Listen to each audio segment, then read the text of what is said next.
about my life, speaking in around of someone's life. Every now and then off once or twice, everything all ends up right it seems.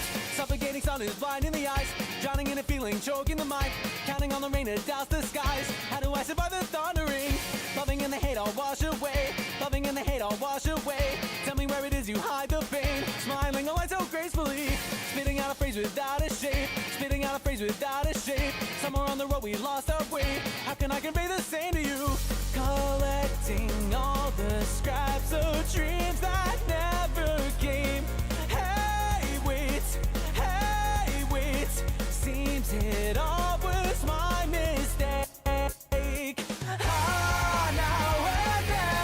Now and then, all does break again. It's bitter, the cold, the cold, the cold, the cold, bitter, the cold, the cold, the cold, the cold, bitter, the cold, the cold, the cold. You let me alone now. What is left? What is left? All the words you said is fading away, away, away, away, fading away, away, away, away, fading away, away, away. I'm breaking your pain, so any place you can find my name, it would be okay, 'cause just the thought is all it takes. Every little promise ever we made, every little promise ever we made, carrying the weight of each mistake. Somehow we arrive at the calming of day, loving and the hate I'll wash away, loving and the hate I'll wash away. Tell me where it is you hide the pain, smiling always so gracefully. A pair of flowers budding calms me ever so. Although you had all but lost your hope. Chasing dreams ever out of reach. It's speeding away, away, away, away, speeding away, away, away, away, speeding away, away, away. I can't keep the pace, the feelings that can't be erased. In my blood to take it's hurting a rage, a rage, a rage, a rage, hurting a rage, a rage, a rage, a rage, hurting a rage, a rage, a rage. It's never the same, right? This is just how I dreamed, or it seemed to be. But crying alone, alone, alone, alone, crying alone, alone, alone, alone, crying alone, alone, alone. Don't come any closer, trading the code we had made in our better days. Is bitter, the cold, the cold, the cold, the cold, bitter, the cold, the cold, the cold, the cold, bitter, the cold, the cold, the cold is all that I know. So place you can find my name, it would be okay, so let me keep it all the same.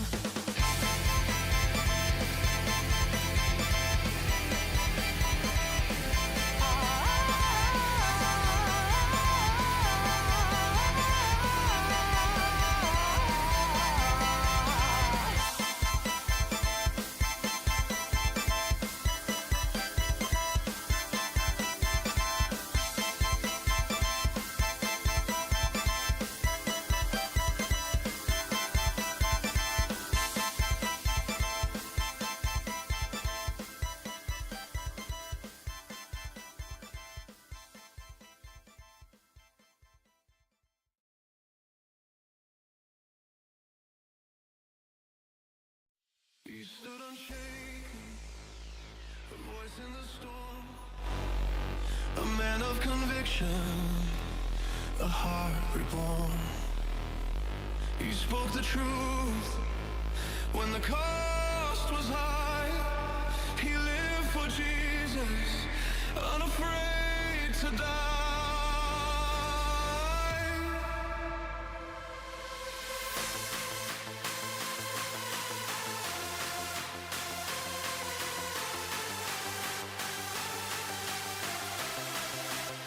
This was not the planned final song.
This is not funny. I am pressing charges. We are Charlie Kirk.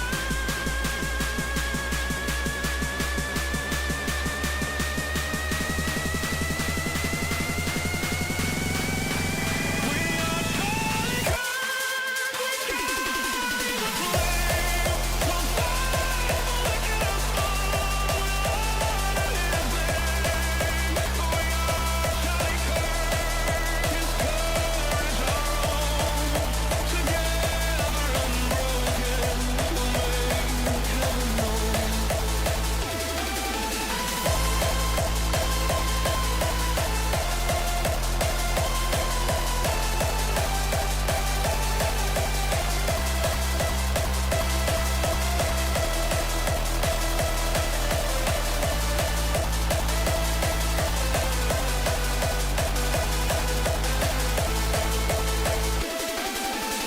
Then you're not counting gang violence.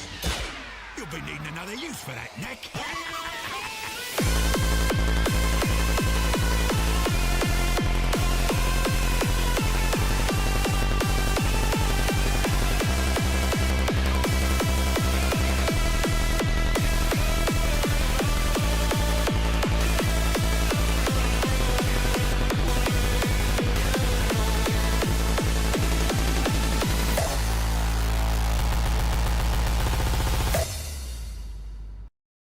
Hello. Hello, welcome in, guys. Welcome in. Welcome to the stream. Oh, geez, let me remove the drugs from my worm system. Get out of there. Hey, Oscar. My cat's coming here. Oscar, you're gonna need to get evicted from the room if you're gonna jump in front of my keyboard every time I talk. That's the problem I have. 1 second. Sorry, Oscar. I apologize. I love you very much. You're not allowed to be here. Hello, welcome in, everybody. We have, here, let me get in my, 1 second. Where's Big Worm? Oh, I have to be in, fuck, I forgot. Oh. There we go. Hello, welcome in, everybody. So we have a couple interesting things that we're going to be going through today. I feel bad that I made this person in particular wait, but we do have an article we're going to be going through, and then we have a interview with the author on his thoughts on it. Apparently, like, I was talking about moral luck a couple days ago, and they happened to write up an entire article on it. It's pretty interesting. It's pretty, like, well, I guess, sourced from what I read through. We're going to go through it quickly. I'm going to read through. And then I'm going to let him know we're going to call in, discuss some of the points. I think he wanted to talk to me a little bit about my, like, if I had any difference in his, like, in their perspective on it. I actually don't know I should just start saying they. I need to be, like, gender neutral in this day and age, because I kind of preferred when everybody was just treated as male online. It's just easier to assume male, and it's nothing, like, personal. It's just, you know, you're either a man or a federal agent, and I think it works better that way. But yeah, welcome in, everybody. So yeah, we're gonna be going through this article. It's sorry, I am myself way too much with the only good Charlie Kirk edit I've ever found. Listen, I don't care if you don't like it. That shit goes fucking hard, all right? It's the only it's decent. So let me pull this up. Welcome in, everybody. So let me reorient myself here.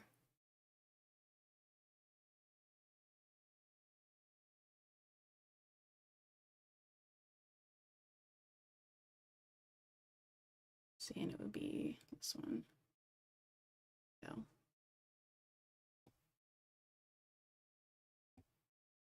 Oh god, did I just close something I shouldn't have? Like I did. Yeah, we'll figure it out later. Anyways, welcome in, everybody. I haven't lost my mind yet. I haven't lost my mind, but we do have, no. There it goes. Wait, why isn't it showing? Okay. Hello? Hi, kitty cat. What are you up to?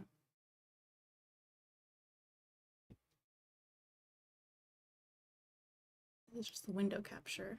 It is probably just the window capture. It's not all the way down here. What are you doing?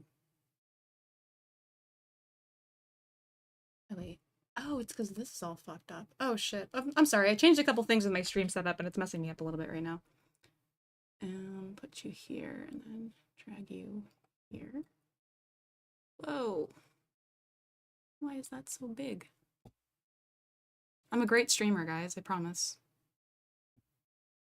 There we go. Jeez. What happened there?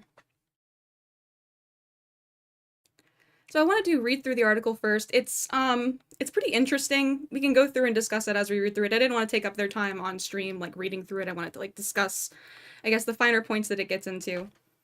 But I thought this was really interesting, and I wasn't going to make it like a major stream segment before I started reading it. This person basically states a lot of things that I say on stream more eloquently than I could. So, you know, I'm just gonna kind of use them for their own, for their framing of certain things. All right, let me, so, man, streams are going to be rough for a while I'm changing, like, not being on my ADHD medication, but they might be more interesting. Some of my fans might get, streams that they prefer. Hello, welcome in, Grackle. We're just getting started. So yeah, the TLDR is this concept of moral luck, is that you are born into political affiliations because of the people around you, the people in your orbit. Like you have maybe family members, you have people who influence you into a certain way of thinking. You tend to lean, I think typically when this word is used, you tend to lean on the liberal left side or like the apolitical liberal side. And my problem with people who I consider morally lucky discussing politics online is that I don't think they're well grounded in not only theory, but even the political realities that they're discussing. Like when we're discussing immigration, a lot of people will discuss immigration from a detached perspective. When we're discussing abortion rights, a lot of people will discuss abortion rights from a strictly legalistic perspective without actually having like, or they'll, not even a legal perspective. A legal perspective would be preferable with the abortion rights thing. But people will ground their arguments in kind of like a moral and legal precedent perspective, which I think is the wrong way to go about most of these things that are currently being legislated by the US government.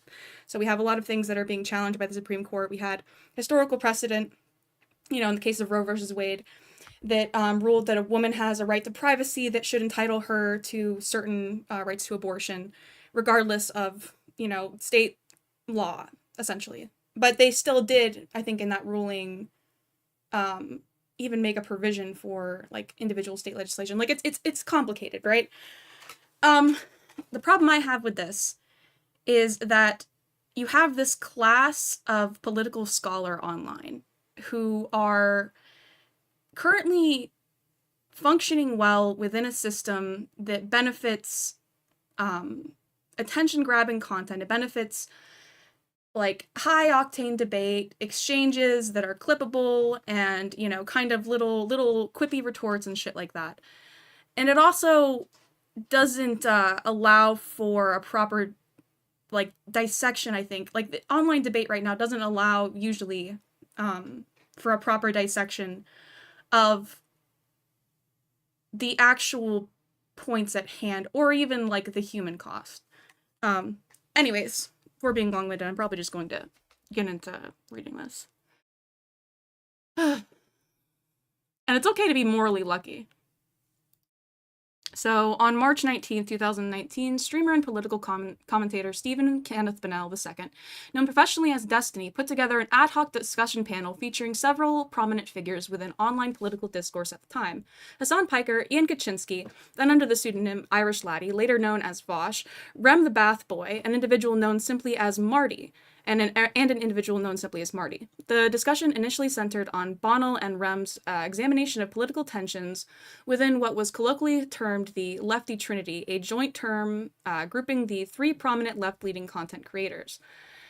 This exchange holds significance both historically and conceptually within the context of online political discourse. From the standpoint of cyber history, it represents one of the few documented instances in which three of the most followed progressive political streamers engaged in civil substantive dialogue. Conceptually, the conversation introduced an analytically relevant footnote when Rem the Bath Boy, prior to Piker's history into the discussion, articulated the concept of moral luck to characterize his critique of Piker's ideological disposition. As employed in this context, moral luck refers to the circumstance wherein an individual adopts a constellation of political beliefs without establishing any kind of epistemological foundations. That's how I'm going to say that word. Foundations, that is, without grounding these beliefs through deductive reasoning or methodologies, extending beyond subjective experience-based knowledge. The discussion extended over several hours without achieving a definitive resolution. Common outcome when ideological proximate voices attempt to delineate precise boundaries within complex spaces of discourse, such as meta-ethics and related territories. This pattern reflects the broader challenges inherent in the discourse surrounding political philosophy, particularly when participants share substantial common ground, yet differ on foundational or methodological questions. The contemporary discourse surrounding artificial intelligence, I believe, is most relevant precisely within the framing of moral luck and an understanding of its salience at the moment of its historical articulation. In the years following this participation in the aforementioned panel, Hassan Piker has exhibited what may be characterized as significant intellectual deficiencies in his, at times comically absurd, Marxist-Leninist ideological commitments. Sorry, my cats are not happy with the situation of being locked out. This trajectory has both validated Rem's original critique and elevated questions concerning the epistemological grounding of political beliefs to greater prominence within broader digital political discourse, extending well beyond the DGG verse. So, this is an insular argument towards this point for sure. But I think most people in chat are probably familiar with the terms we're discussing. All the people on that panel. I don't think all of the people on that panel ended up being pedos. Let's see. Let me kick my other cat out. Listen, it has to be equal. Even though you're being good, you can't one be out, one be in. Come here. Don't run for me. Oh my god, this is horrible. Anyways. 2024 re-election of Donald Trump may have very well brought upon what might be described as a... I would say I pretty much agree with the author of this. By the way, their name is The Blade of Chaos. I think they have a YouTube channel. I'll link. Hello. Juju, listen. This is why you can't be here, because it's not snuggle time, just because I'm talking. Please get out. I'm sorry. Love you. Bye. Jesus Christ. Anyways. So far in this, I would say I agree with their articulation of what they believe moral luck to be. I don't know if I'm familiar with this particular conversation that they're describing, but they describe it in a fairly positive way, or positive, neutral way. So I don't really think I have to argue any of the finer points here, necessarily. I can just take them on the word. 2024 re-election of Donald Trump may have very well brought upon what might be described as a reconfiguration of the gamer bro cultural archetype, or more precisely, the emergence of a post-gamer bro iteration, and in doing so, reinvigorating Marxist-Leninist and more broadly socialist oppositional movements. However, the contemporary political landscape differs substantially from the conditions that prevailed in 2016, 2019, or even the personally transitory period of 2023 to 2024. During this latter period, I underwent what might be my own lefty arc, which they cite as, whatever, of sorts, a shift I have elaborated upon through various written and oral musings, interventions, and notes. This ideological reorientation involved disavowing certain Marxian theoretical underpinnings in favor of a post-liberal and ultimately post-ideological conceptualization of politics, an approach that, while perhaps marked by elements of epistemological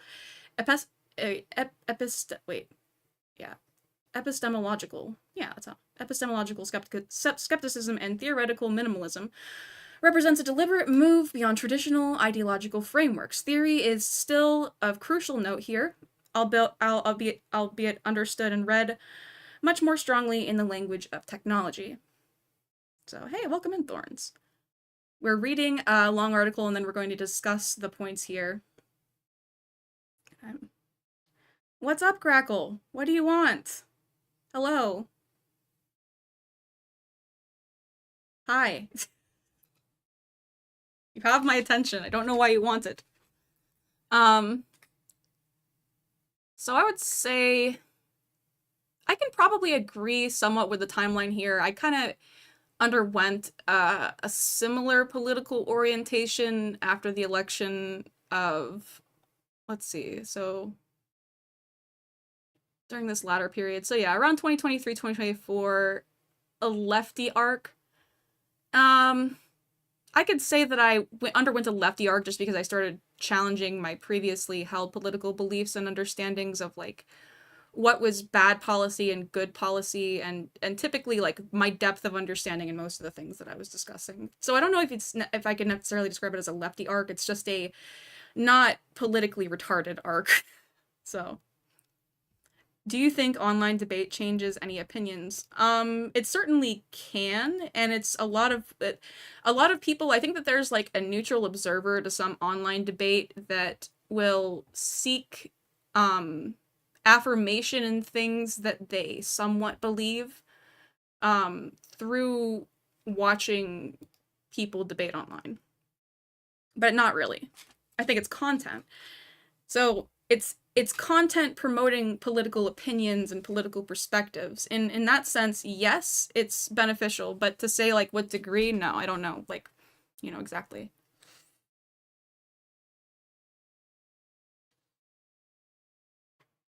That's the thing, right? It's just easy, it's interesting, and people tune into it. I don't even know if debate content viewers are even people who are interested in exploring ideas through that debate. I think there are more people that have a political interest, or they have like a interest in the concept of debate. So it's like, it's different. It's not to say that there's not value to like a Pierce Morgan panel where a common talking point is taken down, because people can take that debate panel and then repeat those talking points to an effective end, right? Like, even Destiny does that when he goes on Pierce. Destiny is very good at making snappy little talking points in retort to conservative talking points. So, like, yes, I guess. Depends on the structure. It depends how it's used. And then also, like, the reason that we're going into this is because I think that the underpinning, like, like, the actual person behind that can sometimes influence the way that certain arguments are framed, and the sort of the prevalence of certain rhetorical strategies, like in just like person-to-person debate.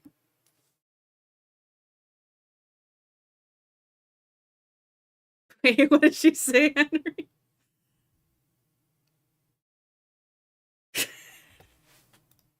Got auto-modded. Oh, we have gender discourse today as well.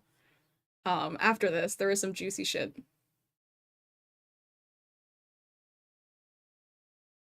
What was your message? What got auto-modded?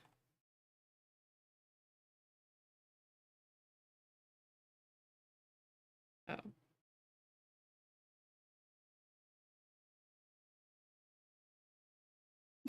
I'm just gonna assume that was probably a good auto-mod call. Bullying.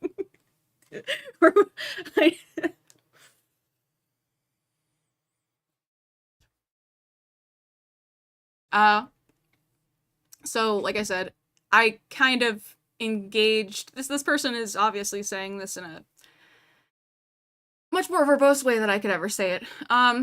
So I've elaborated on written or real, so we already read through this. So theory is still of crucial note here, albeit understood and much more strongly in the language of technology, so approach that will perhaps marked by, so this person is basically describing that I used to be a big theory head, and then I learned that theory is very difficult to actually make, you know, I mean, there's limitations. Disavowing certain Marxian theoretical underpinnings in favor of post-liberal and ultimately post-ideological conceptualization of politics. I guess they're saying, yeah, I mean, the way I just describe it is that I've become a pragmaticist, I think, overall, in that I became much more open to certain arguments and ways of structuring government that were against, like, my underlying value when it comes to how I think government should be structured is that I think at a certain point the size and scope of government gets out of the you lose democratic power the larger your government gets. So I'm like a minimalist in that sense. And also, I don't think that power should ever be centralized in the hands of a single person. I'm against authoritarianism conceptually. So I think from that, you know, there's a lot of leeway. I'm talking like an idiot today because I am an idiot today, by the way.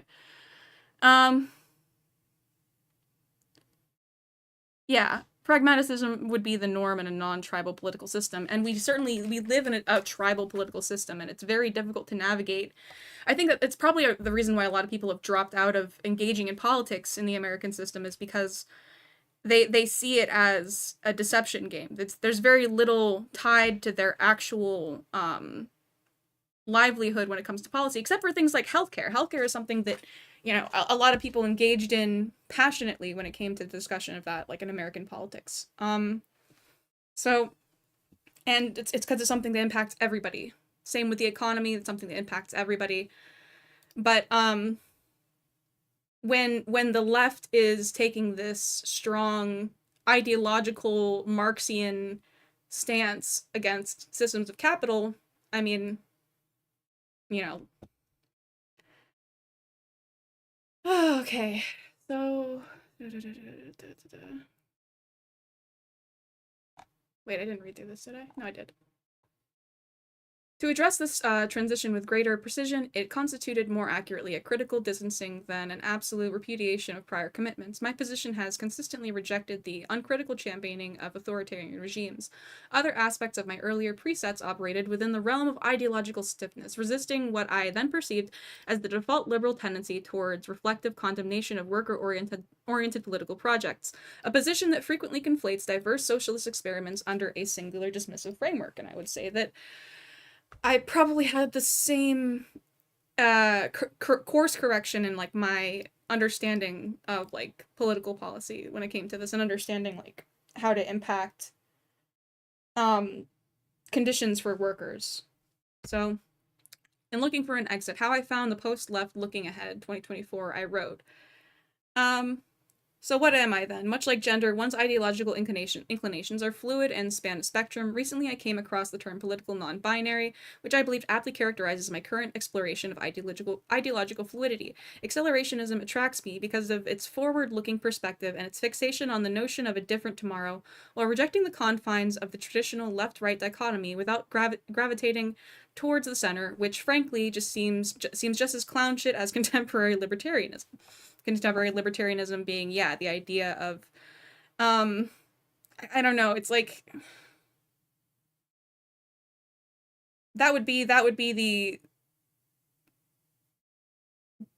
like, centrists kind of believe that there is no nuance, just the same way that a lot of, I think, contemporary libertarians believe that there's not even, like, a exploration, like, an ideological exploration of, fuck, I lost my train of thought. I can't read what Grackle is writing while I'm trying to, like, process what I'm reading.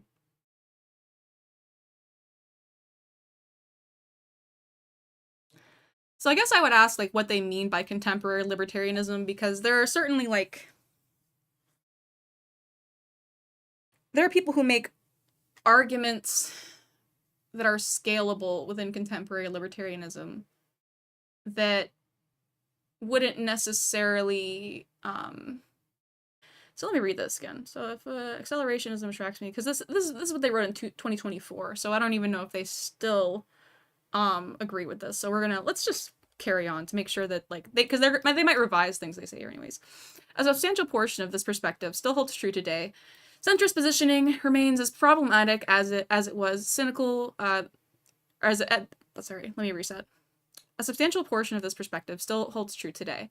Centrist positioning remains as problematic as it was cynical in the year of our Lord 2024. Indeed, when assessing the trajectory of Western political culture over the past decade, one might argue that centrist ideology has evolved from a merely detrimental position through a phase of intellectual stagnation to a state of profound political incoherence. This degradation is perhaps most visibly exemplified in the current manifestation of the online manosphere, a digital subculture characterized by such obvious intellectual deficiencies that even someone as bot-pilled as Sneeko can appear comparatively sophisticated within this context. He is not, though. Sneeko is a tool, just imagine all the others. And in this, they cite bot-pilled. To be bot-pilled is to consistently pretend to distrust institutions to the utmost degree, all while existing, because and not despite, in close proximity to those institutions and the services they provide. So basically, if you say you're in the Matrix and you live in the Matrix, whatever. Let's see. Going by Van Dalen's notes in Logic and Structure 1980, by definition, institutionistic predicate propositional logic is a subsystem of the corresponding classical systems. Gödel and Gensen have shown, however, that by interpreting the classical disjunction and existence quantifier in a weak sense, we can embed classical logic into intuitionistic logic. Van Dalen, 160. Welder reading this. The fundamental challenge posed by left-leaning ideological frameworks, despite their inherent ethical appeal, lies in their potential to fall apart in the face of structural limitations commonly associated with many right-leaning moral and political systems. Crucially, to give credit where credit is due, left-leaning frameworks often manage to advance beyond empirical skepticism. Within this operational text, moral luck manifests not as a trivial error in ideological translation, but rather as a pervasive systemic inconsistency throughout the entire structure. Grackle, if you don't enjoy it, just shut the fuck up.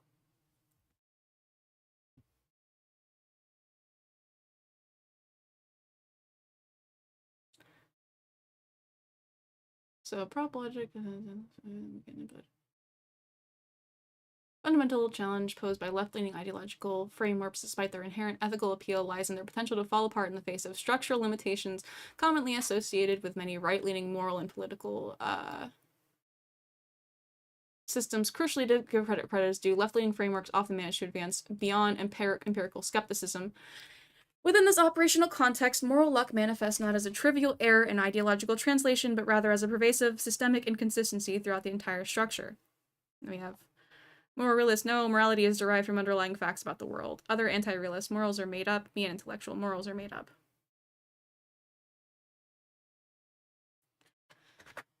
Those being, still to this day are, okay, that's just citations. So,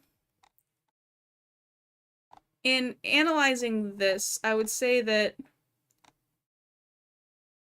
so, we're gonna have the author, and I have to actually let me message them.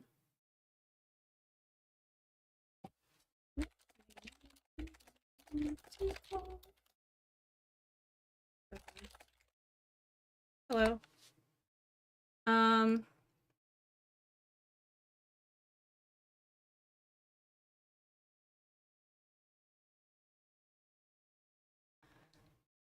Because we'll get into the broad of this.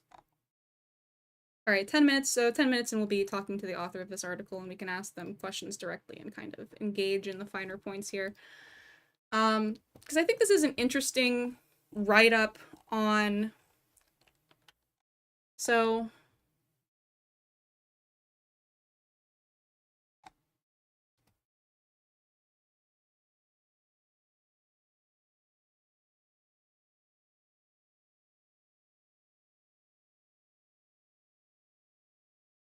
So they think big fancy work. No, this is...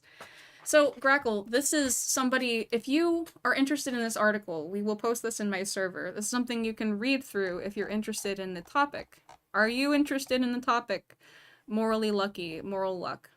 So, discuss achieving a definitive resolution. I'm just gonna... I'm trying to remember, because I didn't actually write notes about this, because I read this right before stream. But I want to make sure I have my points down. So just give me just a moment. The problem I have when I read, by the way, is that I don't process a lot of what I read because I am trained to be like a closed captioning like provider through voice software. And it's like, I don't know, it's so weird. It's very difficult to turn off your, like, to turn your brain back on when you're reading. It's very difficult. Fuck. So, Rem's original critique being... So I want to read back on this and try to remember what I was going to say.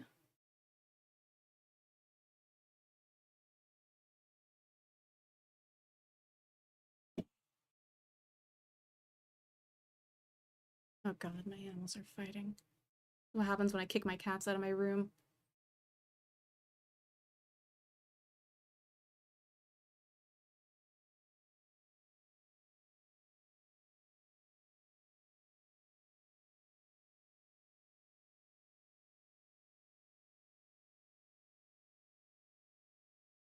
What are you saying, Crackle? I'm sorry.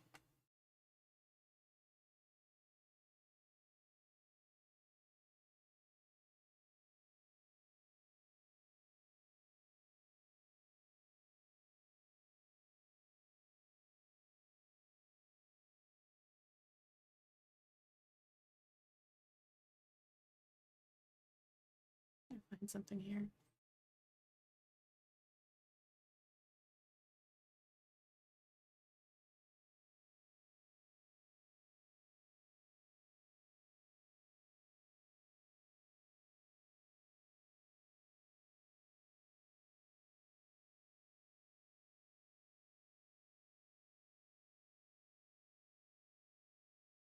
You should do a political discussion with a non-smoker? Sure.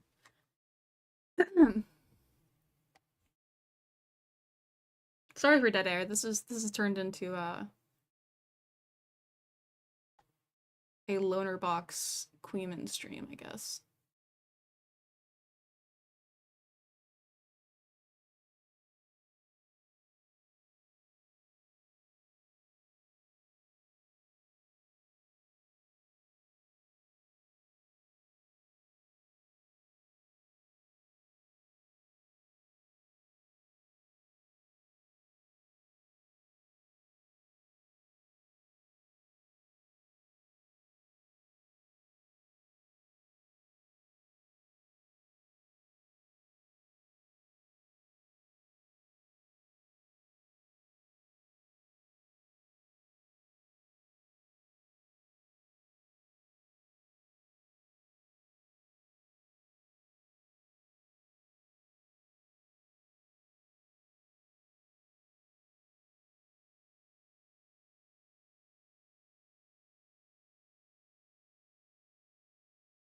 Sorry. I can play some music while I'm just like reading through this. I'm also just waiting for them to join my waiting room so we can chat. But they're gonna be a couple minutes, so it's a little bit of a downtime.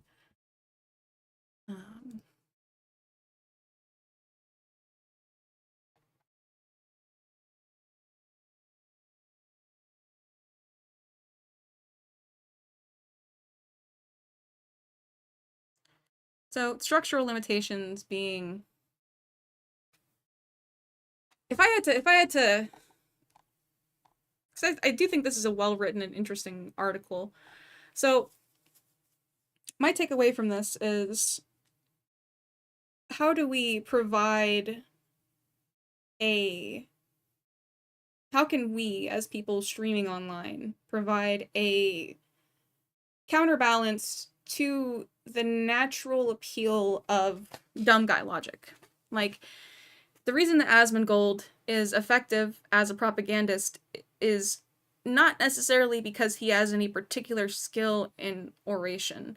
It's because he had a platform that was based off content that people wanted to watch at the time, largely gaming content, React content, just looking at stupid shit on the internet and laughing at it. This transitions well to right-wing populism. Like, this translates well to right-wing populism because you don't really need to know a lot about the world around you to fear the other, to feel like the cause of your problems right now is a lack of moral consistency in the people around you. It's very easy to judge other people. It's extremely easy to judge other people. Welcome in Substance.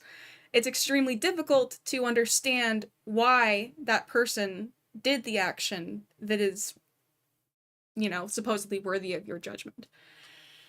So I think that I agree that people that don't question whether or not they are morally lucky, or rather, why they are a political advocate for the left in the first place.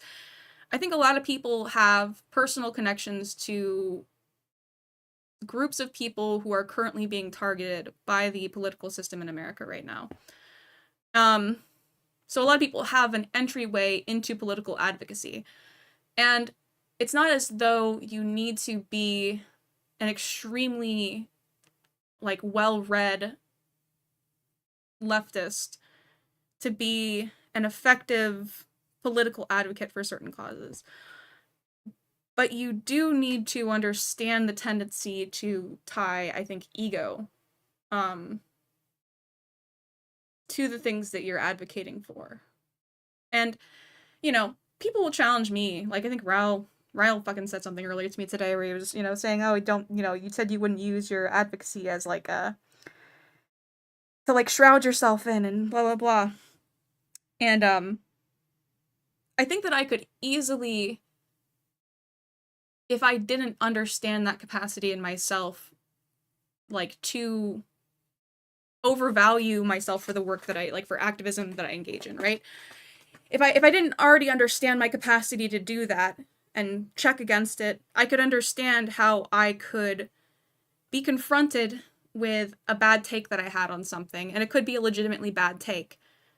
And I could say, how are you going to be, you know, critiquing me for this, that, and the other? Look at all this good stuff. Look at all these things that I'm correct about. So, like, that reflexive, that tying of ego to your political beliefs, and even to the work that you do, like, too strongly. Obviously, you should you should feel good about doing good things. But posting isn't always, like, a good thing. Posting online has very limited utility, you know, it's very abstracted, like, what benefit you get from winning an argument on the internet against somebody else. Versus, you know, and this is something, there's like a video that I watched the other day, I don't know if I watched it on stream, but I got into the concept of, maybe we need to bring politics back to the dinner table. Maybe online spaces are really not great for enacting political change. They're good for creating content around politics, but the actual political change isn't really happening in these spaces.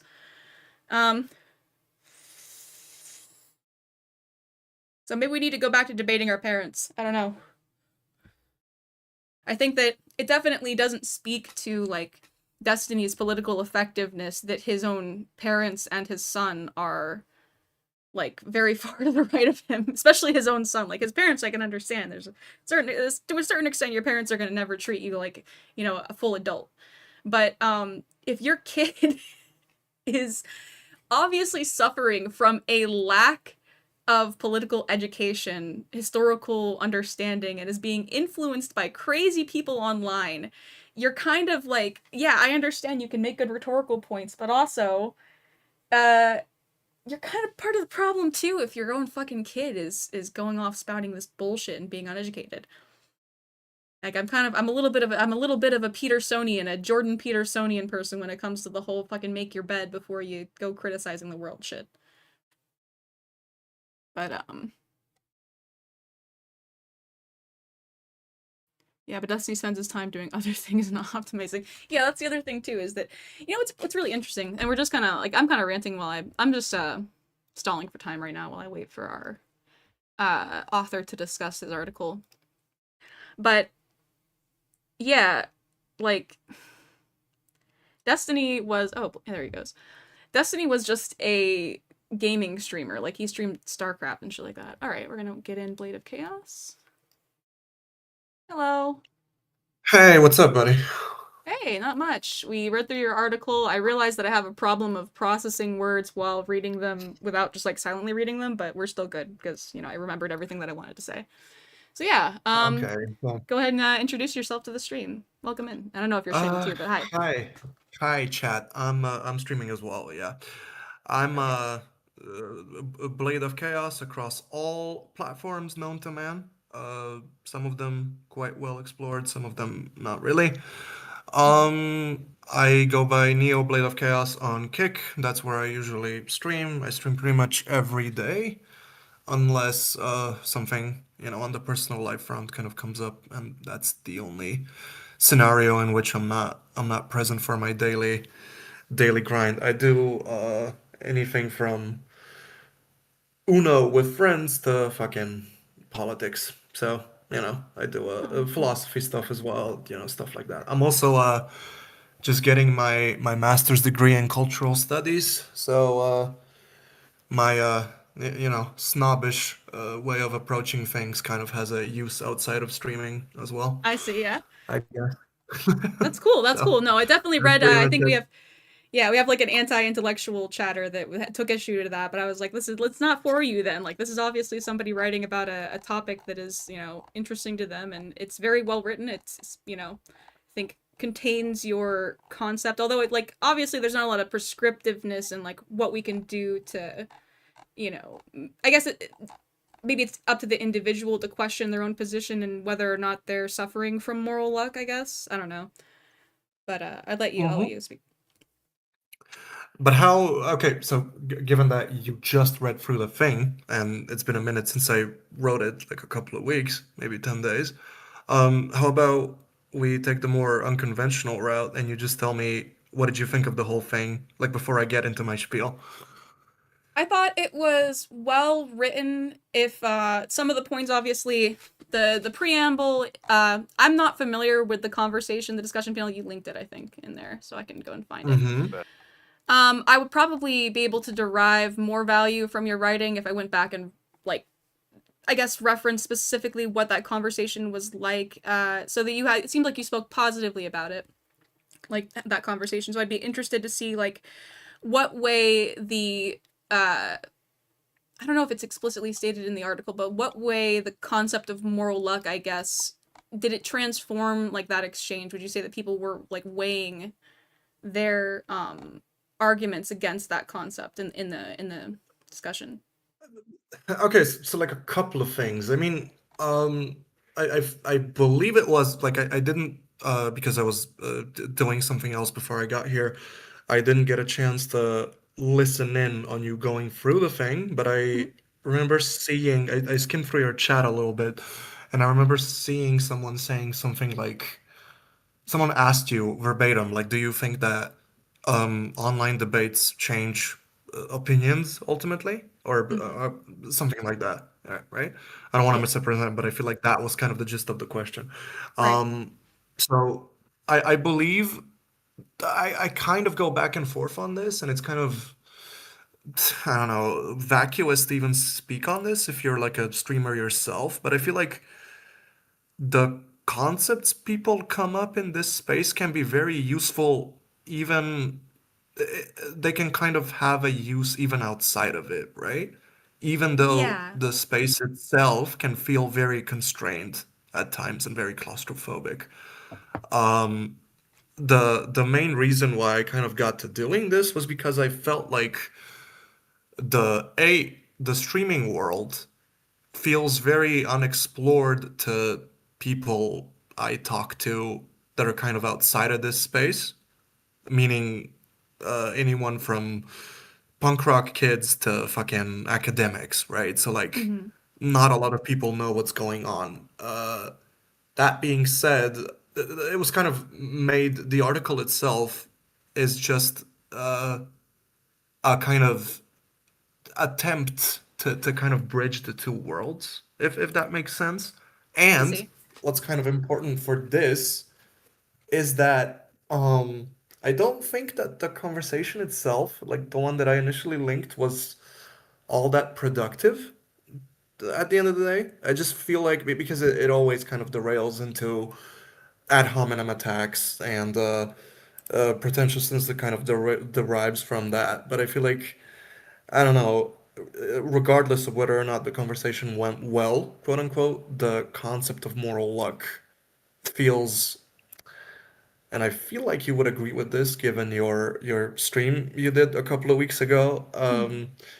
The concept itself is very applicable to a variety of different situations, and groups and people and things like that. So like I don't know, it feels like even though the conversation itself didn't do uh, all that, didn't produce a lot of happiness, Hmm. it still kind of proved useful in that like Yeah, a term that's very useful was coined at that time. So, you know, it's more of a let's keep the history in intact. That's ultimately why I I sourced see. it the way I Yeah, and did. it does well. Like I said, I described it as insular, but obviously, like my audience, this is obviously very well understood. The people reference the concepts. Even Critique of Hassan, we're probably on the same side. He's not. There are better people if you want to learn history. Obviously, if you want to learn anything about theory, and some of his prescriptions that are informed strictly through his I guess strict ideological adherence to like Marxism. Some of his prescriptions, some of the things that he's said on stream kind of end up sounding incredibly like detached, incredibly like uninformed, even if they come from a like I don't know place of education. What was I gonna say? Sorry, let me round my point back up. Like Mm-hmm. yeah, no, I would say that I largely agree that the concept of moral luck is definitely something that is useful to like these online spaces where we're discussing politics. But I guess what I worry about is that I run into the same problem when I get people to engage with any sort of feminist, discussion or challenging misogyny. It's that people have a like almost a reflexive defense of their own experience, like their own life experience, like to a degree that I don't know how we overcome that. Even on the left, I think that it always comes off a certain way when you're telling people to check their privilege or understand. Even like my stream, I worry like if I talk too much about, hey, you're a Westerner and you don't understand, the situations and the intricacies of the fucking wars that you're discussing online. It kind of comes off a certain way where people tune out. So I just don't know how to. While I think it's useful for critique, I don't know. I don't think I don't know how to invite people to challenge themselves to be better and more effective political actors, I guess is what I'm saying. Or even just better human Well, beings. I mean, yeah, that's like the age-old question, but like I would go even further. Like I don't know if that's even like people we're not and pardon me for bringing Destiny up in a conversation like this because like I don't really the stuff he's been up to lately. Like Mm, I don't fuck with it like one bit. But like uh at one point I remember him saying that like and I largely agree with this, like humans are not inherently truth-seeking machines, right? We're not mm-hmm. that's not what we do. What we do is we seek comfort, right? What Right. is important to do here, and I feel like you can kind of relate to this since I've heard you say on more than one occasion that you're an ex alt-writer kind of Mm-hmm. person. Something moved you to the other side, right? Ultimately, at the end of the day. So the process is working. Um, what we have to have is faith in the process that it's going to continue working. And we also need to provide pushback when necessary. That's kind Yeah. of the main point. Hassan doesn't really welcome it for a very obvious reason. I feel like he's very clout hungry and very driven by that side of things. He's very the monetary aspect of his business is more important to him, evidently, than any kind of as he would like to call it, journalistic integrity. That much is apparent, right? But like even beyond that, I feel like in this space, what we tend to do is just like present ourselves as like these arbiters of not necessarily the truth, but just like truth seeking. And Mm-hmm. but the truth in and of itself is a bit more simplified, right? What we can do is we can just have conversations like this Mm-hmm. in what we presume to be good faith, and then have faith in the process, in the conversation, in the act of persuasion. right? But Right. like, I don't know. I guess it's like an open-ended thing, right? Ultimately, at the Well, end of yeah, the day. there's also the concept of so this is obviously this is a productive conversation for me. I feel like this is a useful, it gets my mind moving in interesting like ways, and you know, we can theory craft about certain problems that we think people are facing. So that's useful to us as individuals. Now, is it useful as content? Like when I answered the question is, do I think online debates change minds? My response to it was kind of in line with yours, but it's more concise that the rhetoric that is derived from these conversations can be, you know, if it can be, if it is concise, if it is impactful, and if it's responding to a specific point that somebody in that person's daily life might also repeat, it's certainly useful. There's certainly like utility to that.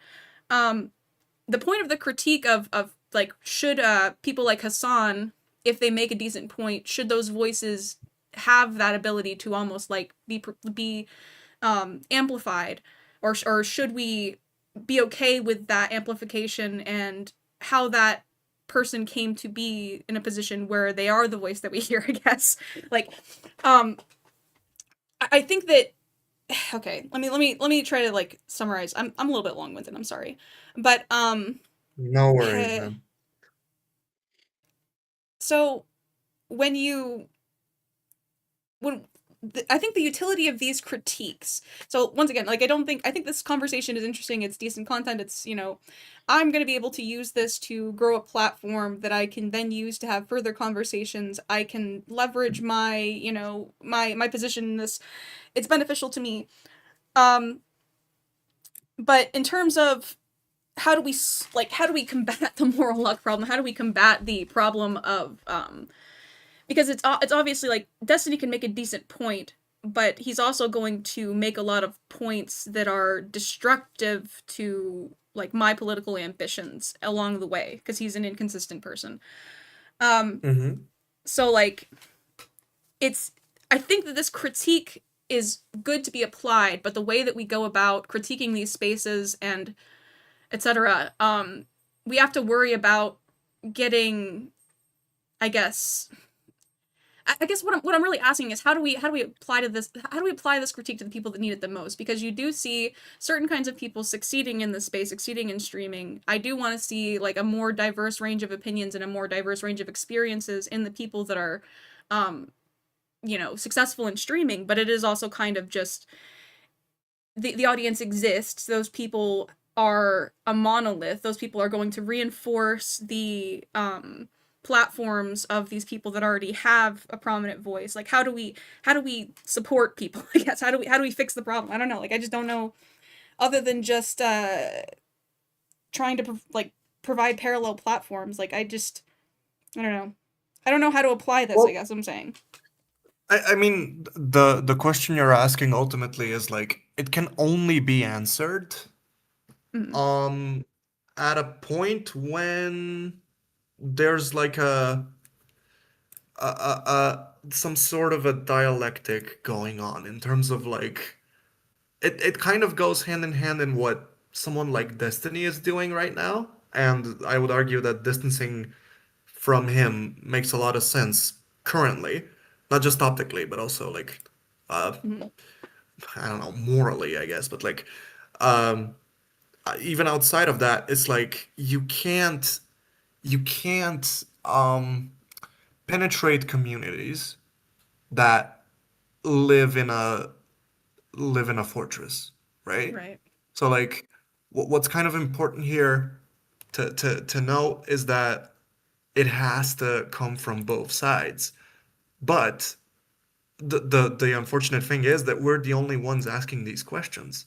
Someone like Hassan or someone like Vosh, even, if we're like talking strictly about left-leaning figures, they're not Mm, gonna be the ones asking these questions, and they're the ones that are supposed to be asking them the most and the loudest, right? yeah. So I mean, what I'm trying to say is ultimately at the end of the day, the onus is only like 50% on us at the end of the day, right?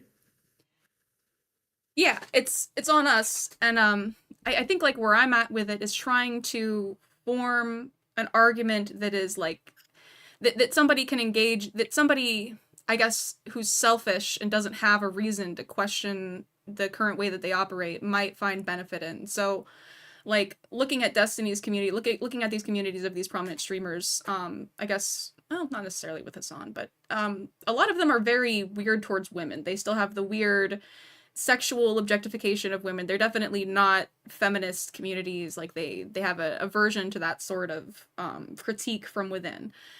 Mm-hmm. So making the current argument I'm trying to formulate towards those sorts of people is why excluding women, and particularly only including women that you find tolerable, is making your movement less politically effective. Because like that's like kind of where I'm at with that. I think that even the people that are the like loudest critics of Destiny Online when it comes to like his mistreatment of women and, you know, sharing of nudes and shit like that, a lot of the times they still engage in the same anti-women sentiment from within their community. So it's like, yeah, we're critiquing a problem here, but there's not a streamer benefiting from that is trying to promote the idea that you should challenge your own misogyny in their content. So like that's where I'm at with that, I guess. Mm-hmm. Yeah, no, I mean, ultimately, I agree with you. I just think that, like, I don't know, when we're talking about like the concept of the only reason why I feel like this idea of like moral luck is even being talked about historically, right? If we take the conversation I linked in the article as like you know, like the genesis of this, right? Mhm. Um, it's the only reason why this exists or like why this is even talked about on a conceptual level is because there exists like this prevailing fear that us who are considerably more left leaning, right?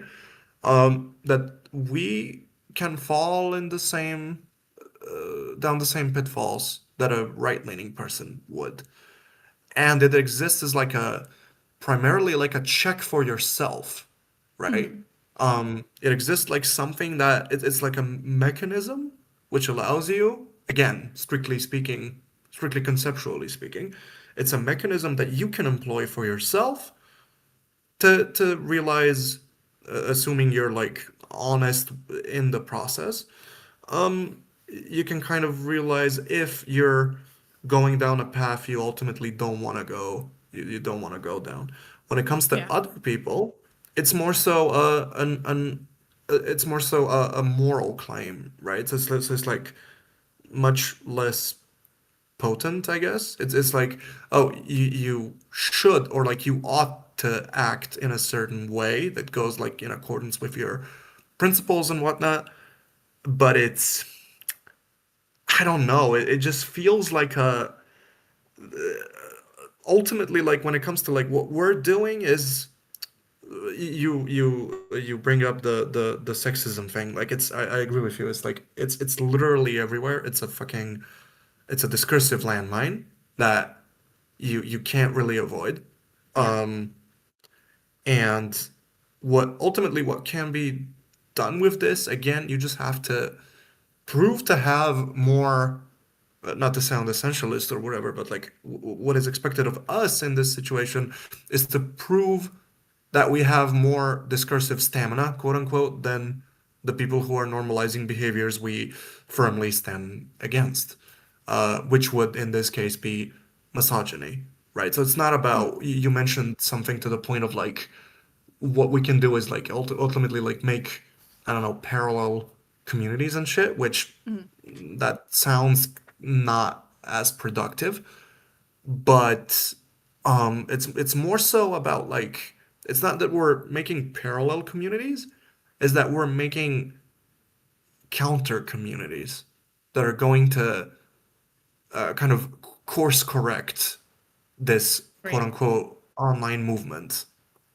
I don't know if this makes sense. No, that it totally makes sense. What I wanted to ask you, I think that we can course correct, um, in terms of just supporting creators that we think, you know, have decent points. Maybe their content isn't as like refined or anything like that.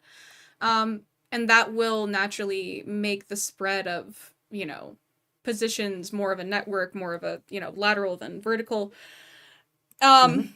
Which I guess is like that's where I'm at, is I want to network with people. I want to find people who have interesting concepts, who, you know, make posts on their Substacks, try to find a way to share that through more of a community distribution than an algorithmic distribution. Because I think that's, you know, ultimately going to continue. It's the problem is going to continue because of just the way that this content is served to most people, I think, unless we specifically create a like a structure of I guess I don't even know I don't know what I'm talking about here, but Mm-hmm. something there. You know, I'm not an academic. I'm a welder. I'm sorry. But yeah, Don't worry about it. we need It's something there, yeah. some kind of community focus, like a central community, a central like some way to centralize the discourse that is not determined through I guess viewer count and, you know, performance within a certain platform. um Mm-hmm. that's where I'm at with that. But yeah, I don't have I any mean, finer points to make. no. I mean, that is true. I mean, ultimately, what my project's always been is kind of bridging these. It's like bringing this space, which, by the way, I might end up shooting myself in the foot with this and fucking end up wanting to unalive myself in a video game because it's just a fool's errand. But like, it feels to me like uh, there is potential in this space in terms of like how and by what purpose you bridge it with other spaces. So again, with course correcting or like going back to the point of like moral luck exists as a concept because you employ it, Mhm. right? Um, it's like you're using this for yourself, and also all of these different spaces, like for example, I don't know, think of a random ass fucking philosophy department in some buttfuck nowhere state no one really knows about, okay? Um, it's like you can there's always a kind of possible I guess dialogue that can happen between those two spaces. Different subcultures can intertwine, different people can intertwine, different people can converse, try and fucking figure out And what hello, it is video they want fans. to This is do. Blado. Different people can open different discussions, and I feel like that on its own has merit ultimately, and it has political value. If for nothing else, then you're able to kind of potentially sway voter opinion, and Yeah. it's kind of a I don't know. It feels like if we don't do this, if we don't bridge these spaces, if I don't come on your stream and your chat calls me a fucking douchebag dumbass who writes shit for idiots, I'm not doing the thing I set out to do, right? So Right. this is supposed to happen. I'm supposed to come on here, and people are supposed to tell me, "Hey, you're a fucking dumbass for doing this." That is the thing which ultimately starts this whole. It boots up a dialogue that I'm more than willing to have. Hmm. And I'm kind of saddened by the fact that a lot of people just don't don't wish to engage with on either side, right? The formal education crowd doesn't want to engage with any of this because it feels very, I guess, juvenile to them or just not worthwhile or whatever. And Yeah. also, I don't know how long you've been in this, but like a couple of years ago, there was a point where Richard Wolff, the great Marxist scholar, actually dipped his toes in the online debate sphere. Hmm. It didn't. It didn't end well, precisely because of that. right? It's the ivory tower persona that kind of gets in the way of meaningful dialogue. So I don't know. I guess all of these questions are like I feel like us as a society and like functioning as like individuals within a society, we should be able to realize this calling as something that's not extra, but rather as something that's supposed to be done by default. Hmm. And the fact that that's not the case, I don't know. It's at best it's saddening. At worst it's awful, Yeah. right? Yeah, I feel like Um, there's like a lot there's a detachment from communities generally, and we probably need to invent new, I guess, ways of engaging and replacements for that natural filtering. Because like I said, I don't think that we engage enough with people around us, and I think that there's a utility for people, especially that find themselves geographically or physically isolated for one reason or another, to engage in this sort of thing online, engage in this sort of discourse online, and just spread it organically, human to human. I think there's definitely a lot of value in these conversations. It's just I just worry that people are just generally losing touch with reality, and I don't mhm. know. There are increasing ways for us to isolate ourselves from the political consequences of our vote. And I think it just comes down to like people don't feel a sense of, especially like in America, I don't we don't feel enough civic responsibility for the more like far away, detached, abstract things that our government is doing. And to a certain extent, we can't even engage with the complexity of it. So I kind of just worry people are becoming disillusioned with politics in general. People are becoming disillusioned with like people would rather just read something simple, some stupid drama slop, than engage with an interesting article that is thought provoking and frames a concept fairly well, in my opinion.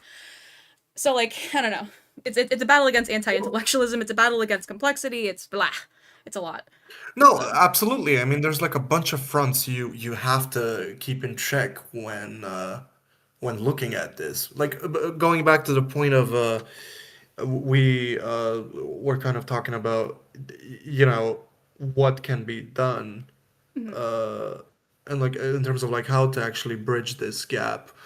Uh, I feel like the disillusionment is going to go away the moment we realize that um just on like a global scale, not just in the United States or just in Europe, I feel like everywhere in the world, shit has, not to sound like a boring doomer or whatever, but I feel like shit has hit the fan, right? Yeah. On multiple, on every conceivable level. Like we're far removed from discussions surrounding, I don't know, the morals of every single actor on the political spectrum or whatever. Like we're not even at that level. We're trying to bring back the most baseline civility imaginable. And in order to do that, we're gonna have to, people are gonna have to, mm, I don't know, excusez-moi, but people are gonna have to eat a lot of shit along the way, right? Yeah. You're gonna have to get your hands dirty. That's kind of the point.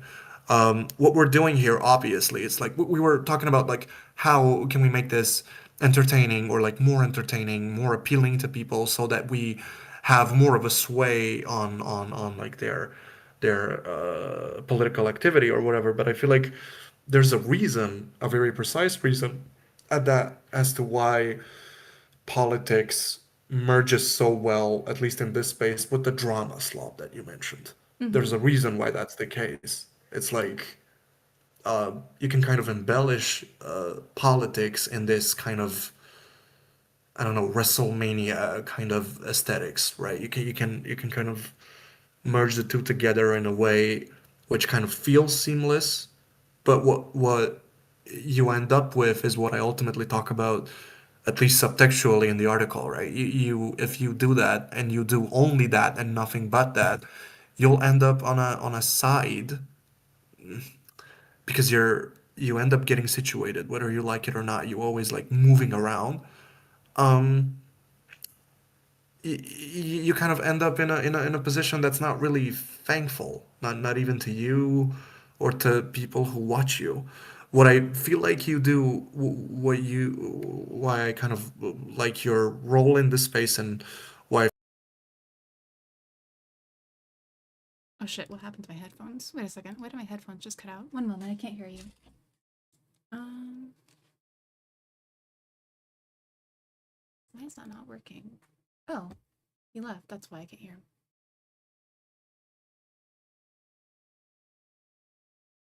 No, he left. There he goes. Hello. Sorry, for you dropped whatever off. reason, yeah, don't worry about it. For whatever reason, maybe it was my internet. I'm not sure. That's Where okay. did I?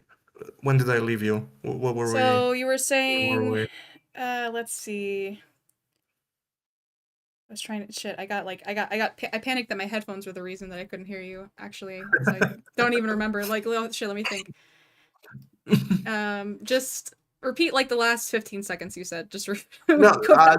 I was just saying that like I don't know. There's a very good reason as to why we're merging politics and drama specifically. Right, Like a yeah. lot of people want to see that, and the point to that is to like You're talking about like not appreciation to do the platform, yeah. yeah, and just like not do one or the other exclusively. The idea is to make the position you're in a position you're comfortable with. What I Right. kind of love about what you're doing is that you are very honest about the position you occupy at a given point in time. You're not trying to mask your positions necessarily to achieve a certain goal, which I feel like a lot Mhm. of people here end up doing, either because of audience capture or just they kind of and they just kind of end up doing that as kind of a reflex, right? I I feel see. like you managed to avoid that pretty skillfully at that, and yeah, I don't know. That's why I kind of fuck with what you're doing, and ultimately I why I appreciate that. messaged you to talk, just because I think the thing that I still need to work on is that I appreciate the people that come here and watch my stream. I want to make content that is, that fulfills like a niche that they would enjoy, whether that's dry politics reading in the morning, whether that's more stupid, inane stuff. But ultimately, yeah, that I just want to exist in the space and be a decent influence. And maybe it is because I had a friend, probably one of the reasons why I'm still engaged in politics, um who was originally the one that said like, hey, I think that your voice, like, you're an empathetic person, your voice is probably something that's needed more in these spaces. And he was, even like a big fan of Destiny and shit like that. So I think that people do recognize that, and hopefully the market makes some good things happen for once. I don't know. But yeah, we'll see, because i yep. have i have the i have the capacity to do this. I'm in a decent financial position, and that's probably one reason why I feel compelled to do what I do, instead of just going and, just making money and donating it to somebody that could probably use it better than me. Yeah. You know what? I don't want to rehash old stuff, and let me know if you're not comfortable discussing this. But No like, worries. the first thing I've seen of you, like before I even knew who you are, there was this guy who popped up on my feed on YouTube, I believe, his name was something like Perry Gaming, something like that. Yeah, Uh, yeah. Purple Pepsi, it's like Purple a Perry. Yeah, yeah. Purple Perry yep. Gaming. Yeah. What was that? Like I tried listening into that conversation, quote unquote conversation that you guys had, that they uploaded on their YouTube channel. What the fuck was that? What was So I look? Perry is like, he's an interesting guy. He's funny as fuck. He's very charismatic, but he also is an absolute goddamn sociopath. Like, I don't even know if you're the sort of person that enjoys the drama slop, like the sort of people who have no scruples, who will go through. And that's kind of what I fell prey to. Like, the reason that I got like a-logged and farmed by him for as long as I did, is because I was treating him like a serious person. I don't know. Like, basically, that conversation was just, depending on which does he had like a couple convos that Perry and I had. The original one was like where he was asking me about my abuse, and then there was another one where I think I was talking to him about whether or not he was transphobic, and then like, I don't know, like, um fuck if I know, man. Like, it's good content to have somebody who's passionate about these things and impacted by these things. So like if I have a history with the topics that these drama channels cover, like Queeman, for me to go on there and get farmed over it and have an emotional reaction and crash out and shit like that. Now, while I think it's good for us to infiltrate spaces, one space that I don't think there's much use in infiltrating is a space like Perry's fucking stream. I tried to ingratiate myself to this community. I played along with the jokes. I donated money for him to have Chud Logic's baby, and in the end, I think that my point was definitely lost in whatever the fuck that whole saga was. So I don't know. There's an effective way to do what I think you're trying to do, and there's an ineffective way, and I've definitely course corrected from those days. That's all I can say. But are you like set on wanting to like properly and formally like distance yourself from the drama crowd, or is that something you just want to keep at a distance kind of, but still engage with it in a healthy way, quote unquote, if that's even possible? I would say that I'm still engaging in it with a healthy way. I mean, one way I've changed is that I've told Perry, I've insisted to Perry, and there are very few people in the space whose streams I will go on. I am not going on your stream, and I'm gonna maintain that he has to donate at least $100 to the AFU at this point. So if I'm going to still engage with that space, there has to be a very notable benefit for me, and for Perry, that's it. So yeah, I still engage. I still have friends in this space. I still have chatters, that I think sensibly like watch a lot of those streamers. So I guess that's how I'm continuing to exist in the space without directly interacting with it. So, but I'll still have people on for debates. Well, It's fun content. It's just I don't want it to be the center of my content. I think is where I've changed. okay, I mean, yeah, I feel like a lot of us, if not all of us, at some point uh, have to make that concession in terms of like, oh, I really don't want to do this anymore to this Yeah. degree, right? Because like it doesn't like again, it's fun content, but it drains you emotionally, I guess, and socially as well. You can't No, really yeah. imagine like that's what I'm like thinking of. Imagine being someone like I don't know, fucking Nick Diorio or Queeman or any of these like big fucking Turkey Tom, whoever, any of these like big drama names. That must drive you insane. You must be clinically insane to do this. Like there is no like to do this and only that and only that. You know what I mean? I mean, yeah, it's not insane. If not insane by their own standards, then most normal people, if they had a conversation with them, or like, what's the thing that really like drives you up the wall right now? And they're like, oh man, fucking eat this shit with Ethan Klein. If you talk with most people, they'd be like, okay, all right, buddy, sure. So yeah, I think in that it does make you a mentally balanced person, but there's an audience for it, and to do that sort of content and to make consistent and interesting content around drama slop, you do have to be completely into it, like for sure. But that's why, yeah, I'm happy to be this little cross path. We've got like some pond viewers, we've got some drama viewers, we've got some loner box people I think still around. I don't know, but yeah, I think I'm probably going to get into what I also want to discuss before I get too tired. We usually I try to run like 4-hour Sure. streams right now. But yeah, good conversation. I'll plug your stuff. I had one viewer, Hell Puppy, did you want to do a disagreement, like with, or would you want to talk on stream with a chatter that has a Sure. disagreement? All right, Sure, Hell sure, Puppy, if sure. you're Why still not? I'm on. around, let me see if he's still around. Hell Puppy, if you're still around, you're welcome to hop in voice and we can talk, because I didn't actually know what he's, I imagine it's substantive given the questioner. Mm-hmm. Mm-hmm. Alright. Yeah, no, I'm always down. I'm always Alright. down. I see someone in chat also said Yep. that I'm offline on Twitch. That is true. I am offline on Twitch because I moved all my stuff over to Kick. So it's Oh, wait, okay. I'll put my thing in chat if anyone wants to check in anytime. Alright. Bu- bu- bu- bu. And here's Hell Puppy while I get that. Oh, cool, you posted it. Thank you. Awesome. Welcome in. Hello, Hell Hey, Puppy. give me a second. Give me a second. I need to turn off the stream on the other end. And how do I sound? I've just set up the You sound microphone now. awesome. Yeah, actually. So okay. All right. Well, you tell me if I have some.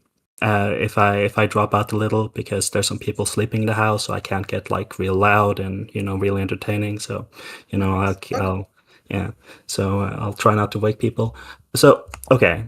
So if I can, Chaos, what what would you say moral luck is? Like, if I read this thing and I say, okay, I don't quite get what moral luck is from your article. Not saying that it doesn't Okay. explain that, but just as a starting point, what would you say it is? So on a more conceptual level, it's the potential for a person that occupies a certain ideological space. It's that person's potential to naturally, quote unquote, end up on the other uh, extreme, kind of, on the other extreme end of their kind of ideological starting point or where they're at right now. On a more applicable level, moral luck is basically the the plain idea that like you don't really ground your ideological prescriptions in anything other than your own personal kind of your own personal experience without looking at the quote unquote material realities of the world in any way, and you end up having, again, quote unquote, sorry, I'm using quotations a Mhm. lot because this is like very broad, but like No, this is a starting point. You get to lay out as much or a little as this as you want.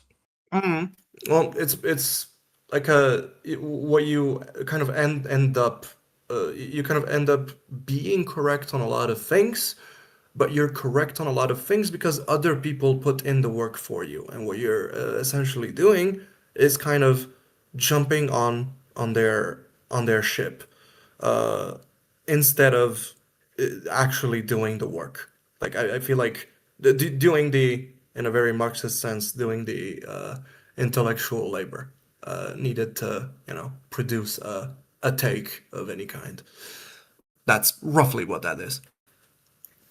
Okay, so so that is so I would disagree that that's what, or rather, I would say that's one part of moral luck. Uh, I would agree with.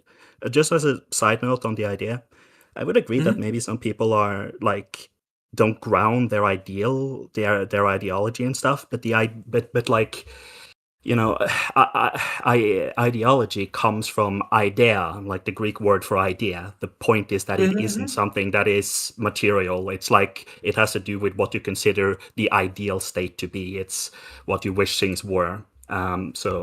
But I understand where you're coming from. But It's more so like think of it like this, right? So it's not like I've had these conversations with my parents because like obviously, and I imagine I'm not the only one, right? Because like mhm, there's a lot of there's a huge generational divide now present more than ever because of like external political forces with the rise of the right slash fascism slash whatever the fuck, right? So it's like these conversations between generations are insane. What I've noticed when like talking to my parents, full disclosure, my parents are fairly left-leaning Euro people who are not bought into any sort of boomerisms, right? mhm. They're not on principle. They're not anti-trans. They're very, pro-gay marriage, whatever the fuck. It's all very much clear to them. But when we speak of trans issues, for instance, because I've noticed this is like a thing that crept up on them, and it's something that they claim they want to learn more about. They always end up either being like super empathetic towards trans people in the terms of like, oh, you'll get where I'm going with this. They can be like either, oh, everyone's entitled to their like personal autonomy, and ultimately at the end of the day, that's why I respect their choice to be trans, not their identity as it's Yeah. presented, So right? what? So if I were to say that in another way, what you're noticing with your parents there specifically is that they have a value that you should be nice to people in a sort of general sense. So they would never like be mean to a trans person directly, but they might not accept their identity such as they present it. Mm-hmm. Yeah. Precisely, Yeah.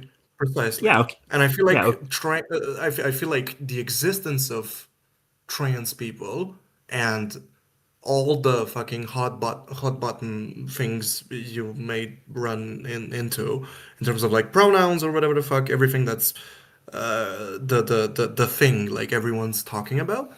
I feel like you can't really make an argument. I mean, obviously you can make an argument against anything. I'm just saying that like there, every trans experience is part of a material world. It's part of someone's reality.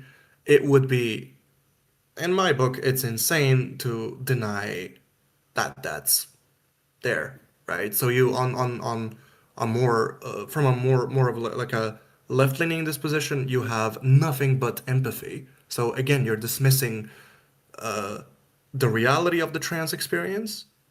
You're just focusing on, oh, I'm a good person, I'm an empath. Ultimately, I am allowing them to exist as trans, but you don't recognize that they exist as trans.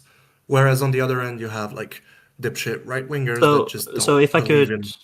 Right. so so if I could cut in a little bit, I feel like I would agree with this sort of line, going down this sort of line, but I did also call Mhm. in about disagreement. So I feel like I should sort of get to like where I All feel right. like I disagree to sort of to push a little bit. So if we Sure. can Hit me up. go if we can go back to the sort of start where you introduce this point in the article, you talk about this conversation that happened between Destiny and Hassan and Vosh, and you point out the use here of morally lucky.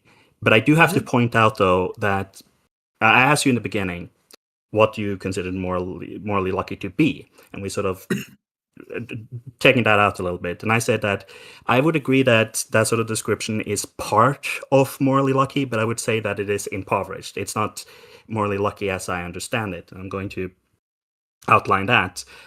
So Mhm. I'll outline what I think morally lucky is. Morally lucky is in like I'll call that morally lucky A, and then I also say that the thing that you're pointing to here, morally lucky B, like what happened in the conversation between Hassan and Vosh and Destiny, is a veiled insult at best. I'll just quickly Mhm. go through that. I'm saying that I do not think that this use of morally lucky has any purchasing or utility in conversation trying to convince other people, because saying about Hassan, whatever you might think about Hassan's character, saying anybody that is not already on the side of hating him, saying, well, Hassan is just morally lucky, implies that he's moral because he was raised correctly, is basically the implication there. Mhm. That if he wasn't born into these good circumstances, he would be a bad person. Now that might be a bit strong word, but that's what I'm saying. It's basically at best a veiled insult.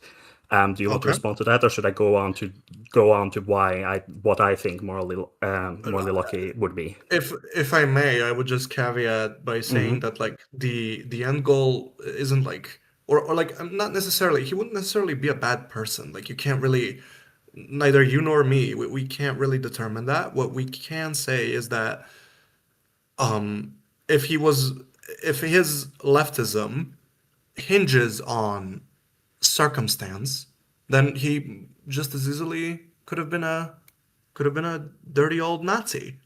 I That's kind of the follow, point. I follow, but two things. Hmm. One, it Hmm. doesn't defeat the main sort of problem that is still a veiled insult, saying that, well, he could as well, just as well as anyone been dirty or Nazi. Okay, fair. But it also denies somebody the agency, because people don't tend to like being told that an ideology, and an ideology is, most people don't have any ideology. The very fact that you proclaim a flag and plant something implies that you've done a little more thinking or more choosing than people, because most people coast through life on common sense and doesn't think of any of these things. Now, you might insist that Hassan hasn't done any thinking. Maybe that's neither here nor there. My point is just that Hmm. it's bad that it doesn't that your answer here isn't, oh, it's not actually at best a veiled insult. Now, I'm fine with insulting Hassan. That's not the point. But if I can now, can I go through what Hmm. I what I understand morally lucky to be? Because Hmm. again, I don't like this version, though I will I don't like this version of morally luck that is presented here, which is again to me a sort of ad hominem, um, uh, because at best, but moral luck basically deals with a problem of philosophy, the worst kind of problem, where we tend to assign praise or blame dependent on somebody's actions. But are you really that much in control of your actions? So, and in that sort of thing, it is fair to ask how much is somebody in control over their ideology. But there's some caveats and difficulties with that. So, an example here is that the problem of moral luck. Here's an example. Driver A uh, driver A tries to avoid. Oh, sorry. Driver. Let's say that you have two drivers, driver A and driver 2. In a moment, in attention, like they didn't pay attention. Both of these drivers don't pay attention to the road. They run a red light, and one driver A hits a child and kills them. And then driver B runs the same red light, but no child popped out of nowhere, and they don't hit anybody. The important here is that neither one of the driver could see or know that the child was there. They're essentially doing the same bad thing, but in one case it's more than the other. What would you say? And I'm not asking for your moral prescription here, but what would you say is the most sort of like common sense application of blame in this scenario? Is one more tend to get more blame than the other? Well, obviously, I mean, the driver that killed the child, or is responsible for killing a child, Hmm. would get more flack than the one that didn't do, that just ran Yes. a red light but didn't do anything, right? Nothing Yes. happened Yes. as a result of that. Yeah, so this is one of the four sort of buckets that moral luck tends to fall into. Causational moral luck, meaning that we care about the causality of something, right? This deals with the problem of free will, because essentially both these drivers have done the same wrong thing, and none of them necessarily knew that the child was there. They couldn't prove that beforehand. But in one case, it went worse than another. But from the sort of but you could say that driver B is morally lucky in the negative sense, that they've done the same sort of thing, but they get off just as that they get off easier, even though in theory they've committed the same, moral wrong of like not paying attention behind the wheel, because the only difference from them killing a child and not killing a child was that a child happened to be there. Mm-hmm. Hmm. But how would you? Okay, so um, I guess then my question to you would be Hmm. the recipient of the blame, by as far as I understand it, as to how you laid it out for me, would be the kid, right? Not necessarily the drivers, because if we assume that neither one of them could see the Could I child. try to head you off here? Sure. You could make that argument, but when it comes to moral consideration, you tend to be able to, in philosophical and law and all this stuff, um, target every agent in whatever. So you could say that the child agent, maybe you could make some kind of argument that maybe they're even more morally lucky or unlucky, depending on. But the point here is, maybe I'll just put that aside unless you feel that it's pertinent, and say, but we're for this example concentrating on these two moral agents, the Mm-hmm. ones driving. Okay. Well, I mean, sure, but then it doesn't really. I mean, I see what you're saying, and I kind of agree with like the general idea behind everything. It's just that I don't know if this example in particular, the one that you gave, Hmm. is applicable to. How would you, I guess, without making any general statements, how would you apply this, the example with the drivers, how would you apply this to the, I guess, political landscape, To the say poli- on YouTube or Twitch? Okay, so when it comes to the political landscape, just in general, I'll stay away from Twitch and Okay. just ask political in general. Sure. It goes back to the same problem that moral luck, the version I disliked, that is being used not necessarily by you. You're just quoting the guy in the conversation back there that used it. Is used as an insult. Well, moral luck has to do with the problem that we as humans like to assign deep blame and praise depending on moral actions, but often those actions were not in complete control over. So I mentioned the first one of the sort of 4 buckets that comes with this sort of problem of moral luck, which is causal moral luck, which is like we only care about what happened. So there might be a bunch of good things that happened, but but it might be that you Mr. Magoo your way into a whole bunch of good things happening to people, but you had no direct power over that happening. In lots of Western law and morality, we tend to value actions differently depending on if an action was, if you've had full understanding of the range of consequences of the decision, right?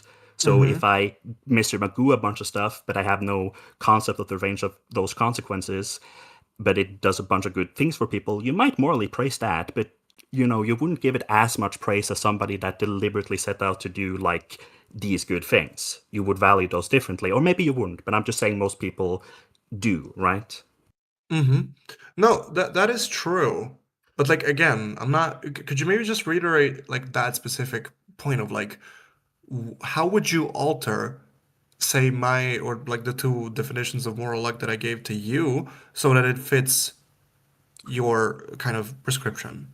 Oh, well, I'm not even sure if I would force you to take on mine. I'm just laying out problems and then we can get to that. But there's like Okay. 3 other sort of there's like 3 other buckets of moral luck that comes with the problem of moral luck, which I wanted to move on to when like I'm hoping to sort of by explaining the sort of breadth of this, we can sort of maybe come to a sort of meeting or like sort of halfway. Mm-hmm.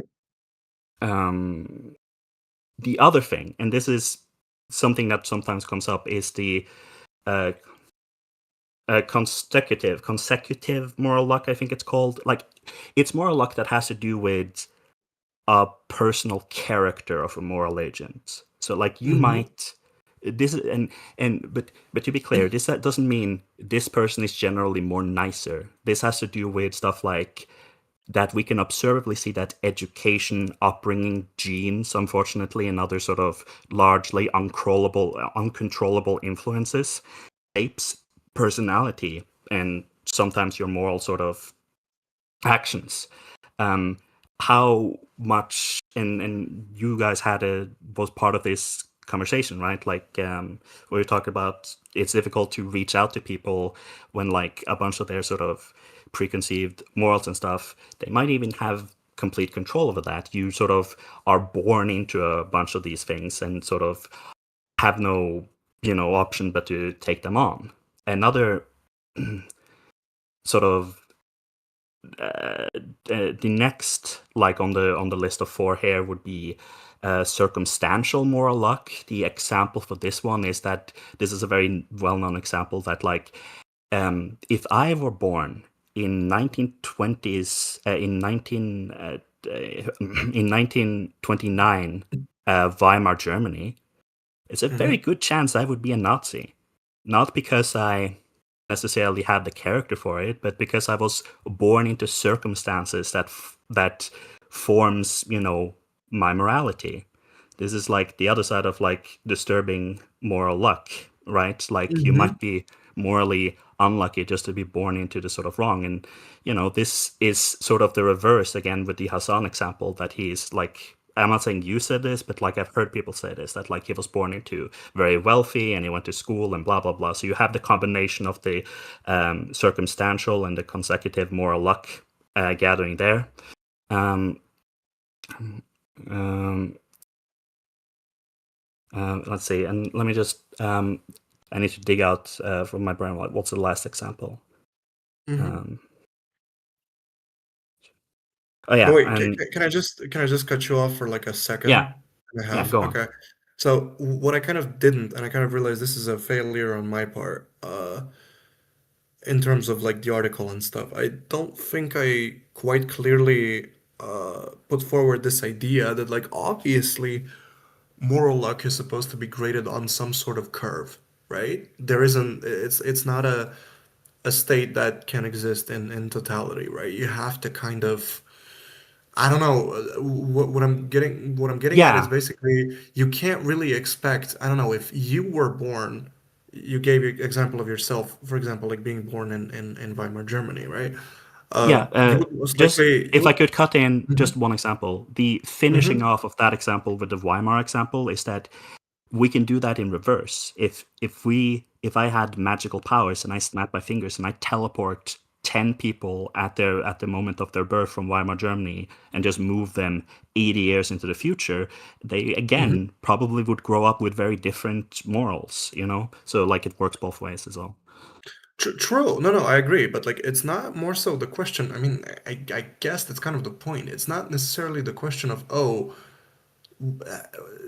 everyone, and I feel like someone in chat also mentioned this on Duck's End. I mean, that like everyone's born into some set of circumstances, and there's very Hmm. little you can do to kind of combat this, right? It's just you're born with the a certain hand, and you have to play with the cards that you've been dealt. But Agreed. I feel like the point here is that for someone like, okay, so let's take you hypothetically being a Nazi in that scenario, Hmm. right? Assuming Hypothetically, it says. Hmm. assuming that you had no out of that circumstance. It was Hmm. literally like you either conform to the climate of the Nazi regime or you Hmm. die, which was I would imagine was like the reality for most people that were part of the Nazi Hmm. structure at a certain point. Uh, Hmm. that's very different than someone like Hassan, for instance. I hate using him as an example, but like any No, I'm kind of fine with big using him as an example. I think it works power. for what we're talking about, but go on. Yeah, for example, like Hassan or Vosh or like whoever, Hmm. uh, them hoarding money, not canvassing, not doing any kind of political, like on the ground kind of work, whatever that Uh-huh. is. I recognize that a lot of people see this differently, but like any kind of IRL politics, agitational work, or whatever, the fact that they're Hmm. not doing that, I would argue, holds more weight and is should be subject to more scrutiny than you being a Nazi. I'm being very generous here, out of Hmm. necessity. So, Because, so right. yeah, no. Oh, sorry. No, no, I was just gonna say because you had no choice in the matter, right? Yeah, so we're back to that thing that like, that most Western law and morality place a very heavy emphasis on like voluntary understood actions again, right? But Mm-hmm. my question though would be, is it really more though? Like because I would understand why, but and I'll be a little bit careful here because bringing up the examples of the Nazis is like a drain that we can be trapped in. So I'll, Mm-hmm. try not to be trapped in that um, too much. But um, the problem, just to sort of say, um, you could say, hey, there's a bunch of things that Hassan, Bosch, and whatever hasn't done that I think they should do. And I might even agree with you. But to return to the sort of description, the thing you pointed at, and this is where I take like Ambridge because the article says a useful tool, I think, or something to that extent, describing Mm-hmm. the moral lucky being thrown at the sun. And that's like Mm-hmm. that's for like the part I'm taking Ambridge with, because again, it is basically again, I repeat that I think it's like tantamount to an ad hominem that it says, it implies that he was just lucky to be born into this sort of thing. Humans, we still have a little bit of agency, right? Again, trying not Mm-hmm. to be trapped in the Nazi example again, but there were people that rejected all of that, that did not. We have examples of people not, you know, being completely trapped by the current, but also, but that's a difficult it's impossible to say which is greater or not, and none of them, or none of the factors of any factors of your life is necessarily unimportant. So Right. if you talk to anybody, again, I repeat, so I just feel that if you were talking to anybody that had a positive attitude towards the sun and used morally lucky even in the softest way, they would rightfully take it as a little bit of an insult. No? Mm-hmm. Because it's basically denying his agency, because the implication is saying that he didn't choose to believe in this sort of things, and that might actually be true. Maybe he's just, more lucky in that way, but I don't think that wins you a good argument. Mm-hmm. I think Go ahead, Doug. Sorry. no, I was gonna say this is more like of a discussion about moral culpability, because we have legal culpability versus moral culpability. Like when we're using the Nazi example, we obviously like can determine that there's less moral culpability for somebody who was forced into an act versus somebody who did it willingly. And like the point I think that Blade was making about moral luck, like when it comes to Hassan specifically, like you're right that most people are going to read this article, and if they're a fan of Hassan, they would see that and be like, oh well, he didn't have, you're basically removing his agency. But I don't think the way that it was framed was that that he had a lack of agency in how he came to his beliefs, but there was not like any sort of, because they're effective in certain ways, they're not criticized, like they're not criticized effectively, I guess, because like it's a tool of saying maybe you are correct about things, but not like fuck. I was trying to listen to you guys. I'm Well, see, sorry. that's where that's where I disagree, because, like, again, this is where I say if this is like a sort of new Urban Dictionary, definition of morally lucky, the morally lucky B versus the morally lucky A, that I'm a stubborn asshole and sick for. Morally luck has to do with how you assign blame and praise, even though, like, for actions that we sometimes have very little control over. So to me, it makes no sense to use that in a sort of pointed way towards somebody, right? Because you're eventually invoking the concept of, well, you don't really have that much control over your life, but let me judge you for it anyway. Like, not to say that you shouldn't judge people. There are good reasons to judge people, but you understand how I'm skeptical of it being a useful tool, as the article said. Um, hmm. Well, I mean, I definitely see where you're coming from with all of it. It's just that, okay, so a couple of things. I mean, Mm-hmm. first and foremost, I feel like the point here is, and I like the phrasing, uh, I like the phrasing from Duck here. Like, moral culpability is, it's not more so that like you're judging someone based on something they can't ultimately control, which would be their, the material conditions they were born into. I hate using the Marxist framing in this, but it just seems the most applicable. So like, Mm-hmm. you can't really judge people, or it would be wrong, morally wrong even, to judge people based on that. But what you can Not do necessarily. is Not that. necessarily. It's completely coherent to say that somebody was born into a circumstance that didn't allow them to be good, and they were still bad. That's not contradictory. That might just be, well, mean, I guess.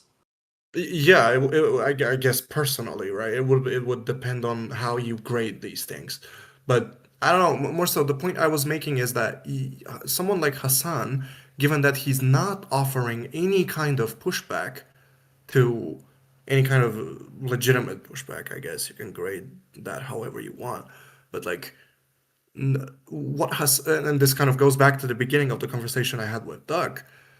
Hmm. What Hassan essentially does is he does nothing but further his own little one man media empire that he's built Hmm. through the using socialism as this kind of a platform to achieve that. I don't think that it's that crazy to say that, like, hey, you have all this money, you're in a fairly comfortable position as far as all of us can tell. Uh, why aren't you doing anything with it? And it's not like quibbling over, oh, he didn't donate all of his money to charity or whatever the fuck. I feel like that's dumb, right? Mm. That line of argumentation. He has too big of a house. Yeah, but don't really like that's stupid to me. But Hmm. it's not like I'm not trying to make the argument that like socialism equals no money. Who cares ultimately at the end of the day? But you're not doing. Where is it going besides your house, your cars, whatever else, And right? if I could cut it, I Hmm. am sort of trying to play agnostic to all of those things because I don't want to legislate Hassan's character more than necessary. But let me just Okay. say that all of that could be true, but that does not fit that criticism. Let's just take it 100% valid. Does not My fit point is, into moral lucky in any way, unless you're saying that he was just morally lucky to happen upon being a communist or slash socialist, and that happened to be popular at the time. That too, but it's more so like he Okay, happened but to. hold on, Uh, but hold on, but mhm. hold on. That's where I'm telling you that that is a very fine line to tread, because again, Okay. anybody that hears that that too, meaning like, oh well, he happened for reasons outside of his control to opt into socialism slash communism, and that happened to be in the zeitgeist. Mhm. Has, people don't like ideology again. Most people don't have ideologies. They don't think about these things. They don't at all. So people find it weird, and even though people maybe won't know how to uh, voice that, they kind of know that everyone in this space kind of know that as much as some people might joke about it, socialism, communism is not the prevailing um, milieu Hassan grew up in, and I will reject that his parents were educated or whatever. And I know his Mhm. uncle had a show, but Hassan grew up most of his life. Well, sorry, he grew up in a capitalist environment, right? And there are many people that have had Mhm. socialist leanings, and their children hasn't been. So again, the moral luckiness here overrides or diminishes his agency. And I don't think anybody positively aligned with him would like that, because that is the implication. And you can't get around that when you're using morally luck in this pointed way. But isn't it? I mean, again, I feel like Can I just ask, can I just, Mhm. before you go, could I just ask, Sure. would you agree with that? Like, because I'm trying to outline that talking about moral luck in a sort of philosophical way, not to say that this couldn't be philosophical, I'm just saying in the sort of version A. Talking about Hmm. moral luck in the sort of way of how we assign blame and praise and stuff, even though we aren't fully in control of our circumstances and action fully, that's not pointed, right? And that's where morally luck makes the most sense to think about. When you turn it towards somebody in a sort of pointed way, it becomes an accusation, becomes an ad hominem against the man. And I'm not saying that you are forbidden from using that under any circumstance, but that's why I don't think it's a good use here. Would you at least agree? If maybe you think that it's a good use, but would you at least agree that it is becomes very different if you don't want to go all the way to harm them, it at least becomes sort of aggressively pointed when you use it this way. Yes, I mean, I would ultimately agree with you there. It's just that I feel like, not I feel like, I think that like the the aggressiveness has to come from it has to have like some sort of impact on the person, I guess. The person that's like receiving the ad hominem for it to be 1,000,000% valid in terms of like so if these types of critiques, and I'm not talking about, oh, here's a dumbass right winger that critiques Hassan because he thinks that socialism equals no money. That type of criticism can, especially if it's someone like, say for instance, Asmongold, that has like a big platform and shit like that. if Asmongold criticizes Hassan, you can make an argument that that can leave a lasting impact, or someone even like Ethan from HTH, right? If these people attack him, that can leave lasting impacts on what he's doing, either his business or his livelihood, or whatever. A lot of things can happen that would put him in a disadvantaged position because of disingenuous ad hominem attacks and criticisms. In this case, if you're doing an ad hominem, kind of, but more so, you're doing an ad hominem, you happen to end up, you follow your own argumentation and you end up doing an ad hominem. That's different than wanting to do it from the get go. So I would say that combining, and I deliberately chose the sort of, a little pretentious ad hominem to connect here because for a deliberate purpose. Because ad hominem means against the man or to do with the person. But moral luck, as we discussed in the sort of way I would prefer it, has exactly not to do with you. It has to do with all the things that you don't actually have control over. So to say, so to combine the two, it's contradictory. No. I mean, that's kind of the idea, right? You're not critiquing the man. You're not critiquing Hassan because he ended up somewhere. You're critiquing him because he didn't do anything with the position he is in, But but right? but but So, but moral luck does not mhm. pretend a criticism out to you haven't done these specific political actions. No, true, but like you can still use moral luck as You kind could of a try to build bedrock it out for. from there. You can try to build it out from there, but I would just say one, I think the criticism of Hassan hasn't done these specific moral actions stands stronger alone for many reasons, two of which is one, what the fuck is moral luck? I could tell you that like fucking that Bernard Williamson invented this concept in the 70s, but that's because I'm a fucking loser who like reads too much.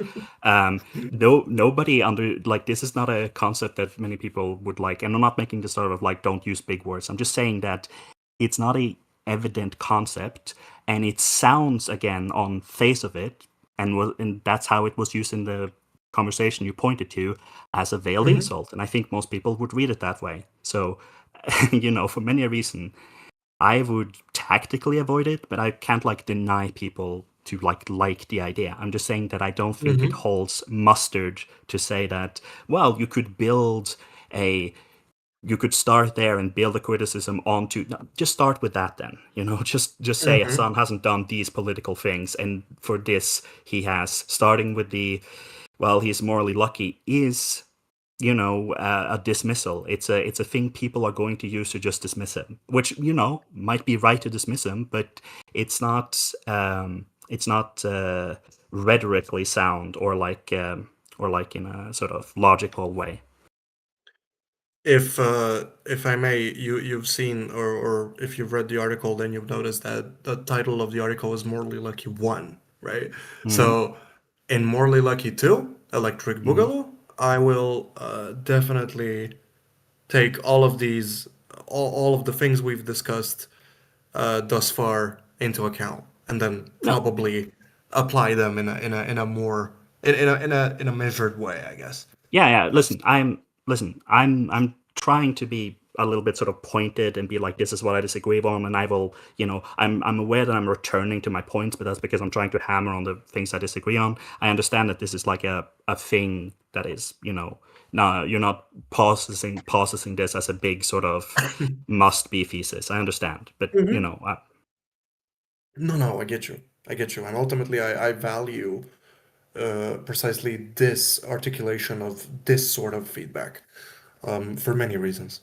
Because ultimately, that's what this type of writing needs, like that type of post hoc, not necessarily correction, but that precisely what you said, like that pointiness that it can kind of lose on a conceptual level at times. Mhm. So ultimately, what I'm saying, thank you, right? That's really valued. This is making me sad Okay. because I wish that we could have had this discussion around the Psychic War article and gotten Psychic War too. This is kind of bring me back to our roots, help Uppy, in terms of I analyzing articles on I stream. yeah, but I did talk with Smug about Psychic War 2 times, and I told him he's a fucking idiot, and that's Well, all yeah. that needs to be said. I guess what I'm saying is in this case we have somebody who is willing to accept that critique and expand upon it and make a better something that maybe speaks to a larger audience or speaks to things that might be common critiques of the writing, which is cool. Wait, just for my sanity, real quick, can anyone tell the army on what the fuck Psychic War 2 is? Even? What would Psychic War 2 be? Psychic War 2 would just be Smugbug admitting that he has a problem with autistic people in fucking article form, I guess. That's basically the critique that he got for his original Psychic War. And be like, you're asking us to do things. You're asking us to lie. We can't do this. Or I don't know. It was an interesting time. He doesn't stand by his writing, I guess. But I guess the point of that is that he had a much more niche audience that he intended for his writing there, which is why like when people started critiquing it, he really fucking hated it. Oh no, he dropped out again. Let's see if he comes back. But in this case, it's I think Blade wants this to get out to a bigger audience. I wonder if he's gonna come back. He dropped out again. I think his internet cut out last time. Even if you don't, I'll stick around in case he does. And like you're the showrunner. You tell me when I should talk for myself. He came back like a minute ago. No, are you all right? If you have internet problems, let us know and we'll wrap up the segment. I do have like I'm gonna go over the Tim Pool stuff and shit like that. Or that. You got booted off again by the Cabal. Dude, it's always when we have these interesting, productive conversations, people randomly start having, like, internet connectivity problems. Yeah. But yeah, Morally lucky internet connection. Yeah, right? the fact I'm morally that some lucky I was born. streamers... I was morally lucky I was born with in a place that had 5G. I mean, true. No, I mean, like, I think what you might be extrapolating is like a critique of somebody from their position within like whether or not they had certain benefits growing up and etc like yeah we shouldn't I think as people we should devalue those people's positions at this point. If you haven't engaged in like the discussion, like if you haven't I guess confronted your own what's a better word for it than fucking privilege, if you haven't confronted like the natural biases that you might have because of your position in life and you're doing politics advocacy online, you're probably having a lot of blind spots. So some people listening probably will recognize some of the ways I talk about ideology as basically being CJEC, although I mangle them a lot, because like I talked here that I said that, and I wasn't pushed back on it, luckily, because you could push back on this, but I basically just said that most people don't have any ideology. They don't think about ideology at all. But like if you asked a lot of people like in the Western world, they would probably say that they are liberals, and that is some kind of ideology. But like what I mean is just that the most common ideology around the world is common sense. Basically, most people are lucky enough not to have to, I wasn't going to fight chaos on this, but the criticism of something isn't very epistemologically. That word is fucking difficult. I epistemology. I prepared beforehand and still struggled. Yeah, epistemological. It has to do with the philosophy of what knowledge is and what the limits of knowledge is and so on. Most people are lucky enough not to having to build out that fucking system, and most people that say they have built that system out are liars. It's just the truth that that you have to function in the world without a full understanding of knowledge, and that's the most effective way of functioning. Mm-hmm. Why are you down that way? Sorry, I have to drag him. I can't. How do I drag from the look? There. I reached. You're back. Welcome He's back. Sorry, I just he was in the AFK channel for some reason. We're back. Yeah, we're back. Sorry, Sorry to Okay. interrupt you. What were you saying about epistemological? Go on. I was just saying that the criticism that something isn't fully, you know, um, fully built up, fully built out epistemologically always irks me a little bit, because like that's most things, right? Humans don't have a fully, like us as a whole species throughout all our history don't have a full, built out system of what knowledge is. And I'm aware that it seems that I'm just like offhanding something, but I do think, you know, that sort of criticism is never. I never feel it's very sharp, but that's, I admit, personal. But I do know what people mean. They just mean that I don't think they've thought something through all the way. Which, like, fair enough. But ideologies is literally about ideas and ideals and what you would kind of want, what you imagine, the ideal to be. And it's actually fair that most people haven't thought that out, because you're basically asking people what is like the ideal you want. And the fact that they are a little bit of failure of imagination, that they just want things to be good, isn't that high of a crime intellectually, I have to say, even though in a rhetoric sort of argumentative sense I would fucking plunge the dagger into that and use it as a wedge. I would agree. I No, don't think true.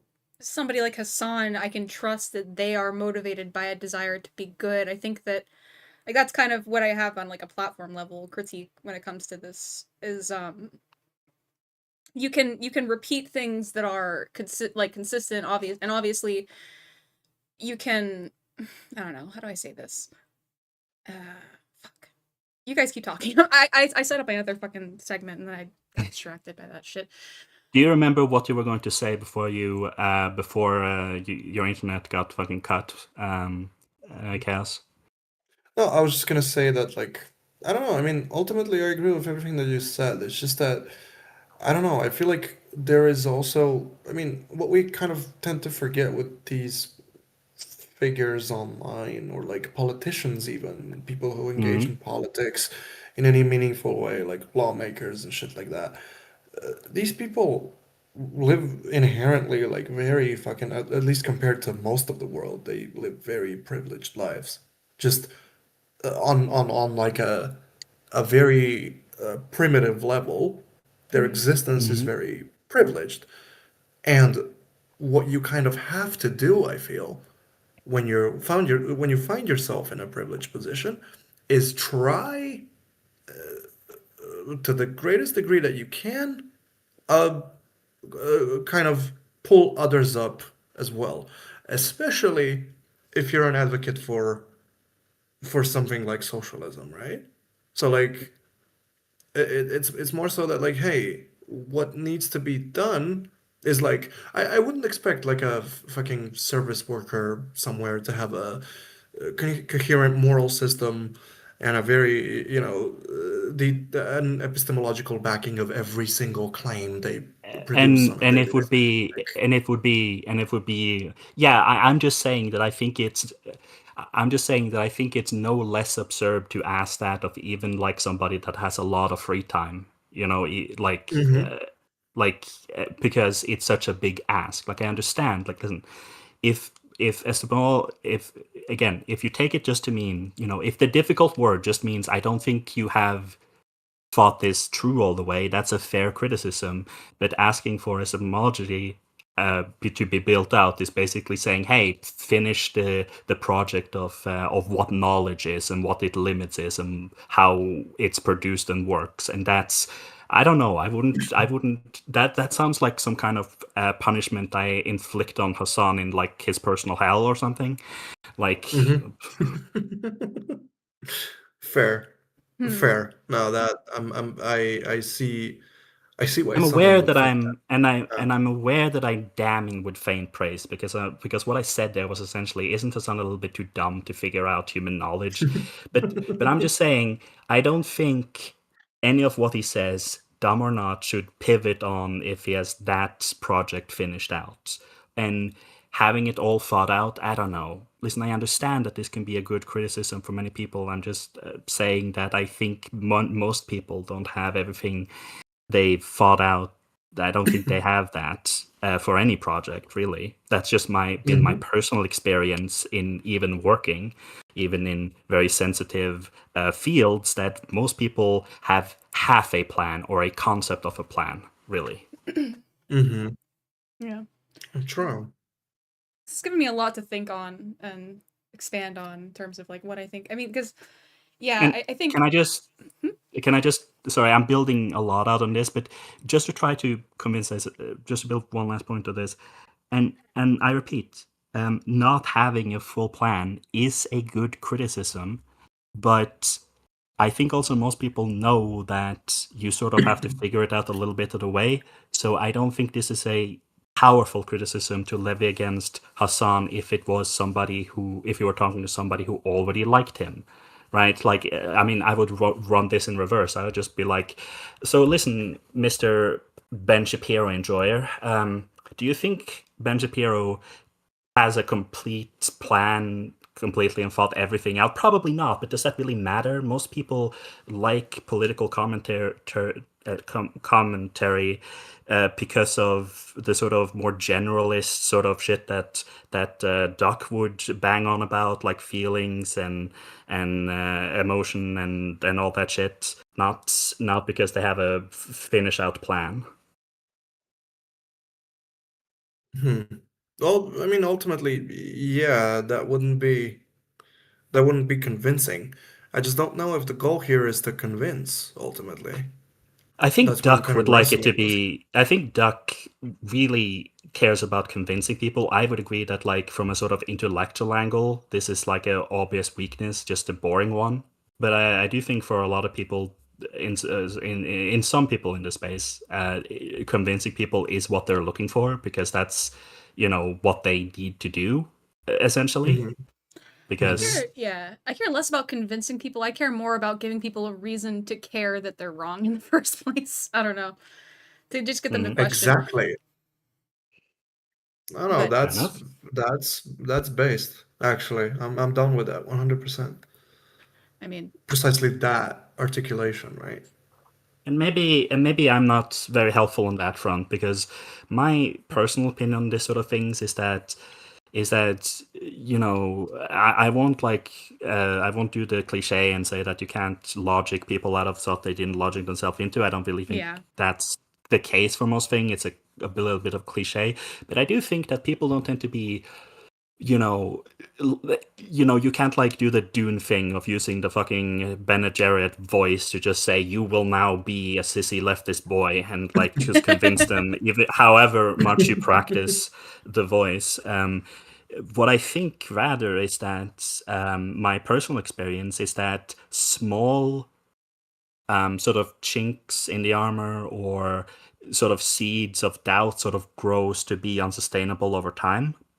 But the thing about that is, plants tend to die if you don't give them continuous exposure to water and sunlight. And the metaphorical plant seed here, in doubt, needs to be continually watered by exposure to the same things. And I think that's why some people are a little bit defensive of even bad broadcasters for their own side, because I think people kind of know, or this is my opinion. So, like, maybe you disagree, Hmm. but this is my opinion that I think most people know that even if you plant a bunch of seeds on these metaphorical seeds on people, if all the broadcasting and contact with this sort of stuff stopped, those seeds would just wilter on the vine.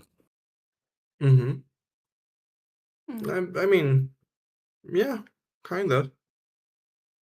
Yeah, ultimately, I guess I agree. I But mean, I it, understand. Yeah, like even if I critique Sasan, it's not like that. That critique is not. It, you even said it a little bit before that it has to be from both sides. So we're pushing by creating a different platform and saying this is how we think things should work. This is how we think things ought to be. But also we're maybe making reasoned sort of critiques like strategically towards people who might be fans of that content to just engage with it more critically. Like I don't know, it's not there's no simple solution to any of this. It's just it is a system that is you know highly benefiting people who already are, you know, wealthy, I guess. who already have ways to isolate themselves, and the platforms that they gained through engaging with us also granted them social reinforcement and, you know, a stable form of capital that's directly tied to them continuing to re-engage with that fucking format. So it's like, I don't know. There's no simple solution. I'm just here, man. Okay. Uh, anyway, Chaos, I think we've taken up a lot of time, but like, do you have any last thoughts of like our disagreements, and like maybe we can try to like, since I think we were at the end there when you were yanked away by the internet for a moment. Mm-hmm. Well, no, I was just gonna thank you one more time, and when I publish the second part of the article, we can So wrap once yeah, more. Yeah. yeah, absolutely, yeah, absolutely. Maybe we can talk again. Although maybe maybe I won't have any burning hardcore debate Any, disagreements this time, but that time. But listen. Just as a last insult, I would maybe suggest mm-hmm. Susan Wolf, which has done some sort of expansive writing on like the moral, like the problem of moral luck. She's a bit Mm-hmm. interesting in a way that I don't particularly agree with her, but she comes up with the most fucking hippiest fucking thing of like happy mediums, where she tries to like get something in between of saddling with moral, with moral luck as a problem and rejecting it outright, which was Mm-hmm. for a time in philosophy, you were either you agreed with with that there's just a fundamental problem of moral luck, or you completely rejected it and sort of said, well, you have agency more actually. And Susan will try to do something in between. But to be clear, I am suggesting that somebody read, which is a fucking it is a curse and should never be. I'm basically advocating self-harm at this point. So I think maybe I should be kicked off now. Thank you very much. I'll definitely look into, and then we'll revisit this at some point, preferably when I write the second part to this. Yeah, I appreciate that. I think it was an interesting, substantive discussion. I think that, yeah, that's really where I get down to it, is where a lot of people come away from like reading these articles is, where's the prescriptiveness? Like, what do I do? What should we do? What can we do? And that's like, yeah, hopefully we see an expansion on that. Thank you so much, Blade of Chaos, for coming in, and thank you, Hell Puppy, for coming in. And yeah, Absolutely. all right, Absolutely, anytime. Love you. Be careful. Stay all safe. right, Bye bye. bye. Talk soon. All Bye. right, see ya. All right, cool. That was a interesting discussion. I always feel bad if I can't give more, I guess, intellectual rebuttals to like higher level topics, like when it comes to the epistemological foundations of all of this, and do we have language, are we like, where are the discussions? That's why I equivocated it to like the discussion on, oh, you should challenge your misogyny, or the phrase that a lot of people cringe when they hear these days, which is, oh, you should check your fucking privilege. A lot of people just don't respond well to a accusation, I guess, that they are in some way, like, in a way that they can intuit, they can understand that they didn't do these things by choice. They didn't have this lack of knowledge by choice. They didn't have this lack of experience by choice. However, somebody is morally judging them and condemning them as if they did. Maybe there's something to discuss there as well. Let's see. So we have two options for like less serious content to be more chill with. Oh, it's 2 a.m. there. Thank you so much for coming in, Blade. Have a good night, and we really appreciate it. I'll share the article, and we look forward to seeing Moral Luck Part 2. I'll probably end up reading it again offline and expanding on my thoughts tomorrow, or on another stream. Thank you so much for coming in, because I feel like I have a difficult time, like, juggling everything. So, let's see.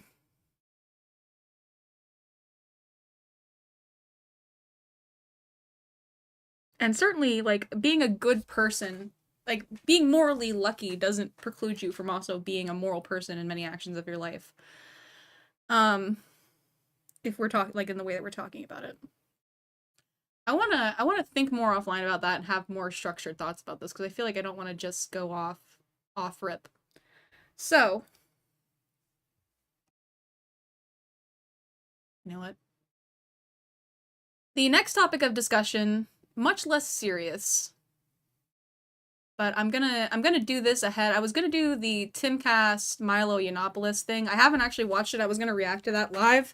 We are gonna go through that, but I'm kind of interested. This shouldn't be too long of a segment, but I do want to see if Emery is still around. Here. Wanna call in and explain who lyrics is to my stream. Do the segment. Yeah. So we do have more call-ins. Yeah, Mr. Emiru, your best friend. Your best friend Henry. That was actually kind of cool content. So those of you that don't know, last night Henry, Mr. Henry Nomad in chat did go on to Emery's stream, had an interesting conversation about Hassan, Crimea, a couple of those things. All right, Emery's gonna call in a second. Or he's gonna hop in live. I thought that was one of the conversations that I think Blade of Chaos would have appreciated seeing happen, because you're somebody who has more of an academic background, and like not only do you have personal experience, but you are somebody I consider pretty, fairly well read on history. So going in and experiencing somebody just kind of engaging in the Ethan Hassan lawsuit saga and just injecting a little bit of historical context, I think that's a cool bridge. Like, I think that's beneficial. It was good content. At least I enjoyed it. It was content just for me. Hello, welcome in, Emery. Yo, what's up? Hey, not much. So I figured I could pull you in before we start the segment, just because. So can you explain to me? Because prior to all this, I had no fucking clue who Lyrics was. I was aware that he used to be a part of commentary, and then he started doing music streams, and then people really hated him for that. And now he's putting on makeup, and people are interested in that. Lyrics is a past commentary YouTuber who does music reviews now. There used to be an ongoing joke that would happen where I think some of it was from his more transphobic audience, but also some of it was from his actual trans advocates and, accepting, LGBT queer audience as well. There was a meme that went on where the meme was basically Larissa, and it was basically just like this avocation of, be your true self, Larissa. Be your true. I see. Be your true. Be the true woman that you are deep down. Now, from what I can gauge, I've been like half paying attention to it a little bit. Like the memes have been like what I've been paying attention to the most a little bit. But like I do think don't forget Lyrics being a lolicon. We'll get to that. But the general vibe that I get from Lyrics is that let me show you this clip actually. Can I show wait, hold on. Can I send this to you? Yeah, you can send me a clip, I'll play it. Yeah. Or I can I have the video saved. Let me. Oh, you'll be able to see it in Snarky Chat. Just look for it, Larissa confirmed up in Snarky Chat. You know what I'm talking about. Okay. Just download that and show that.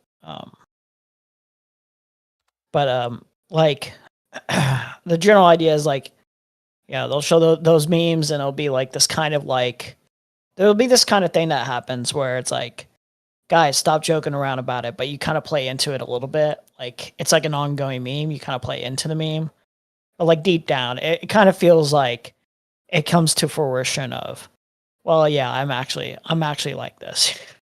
Can you? Wait, so right now, where is it? I'm go trying ahead. to find it by the word that you searched. I couldn't find it. Oh, just Ryle posted. it's very recent. Trust me. Just look in there. It's like it doesn't take a lot of scrolling. It's up there. It's Okay. posted. You posted Very it? close. Oh! You'll I see- see you'll- Ryle. I yeah, see yeah, Ryle. you'll Okay, see what- okay. Yeah. Let's see. But yeah, I can up, play I it from say? my audience too. Wait, actually, you could share your stream. That's right. Yeah, let me share. I've got to double share actually because I've got to share a fucking media player thing. I don't like that. Do you want to just share your screen and share this? Actually, it'll be easier. I don't want to just go live playing media play. I've never fucked with that. Just share your screen and then I'll share mine with. Yeah. Sure. I think I'd have to share because I have it downloaded. I have to share a very specific screen, but yeah, I can do that. Okay. Second. I'm like sitting here. I'm like, I haven't. What if I randomly click on something in media player? I don't know what's there. I don't know what's there. I don't want to fuck with that. There it is. Should show the media player. When you on your stream or on. Well, I had it as an option for a quick second. It's not. Oh, here you now. mean share screen? Yeah, when it gives me the options, it showed me media player for like the quickest second, but now it's not. Okay. It's Stop okay. it, It's whatever. Sam. I'll just show it to my audience real quick, and then you could show it to your audience whenever. Here, I'll do it actually. Let me just do this. Yeah. Oh, now it shows up. Wait, what the? Dude, make up your mind. You gonna show up or not? Okay, I can share it now. There it is. Very Okay. dumb. I can share it now. Okay, there you go. All right, let me picture. Right. It's like you have to click on the thing for it to show up on the Discord. I just realized that. Oh, maybe that's why I was trying to do that too. That's why I thought I had to do the fucking full window, and I was like, what Alright, the fuck? I'll play it real Sorry, quick. Let me actually get this set up on my end so that my stream can see what you're displaying. And then, all right, here we go. We're ready to roll. 3, this is- 2, 1. Let's off by saying, Bro, Connor. what the realized- fuck are you guys sending me? We're not, dude. Bro. Come on, man. I'm not on the fucking table here. Dude, get this fucking shit away from me. The fuck is, dude, come on, man. We're not doing this. Was this Willie Mac? Was this Willie Mac again making these fucking edits of me? That's where all this that's where it came from, dude. That's fucking. Femi always did it first, and then Willie Mac published it or I see. popularized it. There you go. That's fucking. Dude, Willie Mac putting that in his Mama Max video. Deranged. Bro, I bet all you guys are getting banned. Everybody's getting banned. Everybody's getting banned. They wouldn't break into our car. Finally accepting. I don't know Lyric's gender now. I don't know if there's a gender switch. Maybe it's just a femboy arc. I'm not sure.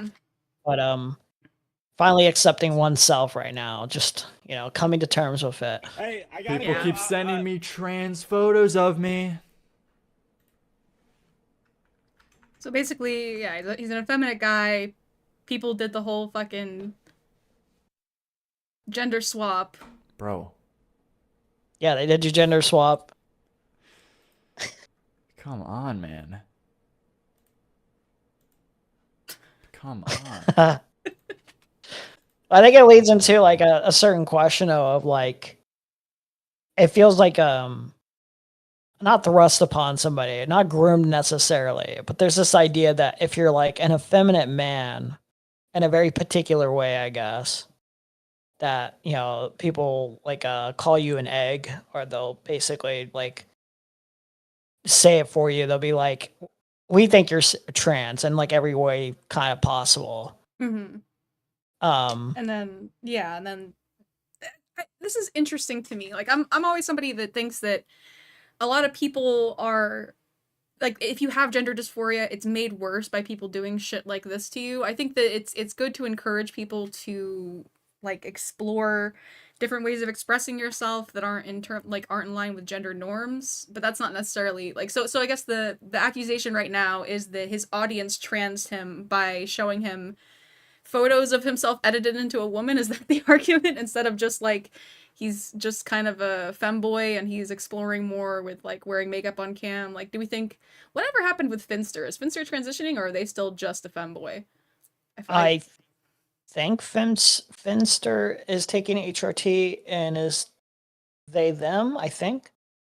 Okay. I'm That's where, like, yeah. pretty confident in that. So this kind of gets into the concept of gender dysphoria and gender euphoria. I think there comes like a deeper conversation about like the technicalities of everything. Are people just in denial when they go through the specific phase that I think Finster was, or when they were saying that, I'm going to appear in every way, shape, or form, like as close to as a woman as I can, but like I still identify as a man and everything. Like I just like playing Mhm. dress up or whatever. Like that's like my thing. And there's nothing. I don't think there's anything necessarily wrong with that. No, I don't think Finster, Um, like, when it comes to Finster, I don't think he was specifically groomed by his audience to be a femboy. I think he was just groomed by his audience to give more of what his audience likes, like any streamer does, like when they notice that something works. And I think that in the case of Finster, he didn't really have a problem with the concept of becoming a woman or being a woman or taking HRT or or them, So they obviously explored, transitioning more, and they decided that's something that they wanted to do. So like when I talk about Finster, I want to get into the concept of gender euphoria, because what I think what Finster experienced was a euphoric sense, like that a lot of trans women feel, of being affirmed in their gender. That was a very positive experience for them. But is that necessarily like grooming necessary? Like I think I'm the sort of person where I think um that when it gets into like transmedicalism, there are people who have a noted dysphoric condition to which gender reassignment and gender affirming care seems to be the best course of action currently. But there's also uh I also have a belief that a lot of people should just be able to transition even if they don't have gender dysphoria. It shouldn't necessarily be paid for by the state in the same way that the other group is. But I think that as society gets more and more accepting of people expressing gender in different ways or being trans, then you're going to naturally see more of that. I don't think it's necessarily even a bad thing. So, where are you at with that? in terms of the transition or possible transition, or Yeah, because you framed it as like you think he's being. So do we think lyrics is being, or Liam, or whatever the fuck his name is? Has he been groomed into like realizing something about himself that was always present, or is it just that he's becoming more comfortable with the idea of expressing himself in a certain way that most people consider feminine, and the feedback that society gives to that sort of look and like the sort of attention that garners is going to like be reinforcing in a way where maybe they will eventually want to transition, but it's not necessarily like, I don't see how it's grooming necessarily. I think it's like I think it's a back and forth where like you present a certain way yourself. You're already comfortable that way, at least as far as I'm aware. I don't know how Lyrics feels about themselves every day of their life. Maybe there was dysphoria the entire time, gender dysphoria the entire time, and I wasn't aware.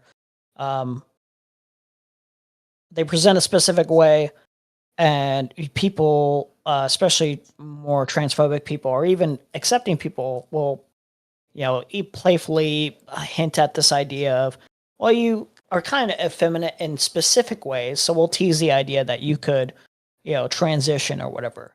And I think like you engage in a back and forth with that, especially in a environment where it's like edgy jokes or whatever, you know what I mean? Yeah. Where it's just like this is just playful, like none of this is necessarily serious. But the back and forth reinforces like this probable feeling, especially from the more queer friendly people that are being playful about it, that reinforces this idea where we will accept you no matter what, kind of thing. Like so there's a comfortability that you can kind of probably accept that makes it easier to go through the transition process. You know what I mean? I see. Like there's like we're here for you kind of people, and then the people that are genuinely making fun of you and saying you would be like a degenerate, and we would like dehumanize you if you're trans. Like Right. obviously we wouldn't like that. We're just making these jokes because it would be haha, it would be queer, you'd be like a loser if you actually did this, you'd be a freak. And then like I think one of the decisions that made Lyrics came to, he said this himself on like this video when he was responding to some the Rose Malay person, where he was addressing a little bit of drama about that. Mhm. And he's like, well, I didn't really feel comfortable in this like community. I felt like I was like putting on an act. Like that's like I just want to do music reviews. I just want to do this. I want to do that. And I think Yeah. part of like maybe the thought process was, like I actually do have dysphoria. I actually am trans. I'm coming to terms with that. And there's like a slow transition process. And then so like I think that coming through deciding that to like thought process, you want to get out of an environment that would dehumanize you and treat you like dog shit if like you were to come out like how Bo Blacks was basically for one, you know. I Um, mean, yeah, I don't think I think that there's definitely well-meaning but uneducated trans activists who probably encourage people to transition for expressing like a little bit of gender variance from like what the binary is, and I think that's like misguided. But I think that the majority of like I don't think it's feeling comfortable that would make him if he decided to take hormones and undergo medical transition. I don't think it's the comfort from the more trans affirming people. It's probably the fact that if you put on makeup as a man, people tell you you're a woman, and that can get really confusing for people. If people tell you the only reason that you would want to put on makeup is because you're a woman, and if you put on makeup, we're going to treat you like a woman, like you might think that you'll have an easier time in society if you just align along that binary instead of just being gender non-conforming.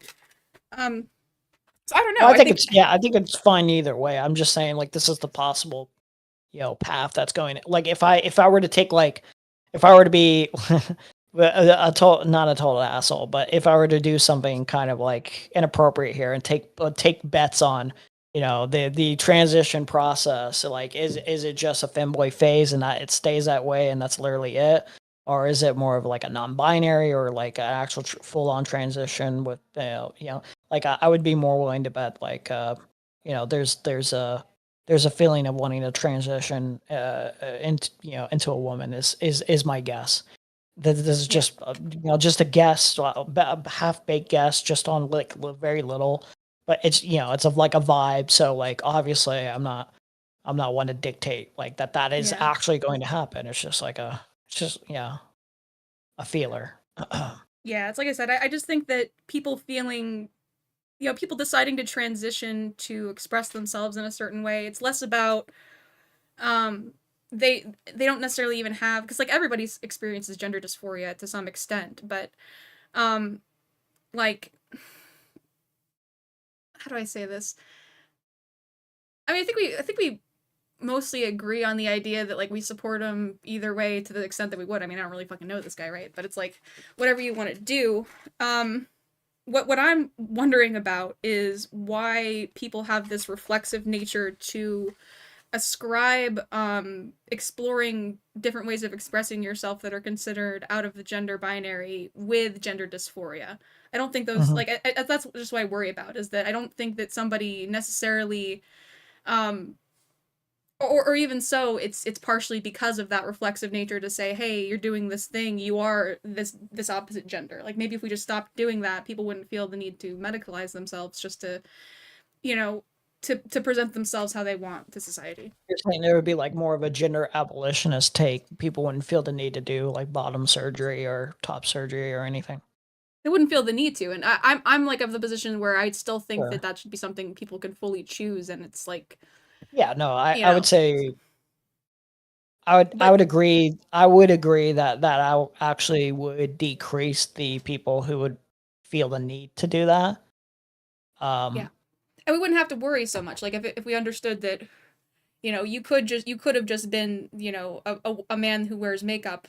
You but didn't also have like to you didn't have yeah, this external pressure to perform a certain way to I guess fulfill the rest of that role. I don't know.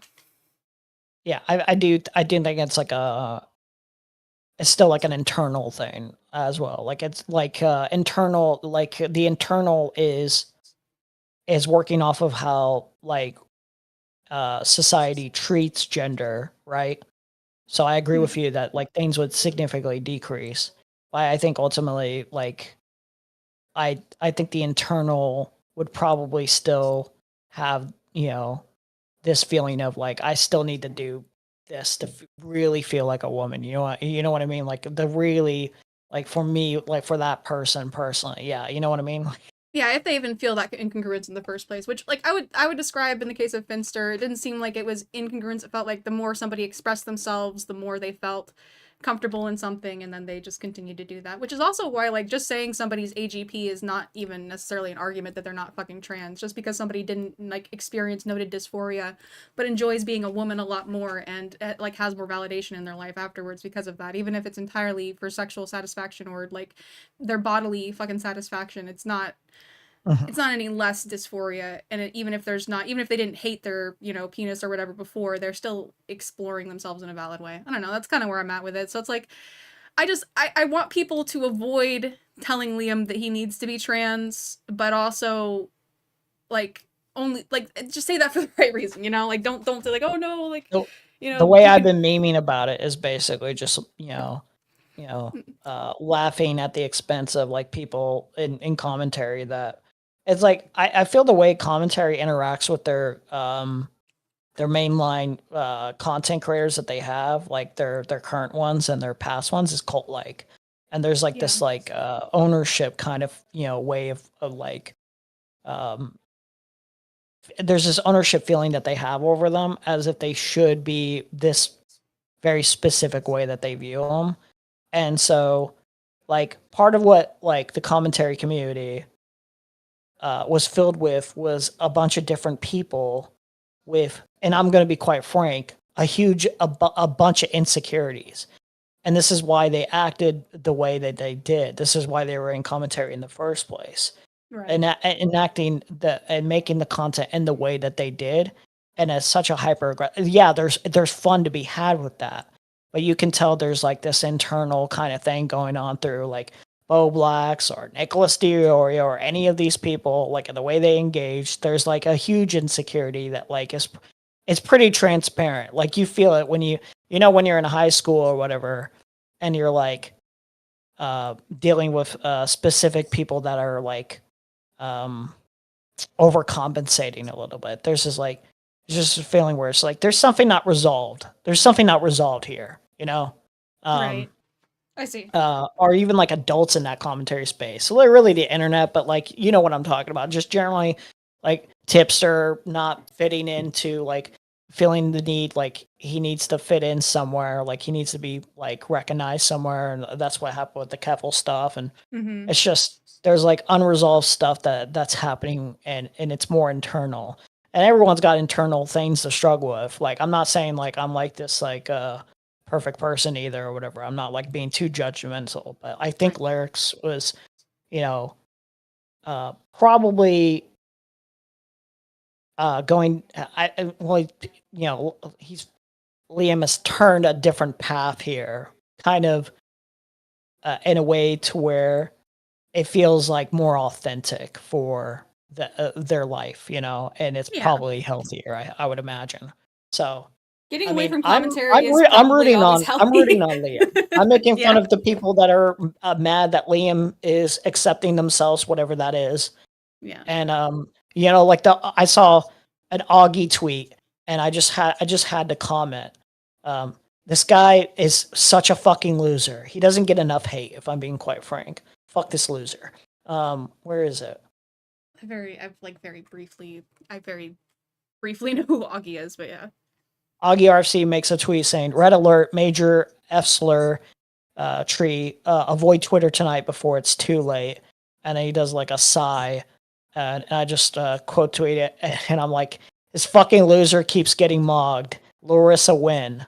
Like Augie keeps getting like this disappointed feeling in like everyone that's in his inner circle, and like what I was just describing to you is like all of these people have internal problems. There's like all these like pent up like insecure problems that they have. And obviously that was the case if you just paid attention. So this feeling of constantly being disappointed or constantly feeling like people are not living up to their morals and principles and having to, go to the ends of the earth to defend this fat pig, Nicholas DiOrio, even now, while like, Neo commentary is like eating him alive or whatever for sucking on Ethan's cock. It's just, it's kind of delightful, actually. It is kind of delightful to see Augie in such, disarray over, people accepting themselves and finally moving on to something else, whether that's, embarrassing in one way or another, like, Yeah. there's people moving on and he just can't move on. It feels like. Yeah. I mean, I also see the same sort of problem though, is that if we're gonna talk out so strongly and make fun of Liam for putting on some makeup and shit like that, then maybe we're enforcing people to not feel as comfortable expressing themselves in our community, or I say our community, but just communities generally. Like it's interesting to me though, the whole reaction from like the Augie RFCs of the world to a man wearing makeup. If these people aren't trans affirming, I would really question them on why they find more association with the costume of being a woman to womanhood. They're confused over their attraction to to lyrics when he puts on a little bit of makeup, but they at the same time they can't understand why people, like, I guess, want to modify their appearance to conform to a certain like gender binary. Like they understand that they are specifically like that they're attracted to the costume, not the actual gender, but at the same time they don't think that gender is a real thing. I don't know. It's interesting to me because Lyrics didn't do anything but put on makeup. He didn't make himself feminized. He already had a feminine face. But Well, it's like saying James Charles is transitioning into a woman. James Charles is clearly a man putting on makeup still and like perfectly comfortable in that gender as is. yeah. It's just kind of ridiculous to be like, it's just like this like general association of, because a man has effeminate qualities a little bit, right? Or atypical, like what is generally seen as effeminate, woman behavior or whatever, right? Means that they're going to transition or completely or fully. Obviously, that's not how any of this works. It's not how. But it is how it works for a lot of people because that like, societal pressure is strong. Like, yeah. And so for It's some saying of like them, you have to fit this. What's funny too is I saw somebody say, and I thought it was interesting. I was like, they're like, it's like you all say that gender doesn't exist, but like you conservatives are basically setting the standard of what like gender expression is. You're saying this is what the proper gender expression is, and you're bitching and moaning when people aren't following that exact procedure of gender expression. yeah. Like you're talking about how gender is like this like Democrat hoax or this crazy SJW like lefty like insanity, and it's like, no, you guys were talking about how this is the roles that you fed into. This is how you fulfill these roles, and this is the expression of your gender. Like this, like except for they, yeah, that's not how it works. That's not how individuals work. That's not how anybody works. That's not realistic. Like it's never been like that. Culture has never been like that. Tons of different cultures have never operated like that. They've all had different variations of like what is a proper way to be a man or a woman. It's just like it's ridiculous. And it's a ridiculous assertion. The same people that tell me that gender doesn't exist are the same people that told me I wasn't womanly enough while being a woman my entire life. It's like, oh, I'm sorry, I'm not performing woman enough, right? So when I explain to you this person wants to perform woman to society, you're telling me that it's so fucking stupid. But yeah, I mean that's I didn't really have too much more to say on the whole fucking femboy thing other than like I think it really does just show that we aren't biological essentialists at the end of the day. We just assume we attribute certain traits to man and woman, and then when we see people deviate that, we have this tendency to say, "Oh, you are the opposite biological sex. You're not just yourself." And then that can form incongruence in people, and they think, well, like maybe I would be happier, maybe I would have more routes to express myself in this different body, in this changed body, what's that, whatever. So like yeah, that's where I'm at with it. I don't have any finer points to put on it. But yeah.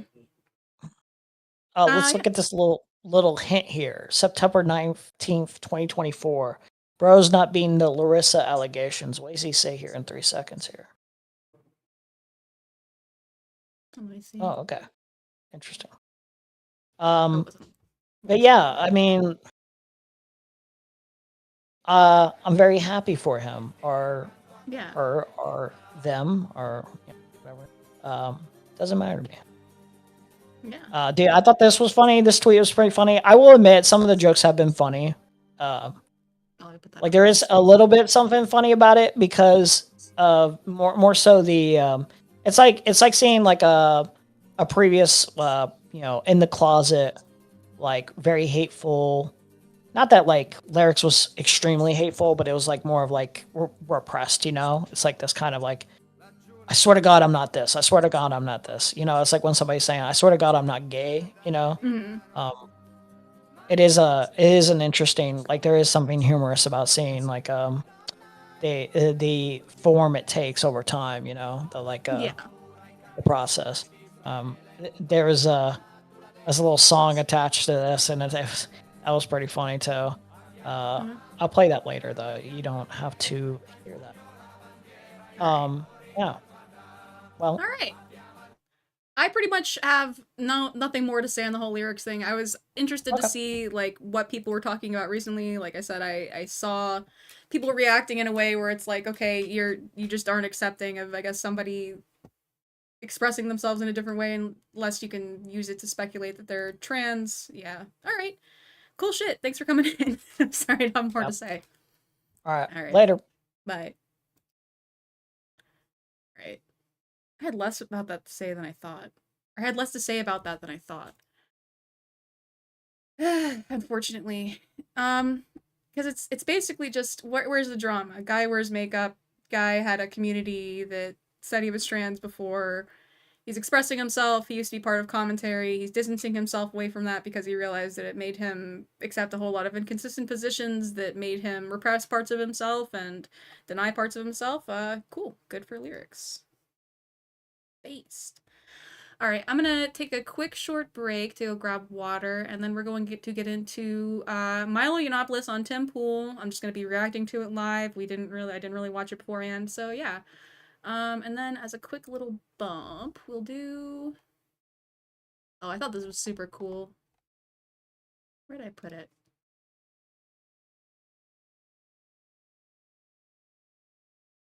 Let's see. Thank you guys all so much for coming in so far for the stream. It was a really interesting discussion with Blades of Chaos, Hell Puppy, and myself. So let me put this up real quick while I go AFK. How long is this video? This is a 3-minute video. Perfect. This got recommended to me fucking 8 years ago, okay?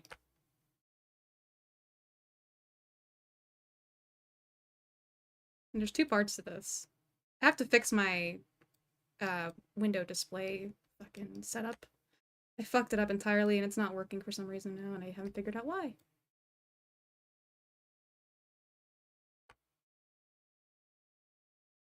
Milo outed Kirk on Temple apparently. Yeah, there's a lot of crazy shit that Milo said. I've been a Milo A-log since 2014, man. Like, I had friends who were super fucking obsessed with him back then, and I felt like I was taking crazy pills. I felt like, can you not see this guy's an absolute fucking grifter?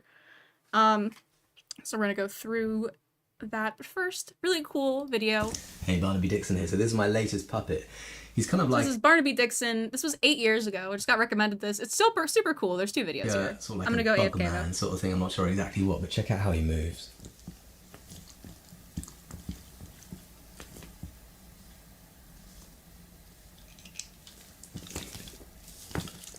So he's based very heavily on my Manu puppet design from over a year ago now in terms of his general shape and structure, but also these hands that can open and close and fingers that can point too. And this level of dexterity enables him to pick things up like that and put him in there. He's made from a very different material though. He's made from a kind of lightweight plastic, which is very form-fitting, very comfortable for me to use, very light. Which I think it helps me get a lot more subtle movement out of him. So instead of like having him look alive through kind of a lot of high energy stuff, which is fun to do as well, you can also make him look like he's kind of thinking almost, you know? Yeah. So a more obvious difference might be the fact that he has wings. So these can help him sort of jump a little bit or just kind of use them in an expressive, subtle way. Or just kind of fly around the space entirely, you know. Another thing that this one can do is this one glows. So the other one could glow, but only under UV light. And I am actually using a UV light at the moment, but it's not necessary. Check out what happens when I turn the lights off. So check this out, isn't this wonderful? So I've been playing around with this for about a week and it's still blowing me away. Just the fact that I can disappear completely into the background and just have him just occupy the space, just unhindered by me or my silly face. There we go. So you could have all sorts of things going on in terms of compositing as well. So I'm going to do a bit of post-production stuff. There we go, so he's duplicated himself. Did a little dance. Or sort of burst into like a whole swarm of himself, maybe. Yeah, it's really wonderful. Okay, so I'm planning to do some more videos with this guy in the coming weeks. Next week, well, Friday, I'll be doing a live thing in Bristol, so details of that can be found on my Twitter. I'll put details of any future live stuff I do there as well.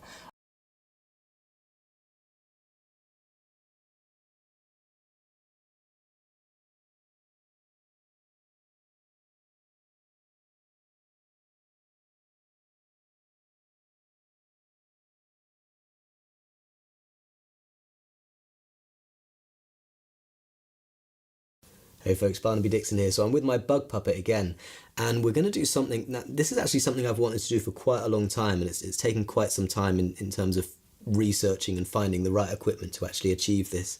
It's early days, and I'm sure I'll improve, and there will undoubtedly be some mistakes throughout this video. But I want to do kind of a live performance with 2 drum pads here. So I have the puppet moving around on them, and I have to my right a loop pedal, so I'm hoping that I can sort of layer things up and make kind of a melody kind of in real time, sort of live. That's the idea. I hope you like it.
Dude, that bit at the end is so fucking cool, man. That bit at the end was why I wanted to fucking share this, honestly. It's so cool.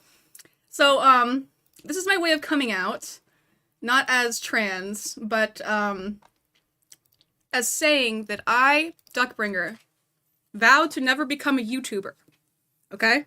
However, I might become a puppet tuber, because I think if I was going to do a VTube rig, it would be way cooler to make a multifaceted puppet model. Like a worm would be pretty easy to do in puppet form. Right? And then just perform my entire stream as the puppet. I think that would be way cooler. So yeah, that's my vow. I will never become a VTuber. I will become a puppet tuber. I'm gonna be eating during the beginning of this, but we're gonna get into the preamble of our pool. Fuck, where did I put it? What's here?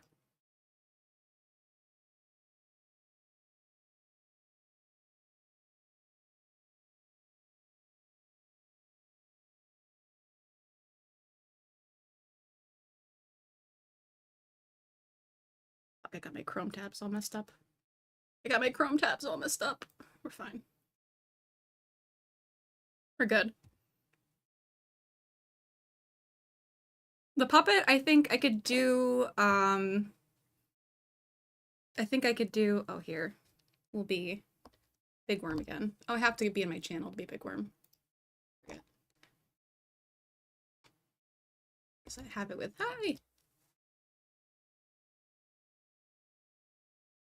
I can't pay. I think that if I was commanding a puppet around screen, and that's how I had to run my stream, like let's say I had a physical little screen that was displaying the display stuff, and then I was commanding a little physical puppet around. How about a puppet that looks like you in Sesame Street style? Dude, that would be so cool too. Like making a little Muppet version of myself, dude, that would be fucking awesome. I think if I disappear for another week, I'm not gonna have the excuse of it being a medication change. It's literally just I'm building puppets. Just assume if you don't hear from me, I'm building puppets. Yeah, that would be so cool. No, I think if I had a Dexter, like if I was moving my hands more during stream, I would be more focused, not less. So yeah. So we're gonna get into, we have Tim Pool goes deep with Milo and George Santos. This is an insane fucking blunt rotation. This is crazy shit. I'm really excited about this actually. When I heard this was happening, I was like, there's no way that's not gonna be entertaining.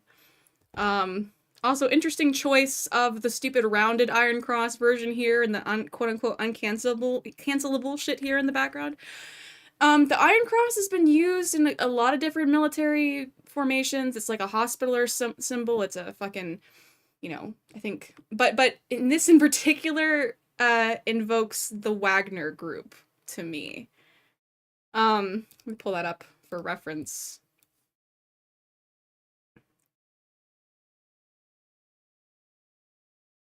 Oh, I wanted to just pull up I pulled it up twice, whatever. Like, I'm pretty sure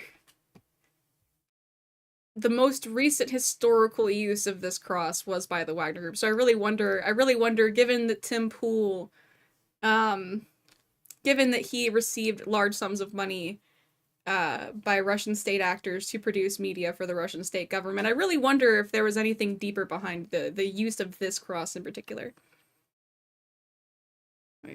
Where she is triggering the emotions of women. It's female coded. I didn't say it was wrong. I didn't say it was morally wrong. I said this is a show for women. It's intentional. You absolutely have said it's morally wrong. No. I absolutely have said that her behavior is morally wrong. What I have said is... Like, that's obviously the impression you've left, but you've said what a I very have strong said is statement. Specific about how she is telling people to pull their funding from Turning Point. Yeah. And she's destroying the coalition. Democrats are going to win in the midterms because of what she is doing. Who cares? I'm not saying anything about the brand. I'm saying Tim Pool's specific choice to display that brand is interesting. It's just interesting. That's all I'm saying. I'm just noticing. Oh, and she said, "No, I care." Is anybody in this room still on Team Epstein? Because I'm not. Wait, I don't think there's. Sorry, I am terribly sorry. I am not on Team Epstein. I don't give a. But my Republican congressman isn't Trump.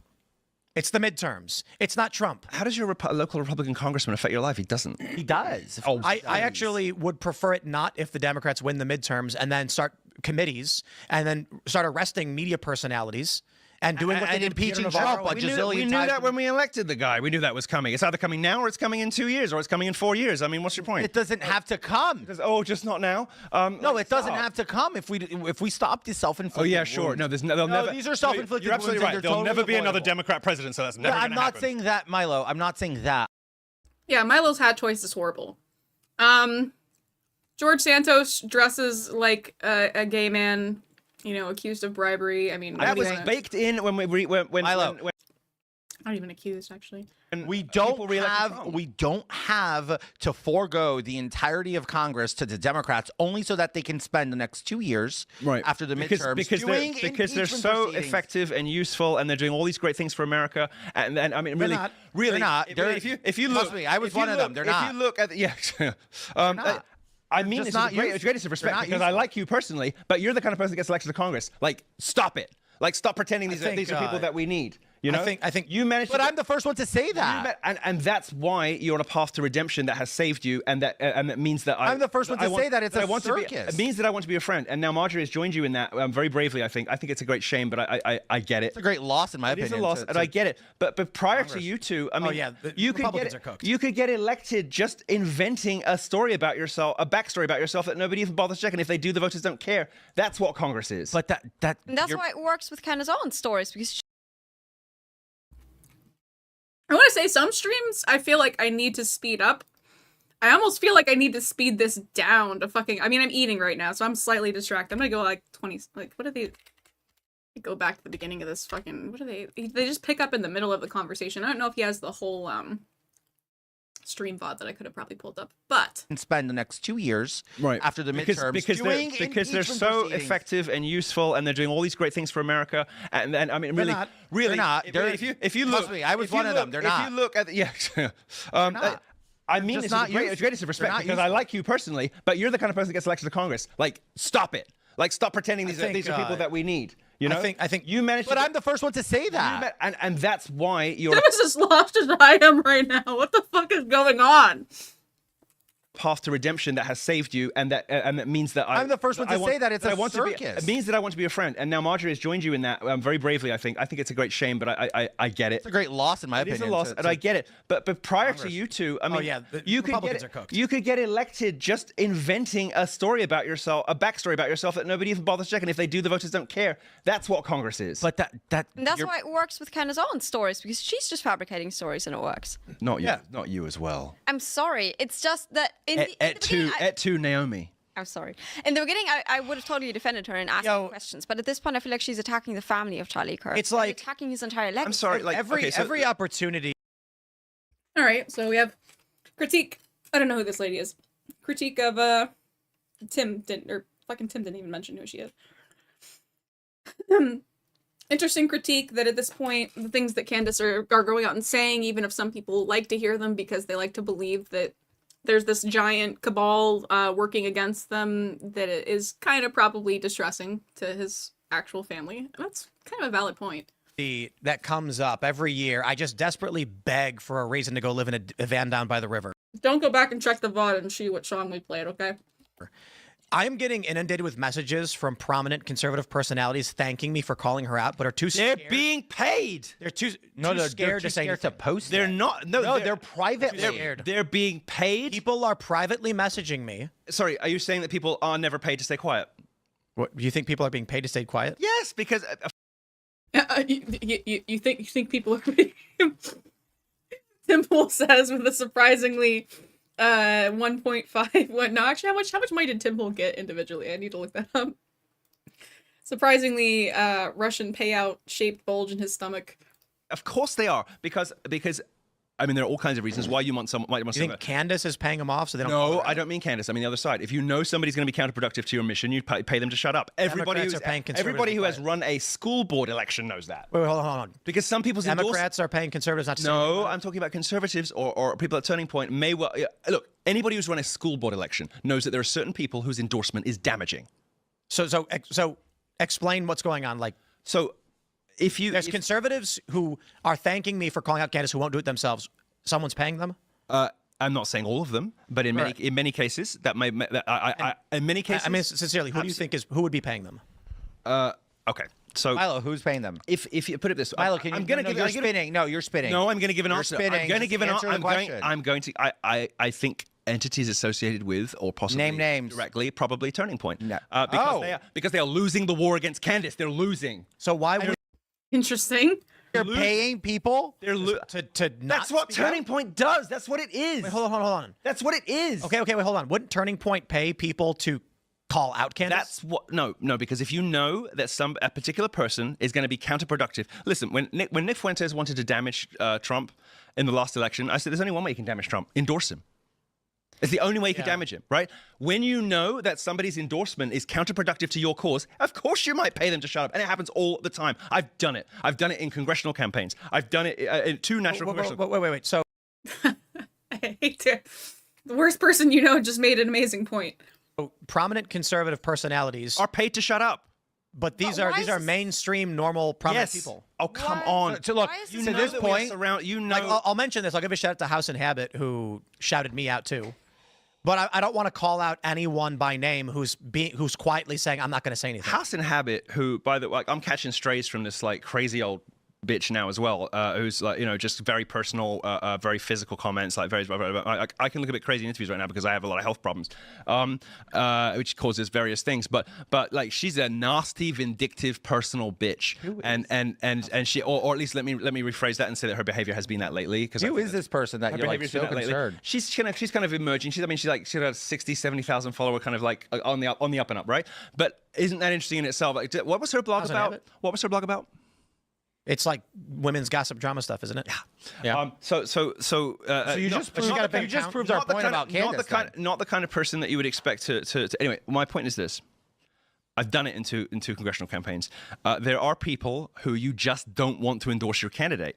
Look, there's because truth it's to that. There's truth to that. Thank you for saying that. Look, Thank you for saying that. I'm not. You know that. I know because I've been asked to stay out of races. You've been the guy that's been asked not to talk. Yes, and that's very true. There is, and I'm not. I have a question. As a messy bitch, I can confirm people don't want me anywhere near their political projects anymore. I have a question. I'm not accusing you of ever Milo, being paid not to talk. Milo, I've never been paid. I wish I was. And I won't ask Milo, I have you, a question. but- I have a question. It's mink. What is what you're wearing? It's mink. Oh, the hat. Yeah. So right now, I'm looking at two things. All right. Whatever. Let's step outside of the Candace thing a little bit and be a little bit more broad. I have an opinion that the political fight we are in, we are facing defeat, and We won everything. in the midterms. We won everything. Why? I'm curious to hear why Tim Pool thinks Republicans are going to lose out big in the midterms. That's interesting. Yes, and we're about to lose everything. And we've got hold on. Let me just get through this, right? Because we're looking at retirements. It's been a decade of winning. So the midterms are coming up, and Trump has got several marginal victories. Some of these things are not getting through, but let me just. I see prominent conservative personalities are refusing to speak out for what they claim they believe. They're thanking me for speaking out. But you're sticking up for these guys when I'm saying is that they're normal political operatives. You're saying that they're spineless cowards. Indeed. Right. Well, then okay, I'll take. They're even worse people. So the question for me I prefer they were getting paid. The question for me is the Brandon Tatum who keeps saying I'm not getting paid by Israel. Well, then you're an idiot. I never got paid by Israel either. My question is, you guys are getting paid by Israel? Milo, what is my reason for being involved in any of this at all? Honest question. Because this is what you do for a living, and because where the center of gravity is, ideologically and commercially too, it affects your business, affects your life, affects your children, affects your wife, affects everything about you. Why wouldn't you be interested? It'd be weird if you weren't. No. Why would I? Silly question. Why should I be this person? Why don't I? Why do you have the opinions you have? Why do you have the position you have? No. How about I just go work behind the scenes at a PAC or a media company and just because the function you're performing is valuable and in fact, in my view, essential. Because this is one of the shows that has such a broad guest base. almost utterly unique in media. The only thing that really comes close is real time, and they have that because of the HBO prestige, glitz, glam, and everything. And they can get. Although a lot of conservatives won't go on it, they do come here though. And you have maybe the widest, most varied, and most interesting and distinctive guest base in all of politics. Of course, I mean, this is a conversation between Milo Yiannopoulos and George fucking Santos. I cannot deny that Tim Pool's show is crazy. A place where fucking Admiral Gibbs has been on, and how this conversation is now taking place. Kind of a wild thing is history of what was he? He was like what publication did he work for before? He worked for like a journalistic place for a little bit, and then he did like Occupy Wall Street stuff, and then he was at J6, and then he started doing the whole I'm a fence-sitting piece of shit stuff during Donald Trump's first election. He gained a lot of notoriety by being basically a contrarian and saying that nothing in America is good without really understanding or engaging with the topics at hand. And he's been a very effective propagandist because of that. He's been able to make this broad claim that American institutions are failing in any way without actually advocating for something that would help improve those institutions. He's a very, very good accelerationist. It's in your interest to I'm not saying you're doing this, by the way, because I wouldn't accuse you of that, because I don't believe that about you. I don't think you're that kind of person. Yeah, or Matan and Pisco. Fucking, yeah, that was crazy too. But it would be in your interests to be anti-Candace.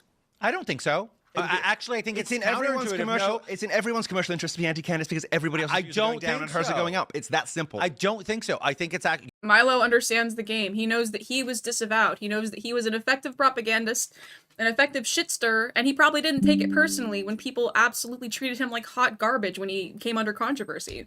Milo understands the game. You're wrong, because the base seems to be siding with Candace, so it'd be counterproductive. No, I actually think criticizing Candace has hurt our viewership. That's my point. We actually got cancellations on order. Your viewership in particular, probably, yeah.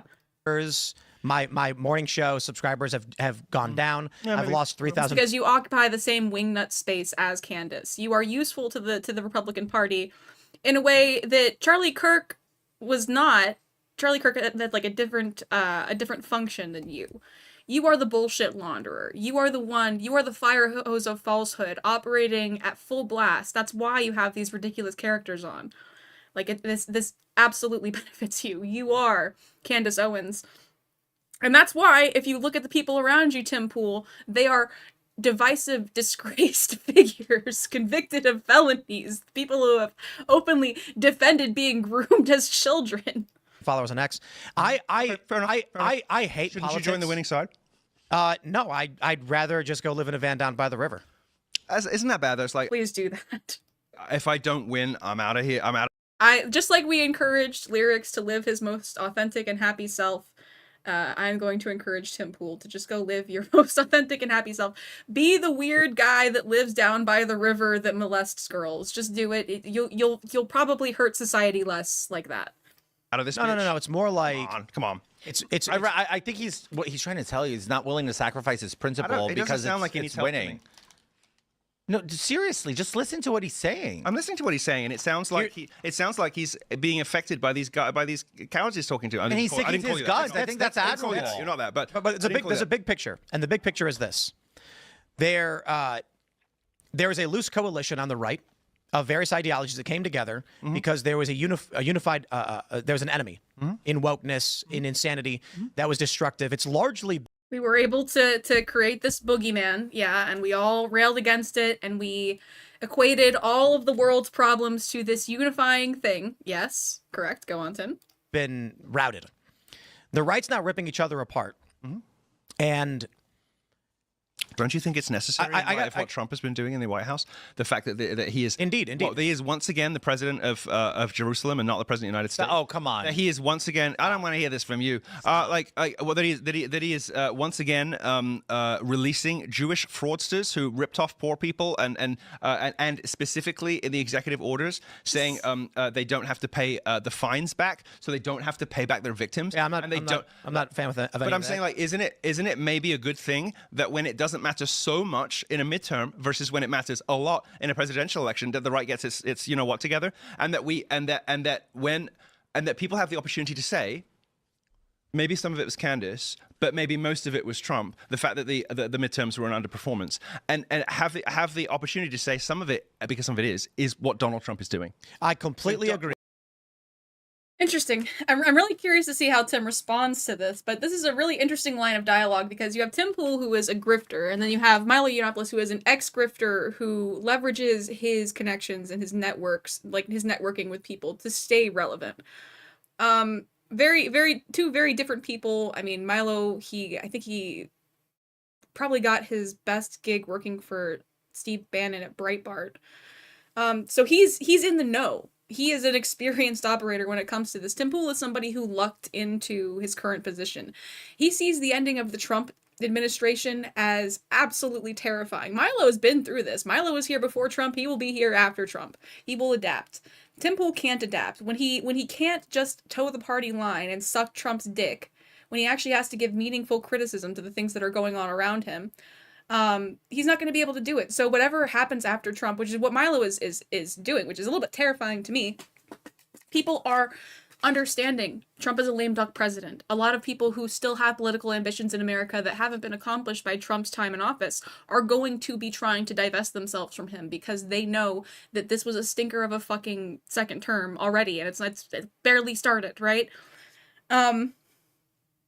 There's very little benefit to Trump's endorsement at this point, especially when you see what happens with, like, the writings on the wall when it comes to people like Marjorie Taylor Greene, right? You can't leverage aligning yourself with Trump towards a profitable political future. I mean, hopefully the writings on the wall for people like Tim Pool. When Donald Trump, I disagree. I agree that Donald Trump is dropping the ball. Yes, when Donald Trump said, if you are, and I think I know why this is, because I think that Trump was probably a confidential informant for against Jeffrey Epstein back in the day. I agree with that. Yes. I think he probably helped the FBI take Epstein down the first time.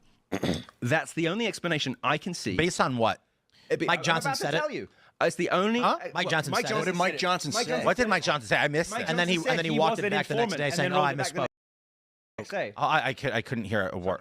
What? Mike Johnson was asked a question at a press gaggle, and he said something to the effect of, that's why Donald Trump kicked Epstein out of his club. That's why he was an informant to the FBI. No, he's explicit. He said Trump was an informant. I know. That's why I said he was an informant to the FBI. Forgive me, sorry. Yeah, he was saying this chain of thought. Oh, I missed that. Then everyone went, holy sh! And then he rolled it back. And the next day he said, no, I didn't mean it. I misspoke. But in addition to that, and I think more importantly and more persuasively, because people do misspeak all the time, some of the awkwardness. Not Mike Johnson. Sorry, not Mike Johnson. Well, I mean, very intentional. I know the man fairly well. So maybe it is a more powerful than I think. But when Trump seized up in panic, because that's what happened over the subject of Epstein. No, he didn't. There's a limited number of explanations for that, where he kept making. I agree with Mike. He kept making very, very obvious missteps designed to piss off everyone who loves him most, like Marjorie, like me, everybody who loves him most. People who, and I'm not saying that I put him in office twice, but I did the first time. I did help. I was a big component in the first time. But a lot of people who put him in office were like, what? Because Jeffrey Epstein, as Bannon has said, and who would know better than him, it turns out. You're going to quote Bannon, who consulted for Epstein? I just said who would know better than him, as it turns out. I just want to make that very clear for everybody listening. I just said who would know better, as it turns out. He said that... Let's go deeper. Let's go deeper, George. Why would he be quoting Bannon? Epstein was the key that picks the lock. Wait, right? that was funny. Jeff, a big component. The people who, and I'm not saying that I put him in office twice, but I did the first time. I did help. I was a big component in the first time. But a lot of people who put him in office were like, what? Because Jeffrey Epstein, as Bannon has said, and who would know better than him, it turns out. You're going to quote Bannon, who consulted for Epstein? I just said who would know better than him, as it turns out. I just want to make that very clear for everybody listening. I just said who would know better, as it turns out. Okay. He said that Epstein was the key that picks the lock, right? Of all of the kinds of things that people are asking, like, what is going on here? Why is this like this? And why is it? Epstein was one of the central ideological planks of MAGA teleology. Like, why does the world work like it does? Why do things look weird? Why do those people keep getting away with it and those people keep not getting away with it? Jeffrey Epstein was considered by everybody who voted for Donald Trump as a central pillar of understanding that we would unlock, and it would be like a code where bits of the universe would get like decoded for us. Like, oh my goodness, it's because of that judge. It's because of that. Everybody had that expectation, and there isn't one person who voted for Donald Trump who did not want and did not expect the Epstein files to be released immediately, in full, unredacted. I did not have And that when expectation. and when I did not vote for okay, Trump. fine. For Everybody that. except George, of course. No, that's not Of true. course. There's so many people. I voted for Trump for many other reasons other than that. And when stop it, grow up. You think that puts food? I do love listening to these two bicker. This is good. This is fun. On the table. Grow up. Oh, come on. It's about egg prices. Stop it. Come on. Part of the reason that Trump was elected in 2016 was that Hillary Clinton was emblematic of the way that the world was going wrong. The secret elite collusion, Epstein, it was all linked. And people who voted for him the first time and people who voted for him every time since, you can't find me someone apart from George, apparently, who did not want to see the Epstein files. Let me ask you. And I promise I'll wrap up and let someone else go. But when he said, there's no Epstein files. And then the Democrats made it up. And then stop asking. And then if you're asking, you're not a fan of mine. And then if you're asking, I don't want you. I agree with all of this. That is the moment Trumpism died. I agree. And don't we need a reckoning? And if that reckoning comes through the obviously, I promise I'm nearly done, the obviously inadequate account from the feds and Turning Point about what happened around, before, and after Charlie Kirk's death, where his ride or die homegirl is asking questions that have exposed some inconsistencies and some questions, and which seem to point to a different etiology for the crime than the one that we're being told. And when everybody from Turning Point looks so sinister, suspicious, and guilty all the time, and they're losing to her. Respect the public on that at least. They're losing to her, and they have every reason to be winning. So she has every reason. Isn't it smart for us to have that reckoning in the Republican Party right now? So let me ask you. You said you praised me for the Jack Dorsey thing that I did when I sat down with Jack Dorsey on Rogan. What do you view my motivation as for sitting down and challenging them on these things? I think that you are a man of good character. And I think that you are compelled. I see in your journalism, I've seen it when you were out and about more when we first met, like back in the day. And I see it now in here. I see, I'm going to blow smoke up here, but there's a reason I like you. I mean, you've been very good to me, but there's also other reasons I like you. I think that you Aside are... from the fact that you let me network still. I think that you are seized by injustice sometimes, and you just like you get visibly angry about people who tell lies or who are hypocritical or withhold information from the public that's critical.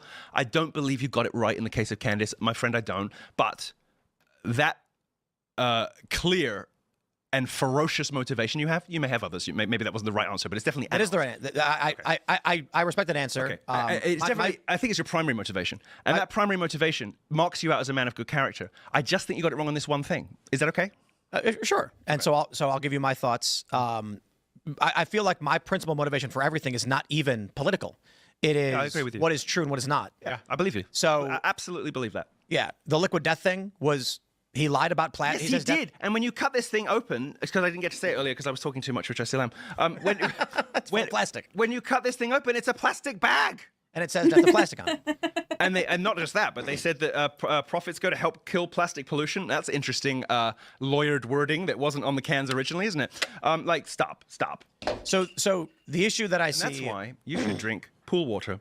Pool water is 100% artesian water. I don't know what artesian is, but it's on a lot of expensive stuff, so you should buy this. So Candace tweeted out that you should not donate to this godforsaken organizon. They've got 500 million. They've got 500 million in the bank. They don't need any more money, especially not to lie to Americans. Sorry, I should know. But they offered to speak with her. And she said that she didn't know what listen, but they lost that too. They lost that. And we've they called her bluff and she No, we've got mutual friends, and I'll tell you who they are after the show, and I'm sincerely sorry I can't do it. I know that I have to do this sometimes because you, like me, know a lot of people, and you just can't say everything you know. You can't. You can't because it blows up friendships and things that really matter later. Well, I end up saying everything anyway. And yeah, me too, but I'm not doing it now. But we have friends in common, and I'll tell you who they are, two of them, who are Turning Point people, who are tight with Turning Point, who told them they're losing and they're getting it wrong. And that's what I think too. She's winning. She's obviously winning. Yes, and you're totally correct on the political dimension. But the question in the end is, why did somebody or whoever is behind it murder Charlie Kirk? And that's what we should actually get to the bottom. We don't I'm know. totally fine with asking questions. I but do at not. this point, I feel like Candace is just making up stories out of the blue. I'm not saying. I think it's just I'm not going to say because Milo. I'm not going to say because I don't know that Candace has arrived at the right answer today, or that she will do in a month. But I can tell you She's this. not even trying. That's the issue that I. That I don't agree with. Look, Candace is the one person in public life, the one, because it was not Erica, who has exhibited genuine heartbreak and grief over. Okay, hold on. Time out. I can't tell you another person. You cannot be the judge of that. That is not fair to Erica. Well, I did appoint myself the judge of it, and everybody agrees. But you can't be the judge of that. You can't talk about grieving. No, Milo, you're wrong. I love you. No, but you're judging, and they have judging a widow's grief. Hold on, I have a question. No, it's an honest question.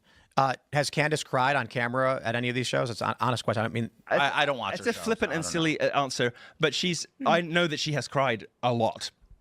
I know that because I'm not denying they were great friends. I'll tell you what I think. She is. It is certainly true that in recent years there was a drifting of Turning Point and Candace, and perhaps something of a drifting between between Charlie and Candace. Maybe it was the pressure from his donors that we now know he was speaking about later, just before his death, saying that was the reason it was pushing him anti-Israel. Maybe he was initially convinced to distance himself from Candace as a result of the pressure we know for a fact because they confirmed it. So I'm going to give you a hard example. There was a little bit of a drift, but I'm going to give you a hard example. example. Is the only ride or die homegirl for that man, and she is the only person who ever has been. I'm going to give you a specific example from her show. Yeah. It's so interesting that these people are all shadow boxing. These people are all known political actors who are open about the fact that they're willing to take money from, shady donors and stuff like that. Everybody here is ingrained in the system. So really, it's almost like they can't say the quiet part out loud, so they have to invent these complex conspiracies to explain the inconsistency and the infighting. This is fascinating to me. This is absolutely fascinating to me. Like, listening to these people interact is like crazy. She highlighted claims that Turning Point was committing fraud, and these claims were there were a few. This is about the tax something, right? Right, and it's all lies. The tax form thing is all lies and manipulations. But when you say lies, and let me yes, absolute lies. The man behind these videos claims to be an accountant. Okay, so either he's lying about being an accountant or he's lying to you. He said the tax forms were missing, as if to imply they did not file or they should have. How they had not filed yet, or they missed the deadline. In fact, he even mentions, I'm pretty sure in his video, the October deadline. Isn't it true that they filed on the day? Well, I don't know exactly. And isn't it true that when he said that they hadn't filed yet? No. Was there a way for him to know they had filed? Because there is an enormous gap between when you file your taxes and when it shows up on the IRS website. Indeed, which means they could have filed it in May.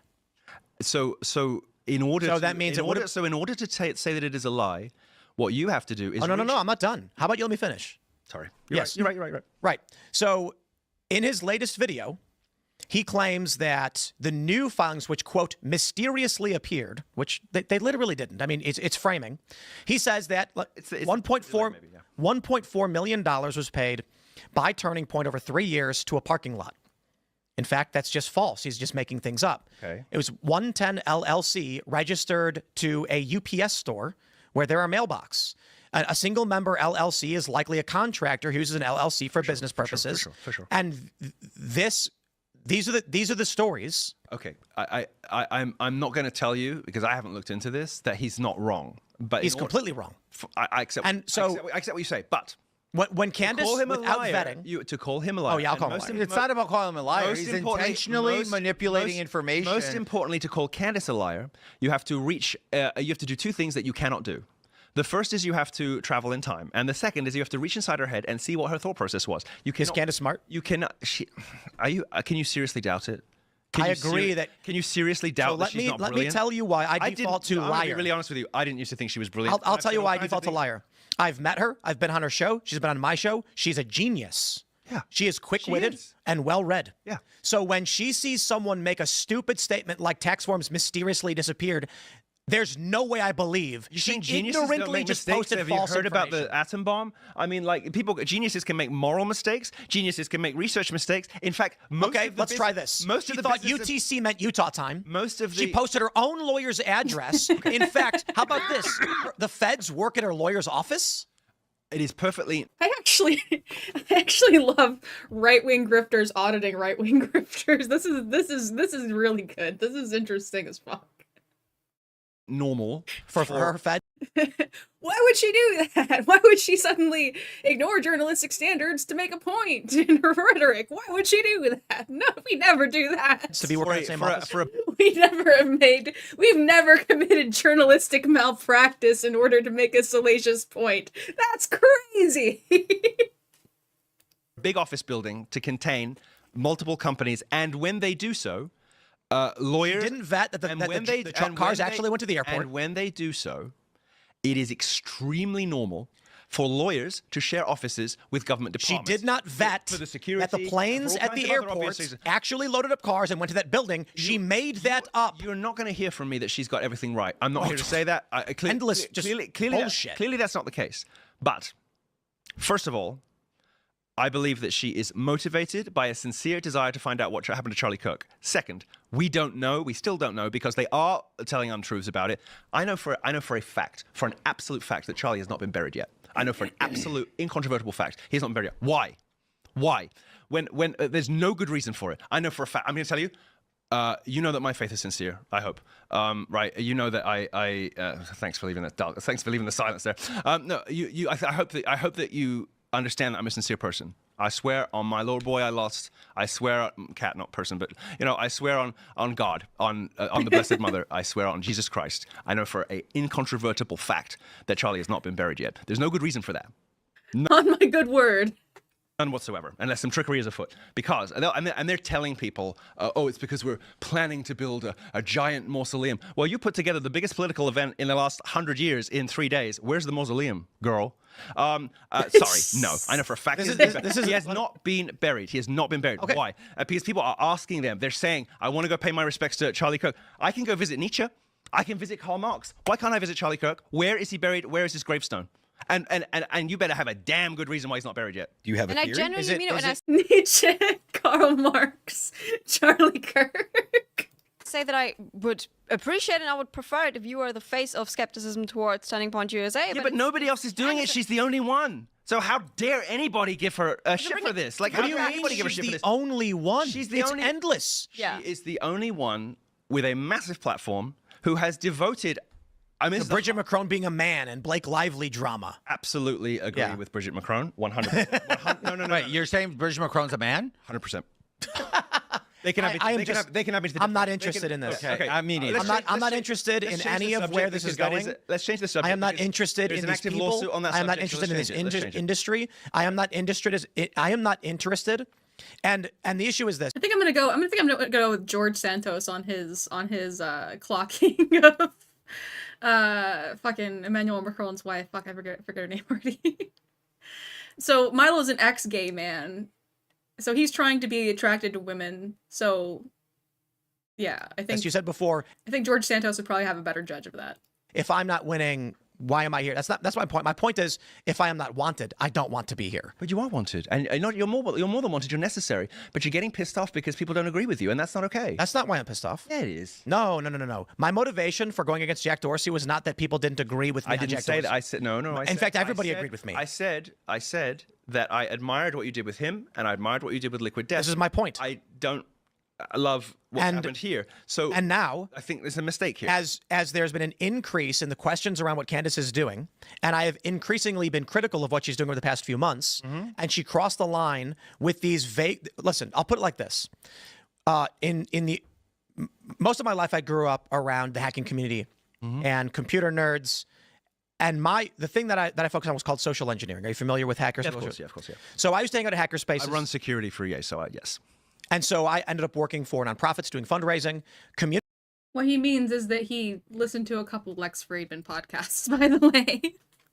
Communications manipulation is the principal function of hacking in general. Yeah. Most times, someone's breaking into a computer. They're not.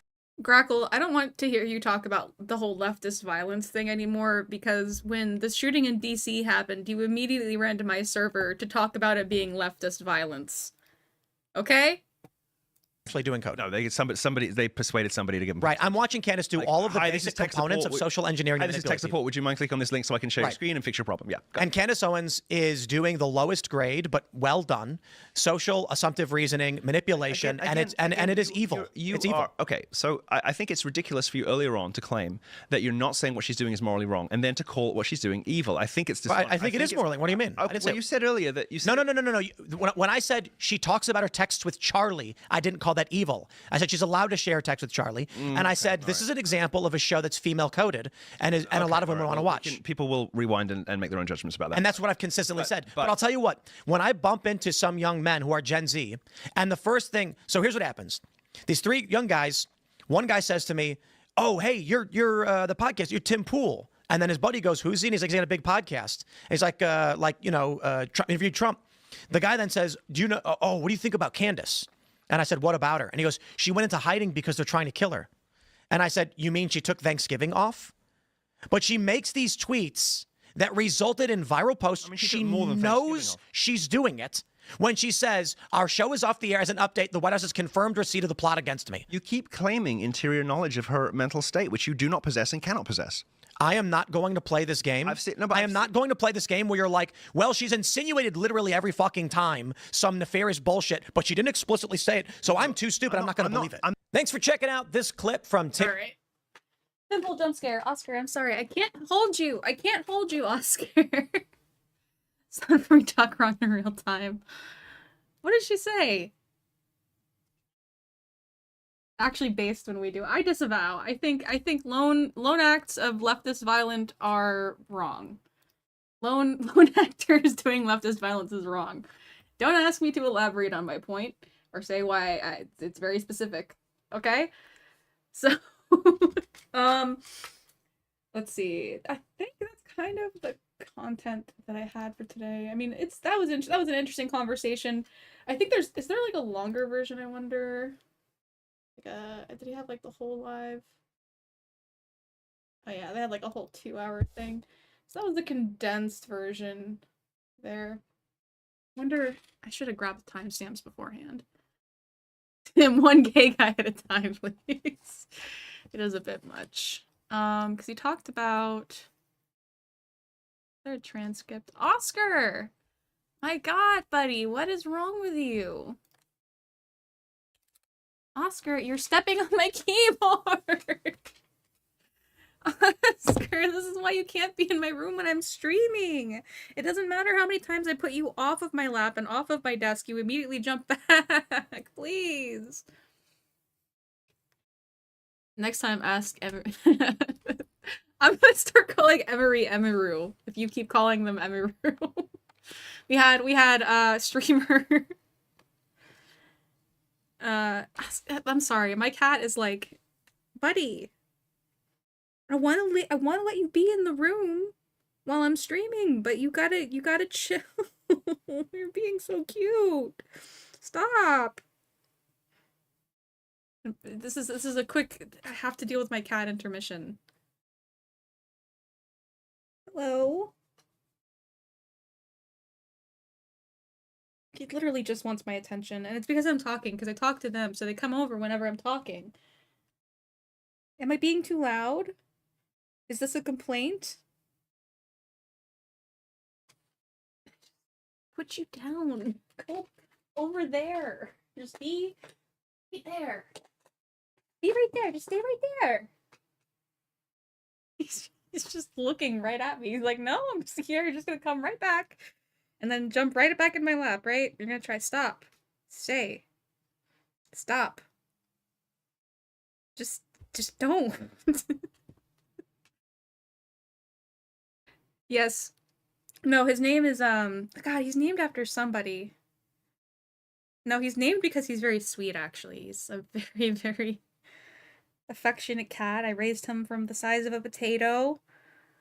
Hello. He's like below my desk now, but I'm petting him. I'm still petting his head. So he's okay with this. I wanted to look at the transcript. They talked about... Why does it make it hard to search the fucking transcript anymore? Hi. Hi. You're back up here again, I see. Oh my god.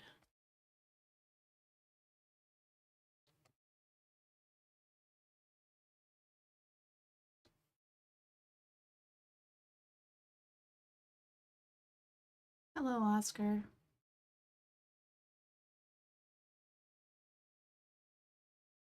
Oh my god.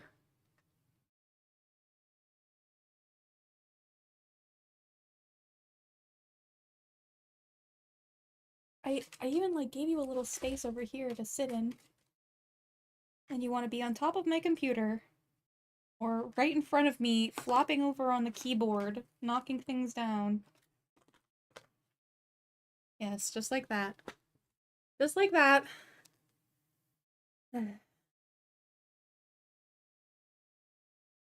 Oscar Schindler. Is your name Oscar Schindler? He's incapacitated as long as I'm holding him like a baby, but that doesn't help me for streaming. I don't want to put you out of the room again, but you can't behave. I don't have a little squirt bottle or something to be meaner to you. You don't listen. You don't listen. See if I can... Oscar, at least purr for the guests. No, I don't think that even gets picked up by the mic. No.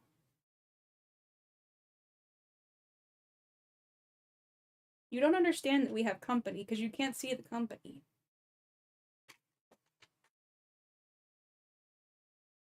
Stay there. No. Here's the blanket. Lay down. Lay down there.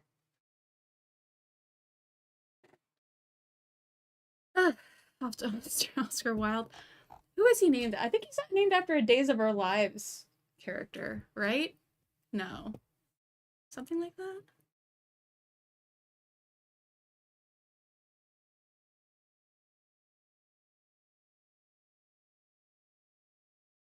No. God, I forget who he's named after. My mom named him. Sounded like someone farted. That was me getting up from my chair. You're literally right back. You're literally right back. Oscar, I don't want to kick you out.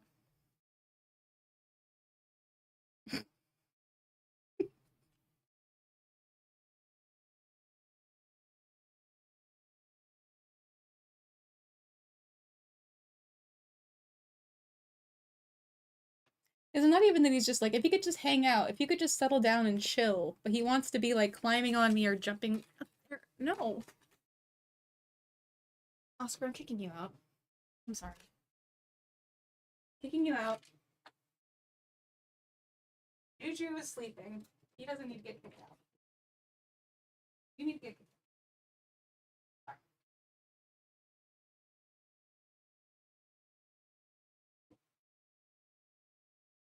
He's been evicted. He's not here anymore. He's not distracting me anymore. But in terms of what the fuck else am I gonna do for stream? So I had, no, I think I'll do that another day. We had the US National Defense Strategy thing we can go into, but I kind of want to go through and make some notes about that. Ugh, no, I can't stop. I can't start yawning. I can't start yawning. Yawning is illegal.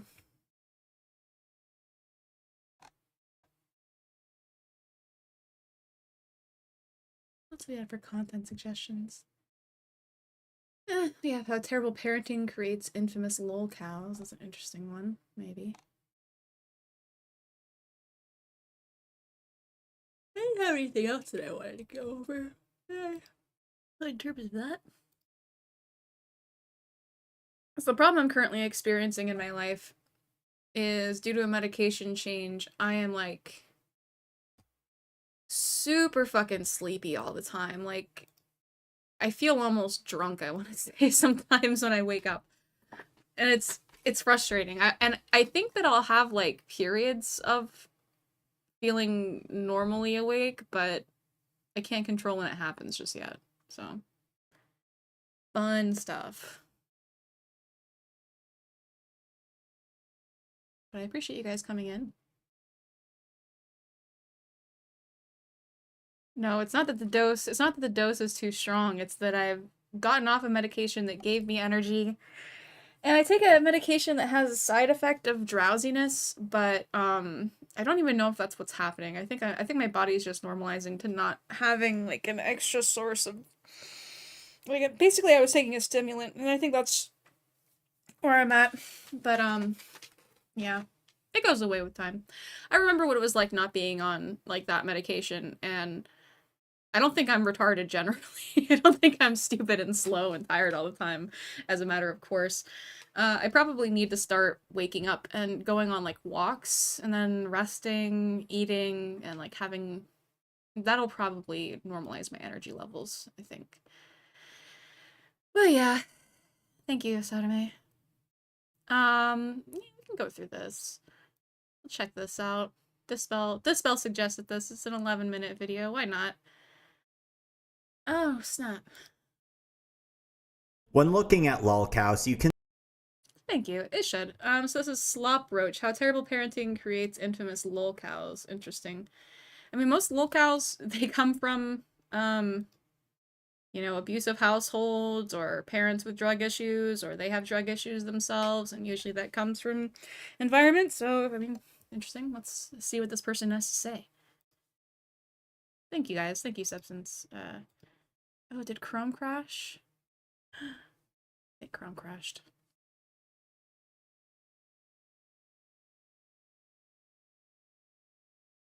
Hopefully just that Chrome. No, all Chrome.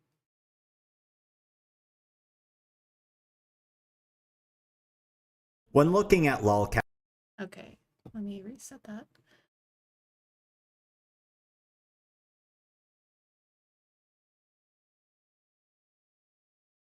Yeah, in terms of tech issues, we're going pretty well. We're going pretty well so far. Let's see. I still need to do some I probably need to do maintenance on my computer. I could probably free up some. I think if I freed out some disk space, probably blew the dust out of my computer, it would help. You can see a lot of similarities between them and determine how their conditions manifest. For example, they tend to be mentally ill to different extents, they tend to be sexual deviants, and most of the time they can't help but to feed the trolls. However, I believe the most common factor between these people is the terrible parenting. I've spoken briefly about the parents of each of these lolcows, but I would always just briefly mention them without giving it much analysis. I aim to do that in today's video. Barbara Weston and Robert Chandler, or Barb and Bob, or just Borb, are Chris Chan's parents. Chris was born in February 1982, making Barb 40 and Bob 54 when Chris was born. Already we're off to a... Yeah, we'll probably, Grackle, good point. We're probably just going to transition to Skyrim after this video, but I just wanted to go through a little bit more content. I didn't want to just be like, we hit the 4-hour mark. It's time to just play video games. We'll go through a little bit more. Bad start. They knew Chris had autism from an early age, but because of their age, they had out-of-date beliefs on the condition and how to raise an autistic child. For example, they refused to put Chris in special education because they believed he might be put in an asylum or possibly even lobotomized. Good intentions, but completely misguided. They also knew nothing about the internet and internet culture, so they couldn't fully grasp the situation their son was in and weren't able to give him sound. Trying to imagine like the 1960s version of Chris Chan being lobotomized instead of becoming Chris Chan. Yeah, as Saturday said, that might have been the good ending, IDK. Listen, lobotomies are bad. We're not pro lobotomy, even for Chris Chan on this channel. Okay. Internet advice. It did not produce, and like some people did like note that they were less problematic and they probably lived happy, calm lives, but 20% of them died and 30% of them had major complications and never regained full function of their body. Just don't feed the trolls or don't give out our address. So like from an empirical standpoint, I can't say that the people that were happy with their lobotomies were wrong. But I don't like those odds. also had children from previous marriages who they were both estranged to. Most notably, Cole Smithy, Barb's son, hated Bob with a burning passion. Bob was the better of the two parents. He actually tried instilling discipline on Chris. Oh, did I? Well, we're talking about Chris Chan. You're right. Christine Weston Chandler. There was the time he barged in and scolded Chris for posting the house on the damn internet, but there was also a time where he walked in on Chris having phone sex and told... Honestly, you know, the reason that I can never correctly gender Chris Chan is because the majority of the time that I interacted with content they created, they were Chris Chan. And since they've become Christine, they've mostly been in prison, or like it's a lot more depressing to A-log them, so I think that's probably why. Told him to... I haven't internalized that they've transitioned yet. Which got him the nickname the Internet Lumberjack. He also wrote... Oh, never mind. I thought that I said he, wrote beautifully what? written letters to Chris when he was born, and another when he was 26. He wasn't perfect though, as his bigoted beliefs would find their way into Chris's mind, which would explain his homophobia and racism. Barb was the worst of the two. For one, she had a hoarding obsession, which caused their house to turn into an absolute sty, a terrible environment for an autistic child growing up. She was an enabler of Chris's bad behavior, often consoling him in situations where Bob would scold him instead. She also got involved in Chris's assault against Michael Snyder, enabling and protecting him through the whole situation, which resulted in charges against her as well. She would also threaten to harm herself when Chris did things she didn't like, such as Chris wanting to go to MagFest. After Bob died, Barb would ask Chris to cuddle with her. Many people have pointed to this as evidence that Barb asked Chris to have sex with her regarding the incest situation, but that is Yeah, that's so depressing and sad. Jesus Christ. still unclear to this day. Daniel Larson was born to parents Elizabeth Scheimer and Travis Larson. Less is known about Travis, other than that he basically left Daniel and Elizabeth in 2010. Daniel claims Travis forced him to smoke cigars and would beat him with a belt, but this is uncertain since Daniel is an unreliable narrator. Travis seemed to take major issue with Daniel's behavior growing up, and all the coddling he received. In leaked text messages, Travis implied that Daniel's grandmother, Nancy, who we'll get to, would apparently spoil Daniel and just told him everything he wanted to hear. Daniel's mother also had some negative things to say about Travis, saying that he was just obsessed with sex. No one comes to me, my son, he's my life, and if I have to choose between a boyfriend who's stuck up on my son, it'll be my son first. I don't need a man in my life to tell me to stay away from my son. That'll never get better. Screw that bastard. So sorry, Lord, for language that makes you mad. Love you, Danny, and always will. I don't need a person who is so obsessed with sex he can't even care about other people's feeling in my life. Okay. That might explain some things later as we get into Elizabeth. Elizabeth Scheimer is an adoptive daughter of Nancy and Daniel William Scheimer. Nancy likely had adopted her through connections from her job as a social worker. Why does the scale here looks interesting? These people look like they're like two different like races in an RPG. I don't even know. Which involved relocating babies to homes, and Elizabeth was one of those babies. Elizabeth is very likely special needs herself, possibly suffering from some of Daniel's conditions and disabilities. She actually had 2 children before Daniel, twin girls named Joyetta and Olivia, but they passed away shortly after birth due to Rh incompatibility. We're not completely sure if Daniel inherited any disabilities from Elizabeth, but what we do know is that he seemed to inherit Elizabeth's dreams of becoming a famous singer-songwriter. Huh, the apple doesn't fall too far from the tree, eh? Daniel was eventually taken away by Nancy to grow up with her while attending the Tennyson Center to get the special help he needed. It seemed things went well there, although according to Travis, Nancy would spoil him. Interestingly, Daniel first learned of Grace Vanderwall at the age of 14 on America's Got Talent, and Nancy made a remark which would open Pandora's box. She said to Daniel, "One day you might be performing with her." Man, if only Nancy could have seen what would have come from that. Now, back to Daniel's mother. There are accusations of abuse coming from both Daniel and Elizabeth towards each other. What we do know is that Daniel was taken away from Elizabeth due to him growing up in a neglectful home, and we also know that Elizabeth got a restraining order against Daniel after he assaulted her while she was in a wheelchair. To me, it sounds like another terrible case of a parent raising a child to be a monster, then that monster attacks them.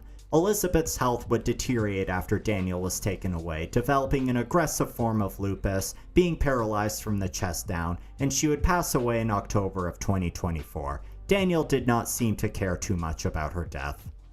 Tofia Chu's case of terrible parenting is actually quite unique. The typical so far. part is that Tofia's parents never should have had children. I have critiques of the general structure of this video essay, but I think it's an interesting topic for sure, like drawing parallels. But the more interesting part is that both of her parents are on social media. This is the opposite case of Chris Chan. He had parents who weren't just offline, but completely detached from the web, so they couldn't comprehend Chris's bad situation. Tofia's entire family, on the other hand, are all terminally online to the point where they can't save Tofia because they're in the same situation as she is, possibly even worse. Both of her parents are unemployed, relying on social security. They've always lived in poverty. Tofia's mother is known as Mama Chu. She streams from a platform called Station Head, and she's very aggressively defends Tofia Chu, defending her worst behaviors and coming to her defense from the trolls constantly. Much less is known about her than her husband, though. Tofia's father is known as Papa Chu, and also known as Ezekiel Mordecai Fusario. I may have mispronounced that, but I don't really Isekai. What was that? Isekai. care, to be honest. As you may have guessed, Papa Chu is extremely mentally ill. For starters, he seems to see himself as some sort of prophet or god, believing the world government should give him $99 zillion so he can distribute it across countries of the world. He runs multiple fake businesses in an attempt to grift off of gullible fans such as the Ozark International Bank of America. Obviously, he'd just scam his viewers with these businesses. And of course, he's a complete sexual degenerate. He's posted several lewd images of himself on social media to get attention and constantly makes creepy flirtatious gestures to his audience. This infuriates Mama Chu. He also said he believes the streets should be lined with prostitutes, who he likely engages with, let's be real. There are rumors that he's not even Tofia's real father, and as of recent, Tofia has even been calling him stepfather. Papa Chu is also responsible for Tofia and her family being evicted from their home. For one, he constantly starts fires in their apartment, which obviously causes damage, but more importantly... He's just fucking randomly starting fires. This man's a menace. Jesus. I don't know much about Tofia Chu, honestly, her lore, or like what the fuck she's a cow for, but holy shit. He doesn't pay the rent. Yeah, Ironic how this man This is some insane origin. wants to control 990... Terry Davis, yeah, that's Terry Davis. I think, $9 zillion on a global scale, but can't keep up with the rent.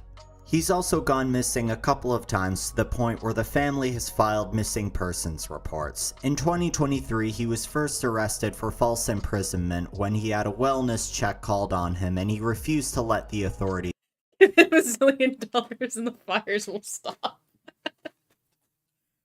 leave. His this is why this guy and Grackle, you guys shouldn't have authority. bail was just $25, but his family refused to actually pay it. At the end of that year, he was arrested for armed robbery, assault with a deadly weapon, criminal trespassing, and resisting arrest. He's still in jail to this day. Honestly, this is a situation where the main lolcow is actually more normal than their parents. Not as much is known about Josh Block's parents, but we can still speculate. That's rough. Being a lolcow because your parents are fucking lolcows. Josh was born to Laura Block. There are certainly a lot of situations like that too, where parents will respond for the sake of their kids or their young adult children, and yeah. Block and Alan Block. Laura Block passed away from ovarian cancer when Josh was just 14. Similar to Daniel Larson, Josh is an unreliable narrator, but his claims about his father actually seem quite plausible. Is that Andy Dick? Josh claims his father would abuse him to the point where he'd have bruises, and Josh was taken away because of that. We do know that Josh's grandfather would take custody of him after his mother passed away. Josh also said that his father was hooked on drugs and that he went to rehab after Josh was taken away. Chance Wilkins easily has it the worst when it comes to bad parenting. The most normal parental figure in his life is Ed, who's Chance's grandmother's boyfriend. He might be a complete redneck who has a painkiller addiction, but he's the only one in Cyrax's life who's refused to take any of his bull. He and Chance live with Sally, who is Chance's grandmother and legal guardian. We're gonna get to her and why she has custody over Chance. Sally is an enabler of Chance's infamous online behavior. She refuses to restrict his internet access, allows him to develop horrible hygiene, coddles him whenever he gets in trouble with the law, and worst of all, denies that he's a pedophile. Sally took Cyrax away from his previous parenting situation and gave him a new name because she believes in giving him another chance. Well, even after all this time, she's still clinging to that hope, which ultimately means being one of the worst parental enablers mentioned in this video. Chance's real parents are Connie Lobdell and Rupel Smith. According to Gordon Wilkins, Sally's ex-husband, Connie was developmentally challenged and Rupel took advantage of her. This makes sense when you consider that Rupel was convicted and imprisoned for raping a girl on a bike path. Yup, that took a dark turn. When the victim spoke to the police and drew a sketch of her attacker, Rupel saw this and decided to phone 911 to say the sketch looked like him. The police came by his house and found the same bike that was at the crime scene, and he was arrested. So from this we can gather that there's no way Cyrax could have ever inherited any intelligence, as both of his parents were very cognitively slow. Rupel would eventually leave prison and was found saving photos of young boys in dresses on Pinterest thanks to Music Biz Marty doing some investigation. Clearly, No, that's great. he was f***ed up from the very start. Back to Sally, Chance's grandmother. Sally actually got married to her first husband, and father of Rupel, when she was just 14 years old. This means that Cyrax's father and grandfather were rapists, making Cyrax a third-generation rapist and pedophile. Man, with a background like this, there was never any hope for this guy, and it's a shame Sally never saw this. The moral of the story is every child deserves parents, but not every parent deserves a child. With the stories we've seen here, some people just shouldn't have kids at all. And when they do, there's a very high chance they're going to become the next horror cow with how everybody has access to the internet nowadays. I guess is it morally it's more moral to make fun of a lol cow that lives in a country with robust public services. It's less moral. It's less moral. it's less moral to make fun of somebody that obviously they had no fucking shot. There was nothing. There's no counter to that level of fucking generational dysfunction. Jesus Christ. What the fuck are you saying?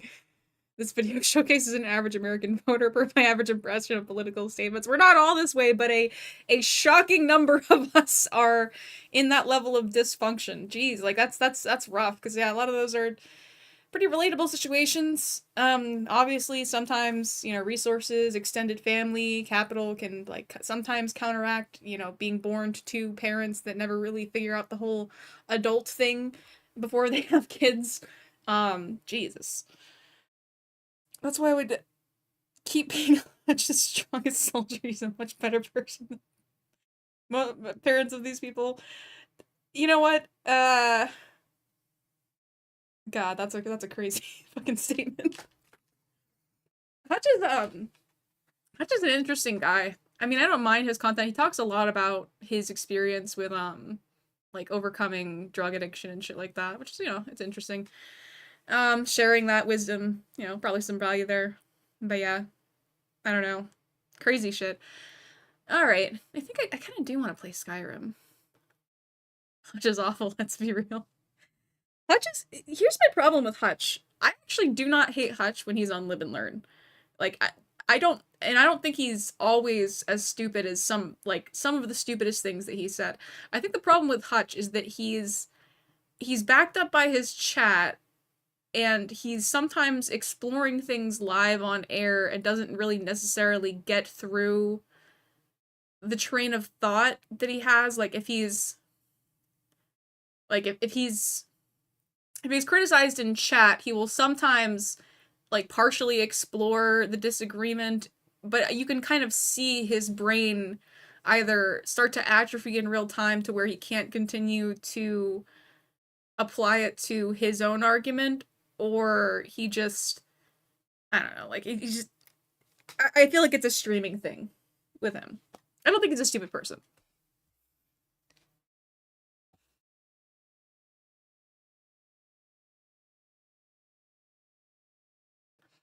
Yeah.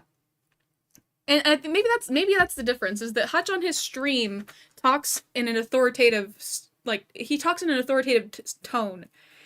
He has a platform, he's covering politics and reacting to politics all day, every day. And he is just kind of a guy.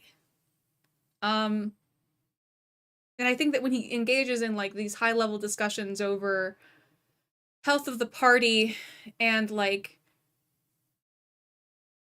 for example, I'm trying to think back on, like, a recent disagreement that I had with him when I was watching his stream. Like, in the lib versus left kind of debate, he fully equated. I need to think back on my disagreements with him. Actually, I want to make a better substantive disagreement on something he's actually said. What was it that I was... Shit, he said something a while back that I feel like he never really got around to understanding. Fuck, I'm trying to think now. I'm out of it.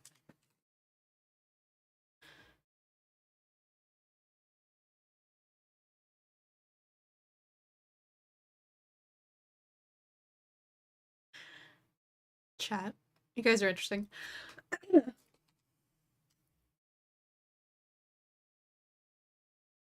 Who was smarter, though? XQC, Hassan, or Jake Paul?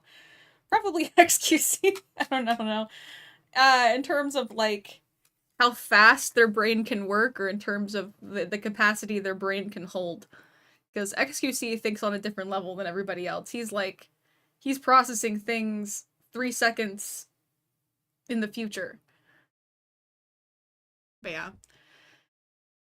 Are we gonna do Skyrim? Should we do a Skyrim stream? We can do Skyrim.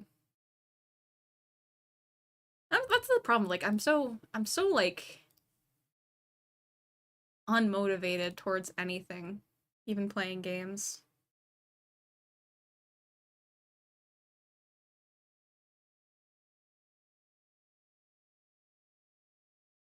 Yeah, let's play Skyrim. Why not? Let me get this loaded up, make sure my OBS and everything doesn't crash. Let me close out every single Chrome window. I'm not even giving that motherfucker a chance to fuck with this today. Let me get this up. Oh, I do have to reopen that to...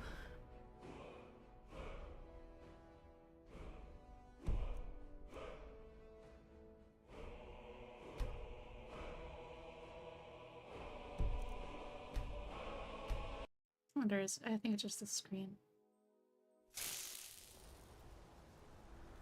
I can pretend, yeah, we'll get into, like, political analysis of Skyrim, I guess, while I'm here. Oh, there it goes. There's Skyrim.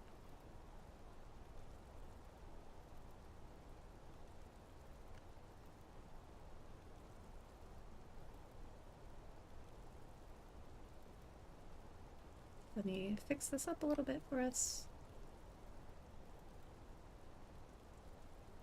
What was I even doing before?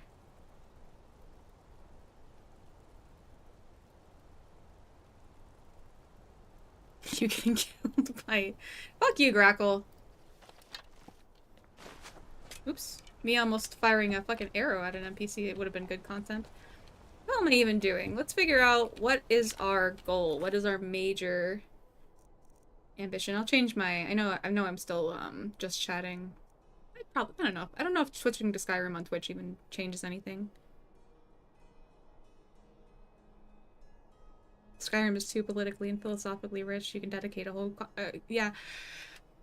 I feel immersed in the game too, because there are certain quests I haven't done. I haven't, like, engaged in at all. Like, let's see, for example, I haven't There's the Solitude Lighthouse. Oh, I have the... No, I haven't... I need to remember what I'm doing. So the Blades Lore Master Ezran has brought him to Riverwood to talk to Delphine. Oh yeah, so this is like main quest right here. Alduin's Wall. That's where I'm at, I think, with the main quest line with Delphine.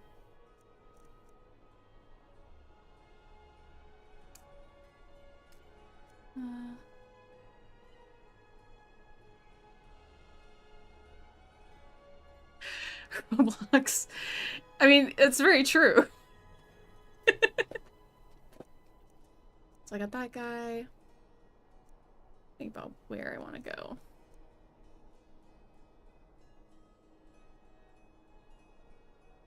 Okay, so I escorted Esbern.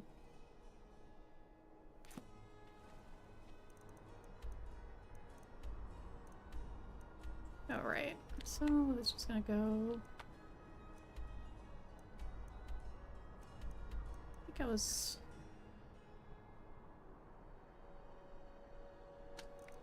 I guess I'll just leave Mark Paths and go that way.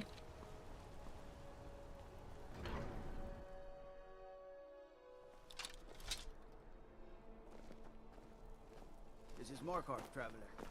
Safest city in the reach.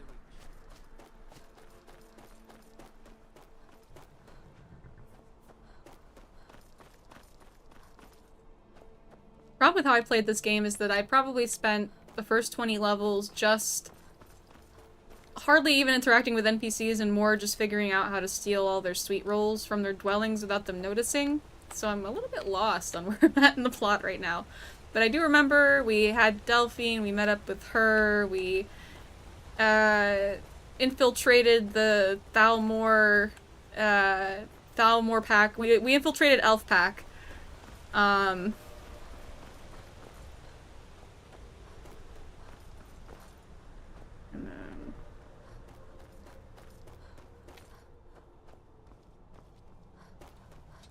Why are you so slow? And why do you have that helmet on? Let's get going. What do you need to take?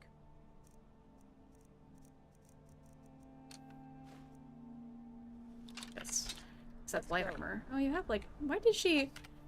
Shouldn't Ayla only put on... Man, why did they make it so that characters wear heavy armor even if they don't have a high heavy armor skill? That's annoying. Whatever. Dress yourself, I guess. Let's go. Oh, now I remember what I was doing. I was probably selling shit last time I was here. I'd go to Karthspire first and I can just fucking teleport back.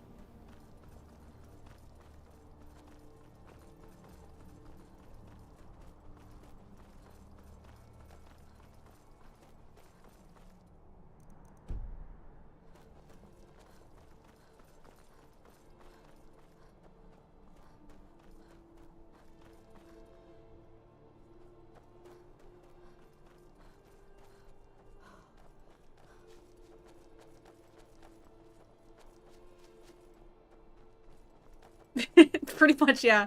90%. That's why I turned off fucking survival mode, and even then, I'm like constantly over encumbered. I probably have to go just like put a bunch of books and random shit that I don't even use in my house. Is this the right way here? Yeah.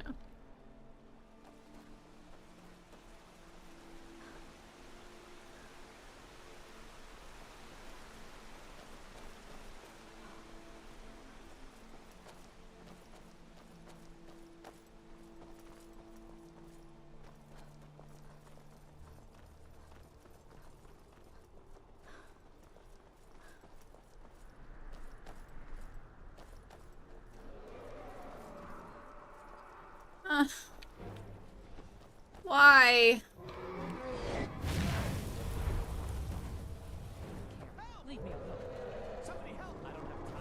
Get your fat ass down here, bitch!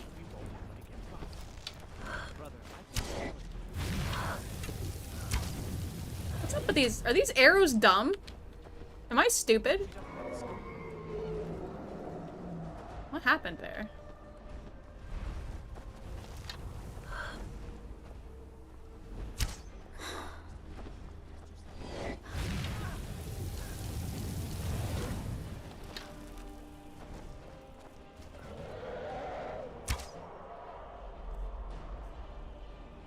I haven't played this in a minute.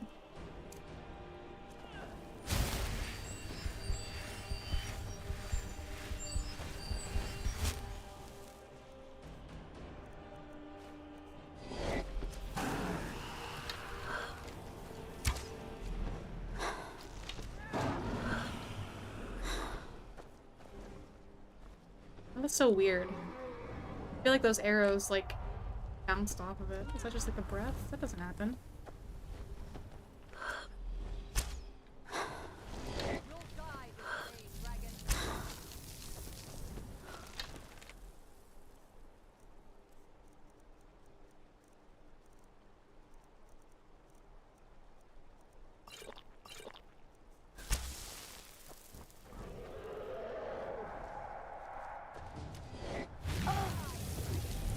Ah, I'm stupid. I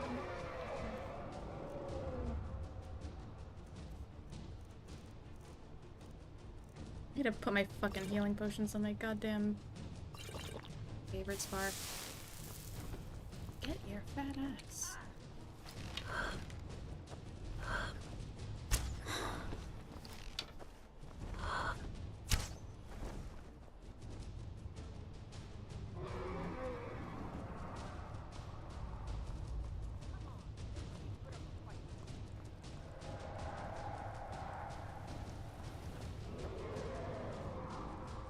I'd be lobbing more arrows at this thing, but I think I actually remember that I needed to go buy more before I logged off.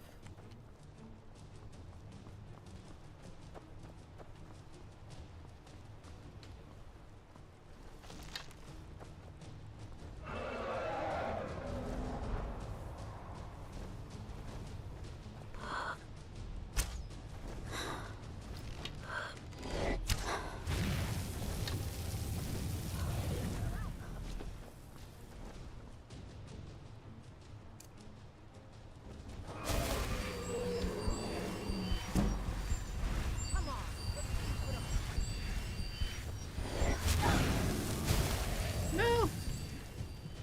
Back on me. Oh, there they are. There's my actual fucking healing potions.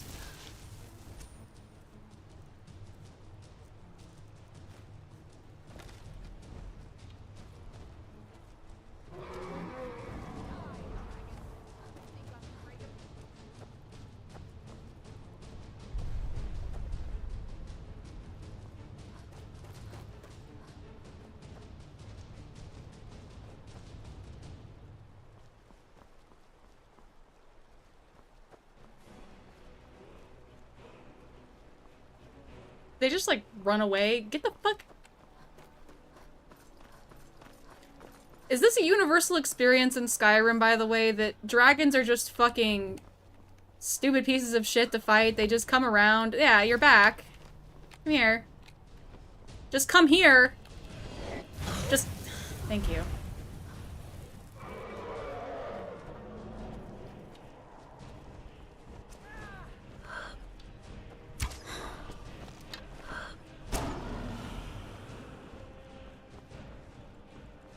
He ran. I think I'm fucking out of potion. No, I got one more.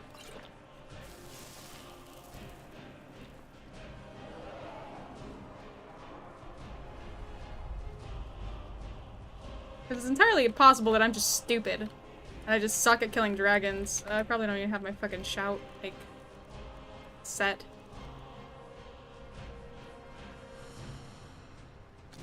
Oh, I do, actually. Oh.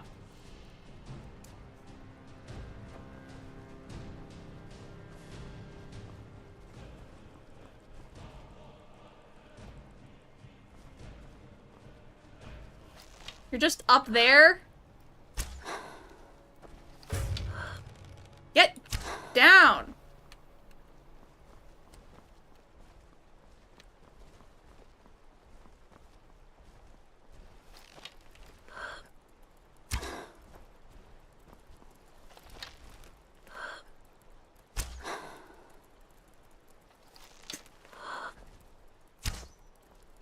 Maybe go over to you.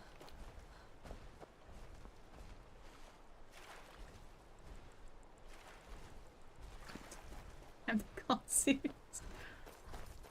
No, there's a way to kill them without range. I mean, like, they have fucking armor. Like, obviously they don't take a lot of damage to fucking range shots to begin with. Hi!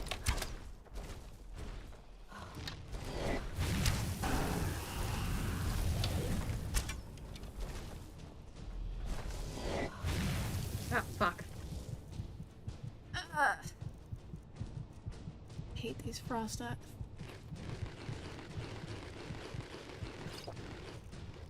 don't think I have any more fucking potions.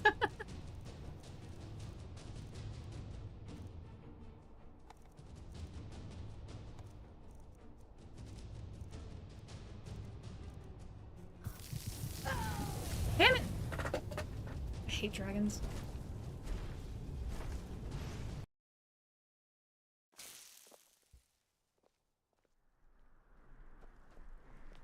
This is Markarth, traveler. Safest city. What I want to figure out is why...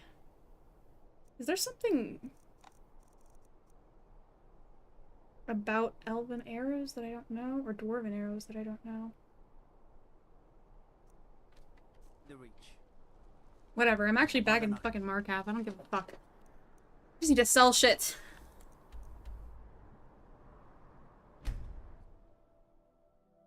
You saw Casey's run go down the same way, very sad. Thought I might get nervous. I've been looking for you. Woman approaches with a Fuck weapon. off. Looks like that's it. Got to go.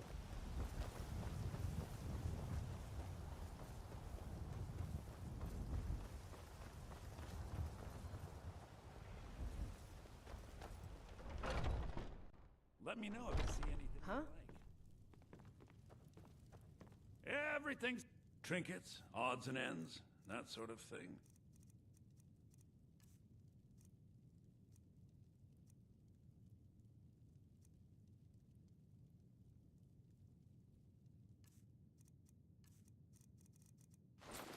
Duke, I'd even trinkets, odds and ends, that sort of thing.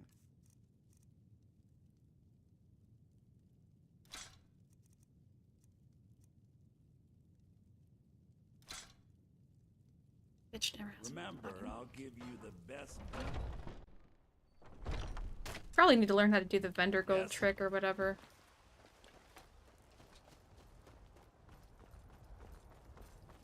By the way, Critical, I fucked up on that dragon from like 2.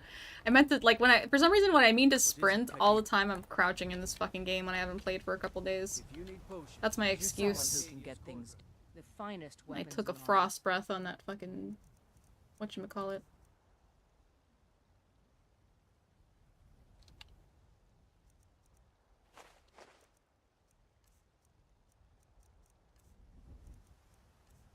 So I know I have like some dragon bones and shit I need to go fucking pawn off to somebody.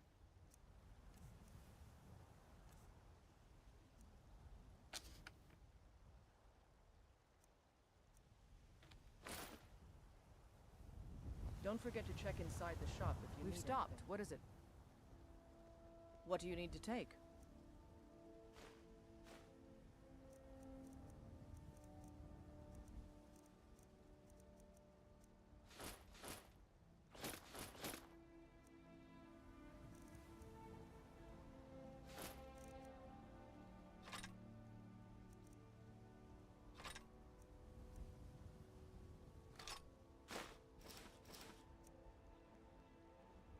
Lead on then.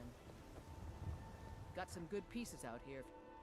Blades, helmets, pretty much anything to suit your needs.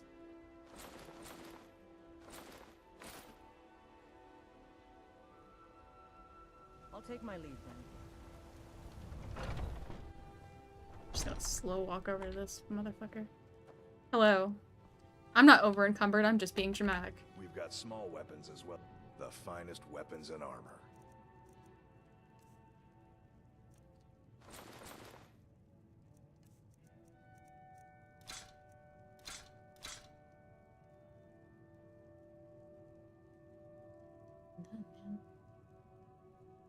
Good doing business with you.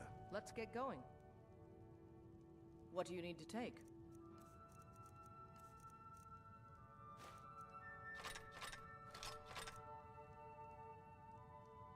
Lead on then.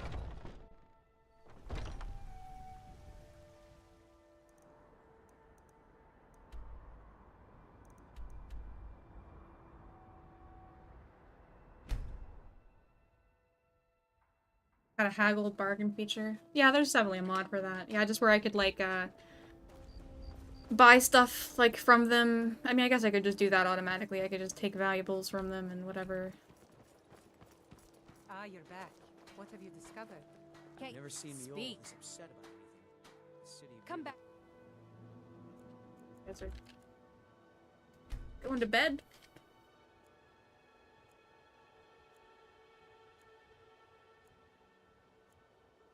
You're ready to spend more gold. Goodness knows I can. Can't you bother me at my armor stand? What, you guys here like 10? Market, or are you that desperate for training? Or you mean just like Speechcraft lowering prices? I mean, I think it like lowers it a flat % or some shit like that, and then there's stuff I can take in Speechcraft or whatever. Well, get to your fucking stand then already. Get it. Interesting. Keep your ears open for me and tell me if you hear anything new. I'll make it work. Protect yourself right. Buy armor from Grelka. You gonna buy something? Or just here for training? Look, I've moved all over Skyrim selling these bits of junk, and I'm barely scraping by. You gonna stare? See for yourself.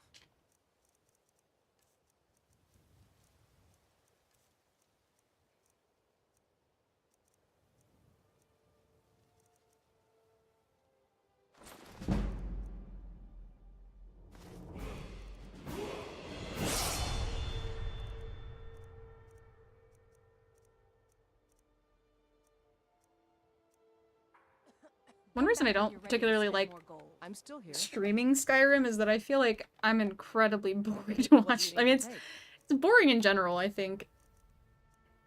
Inventory management. But probably particularly boring for somebody like me who kind of sucks at the game anyways.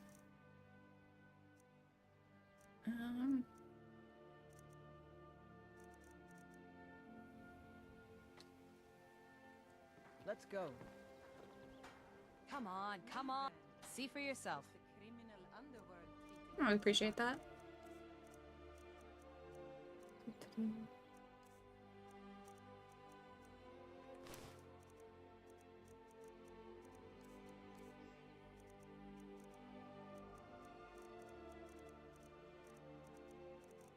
Probably should use these more.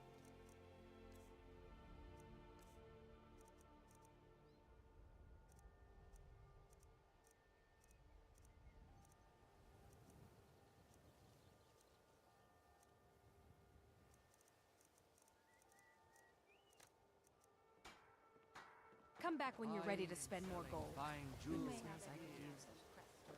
But you don't impress me. You couldn't touch me if you wanted to. Busy. You're cold. I used to be an adventurer like you. Then I took an arrow in the knee. Ah, he said the line. He said the line. He said the line. Did you guys hear that? He said the thing. Thought the guy had a Santa hat on for a second. Tripping. Come to see Balaman. Take a look. You've eaten some quite strong food. All right, well. I'm glad you're here to enjoy it.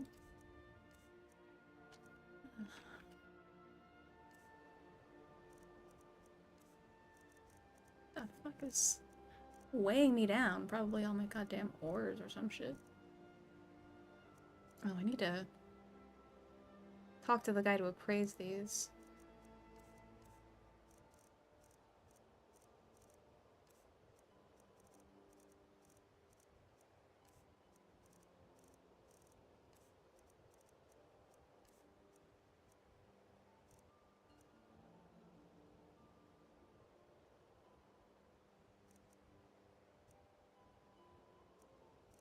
Remember, nothing but genuine fire salts will do. The Forge knows the difference. I need to get that guy his fire salts too. It's so good to see you again. Jewelry with legendary Argonian craftsmanship. Buy some armor and live to tell about it. Vegetables as crisp as a winter's morning.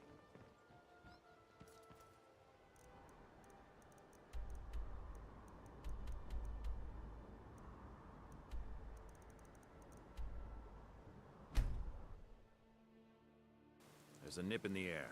Cold won't be good for my crops. Never is. Kroka does have snark energy, that's a good point.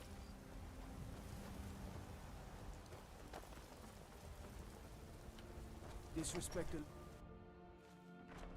Heard about you and your honeyed words. What the fuck are you doing in my house?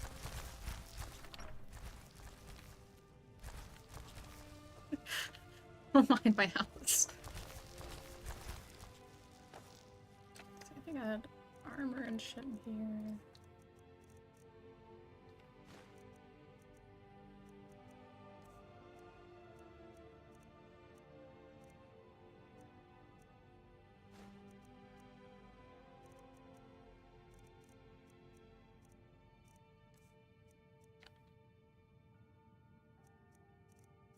I should sell some of these.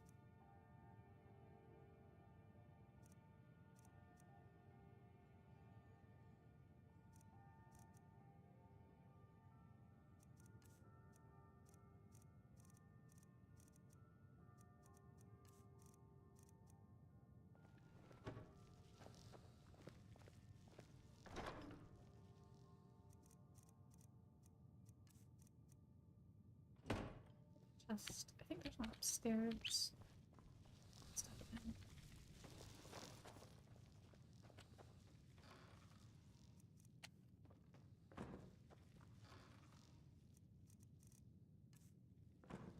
I hate when I fucking click off the side.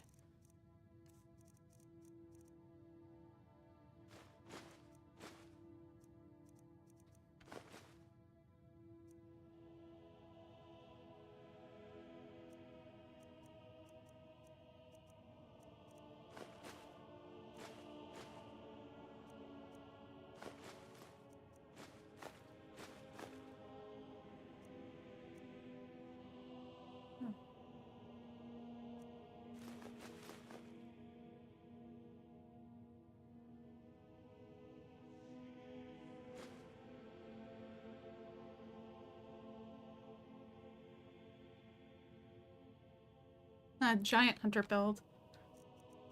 Interesting.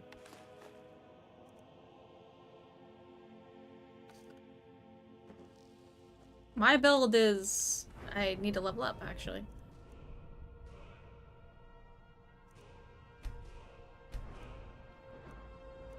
My build is I have no fucking clue what I'm doing.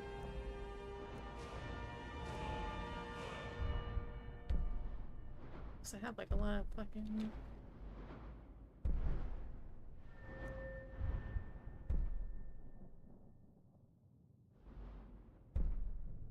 Probably grab that.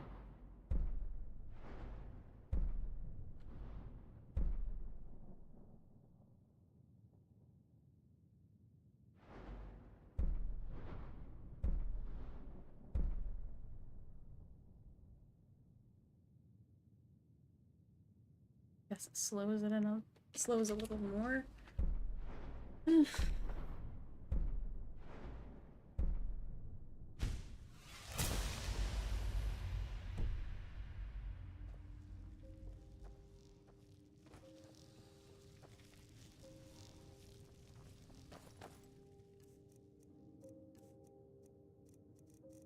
No, I haven't stolen any more. There. I hate that when I place them, it doesn't matter where I place them, or if, like, I place them nicely. This is how they end up whenever I come into my house. I promise I don't live like this intentionally, okay?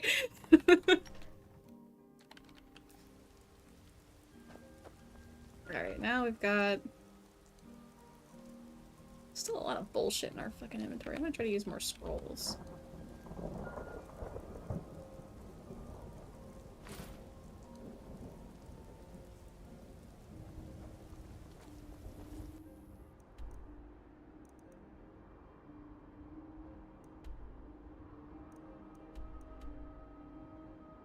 You know, I think I need to go to...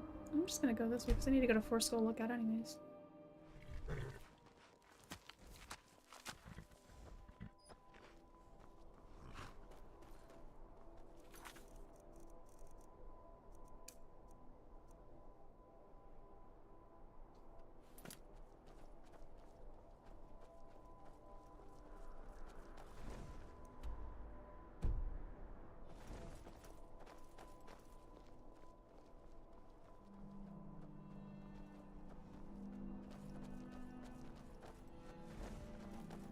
Careful.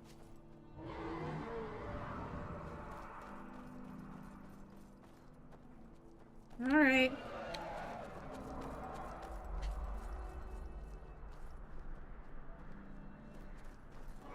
Let's leave my horse out of this at least, buddy.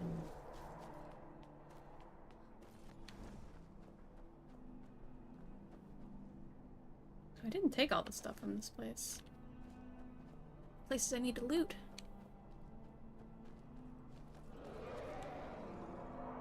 Hello.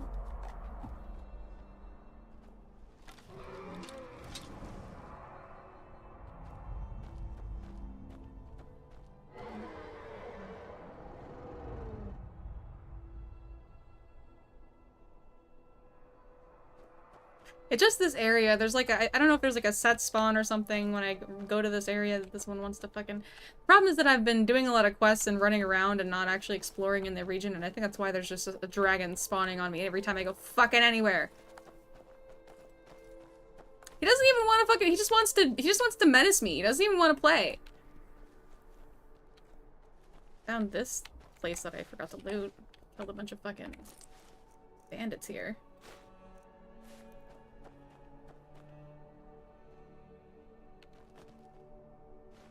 More of these stupid fucking scrolls. He just like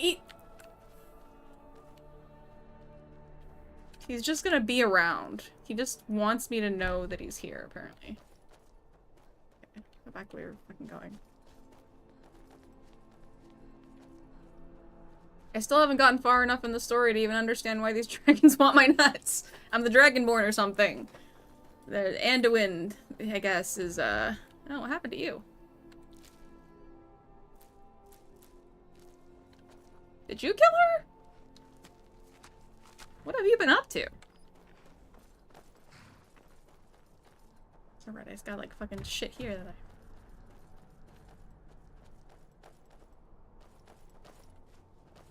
I'm gonna see which fucking path do I even take this place.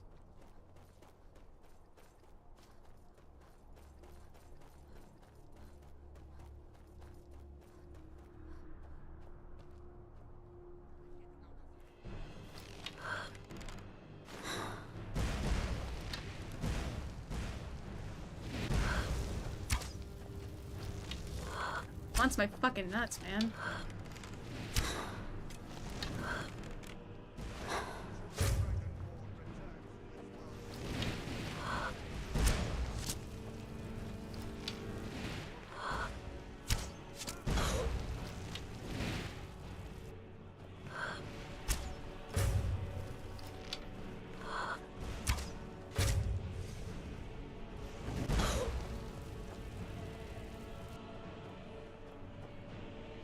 Oh, I see where you are.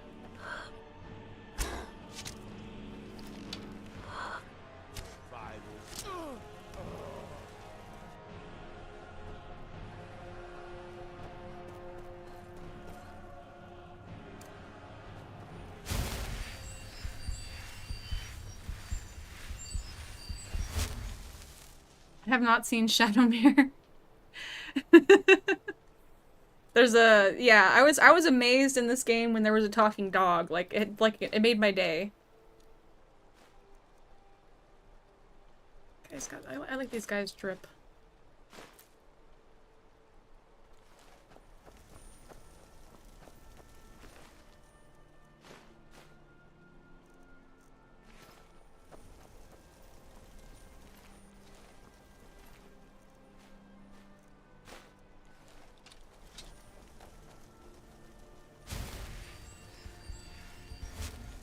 I don't know why you want to use the axe, Ayla. Whatever. You just be who you want to be.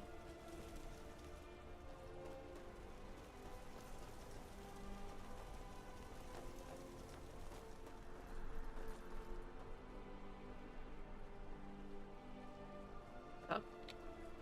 What's the way into this place? How did I get here before?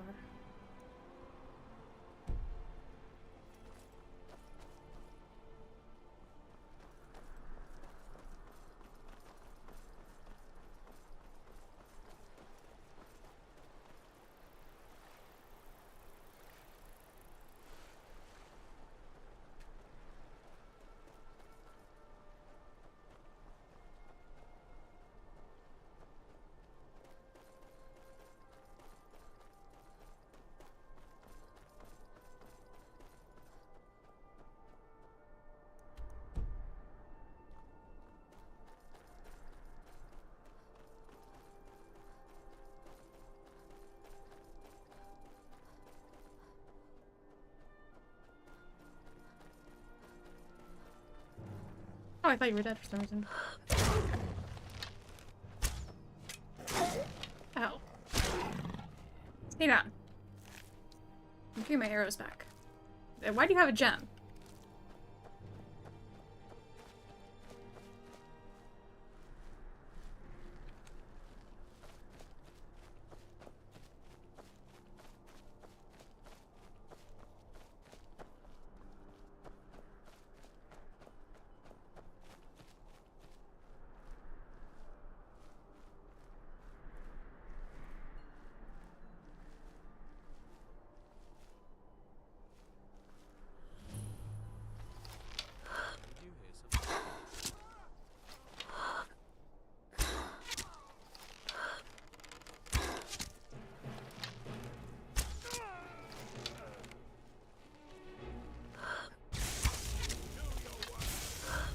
He hurts.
I know.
I got the poor sworn.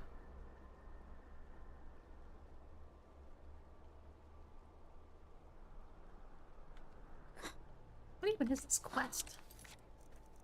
I forgot.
I have no clue what's going on here. These people were fighting before I got here. The dragon decided to come and fucking say hello to them as well. I guess the dragon is, kind of on my side right now. What is going on?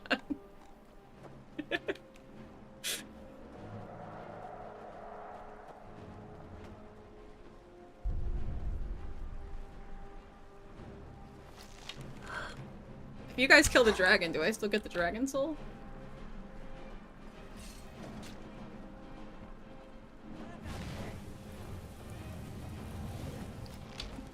Great.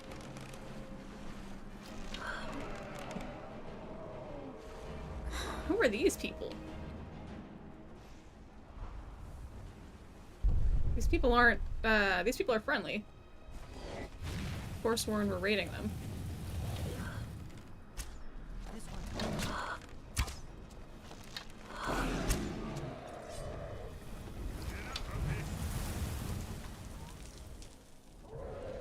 Oh, Owlsburn! Oh, fucking Delphine! You guys are here. That's why there's, like, I was like, where are you guys?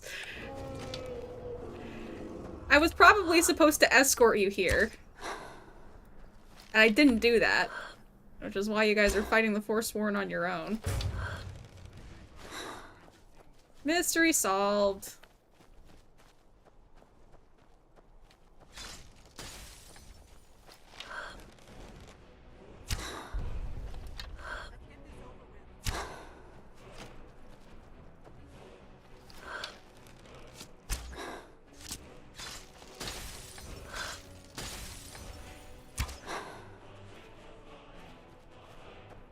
They already started. Where's the dragon? This could not be more chaotic. Oh wait, that's yours.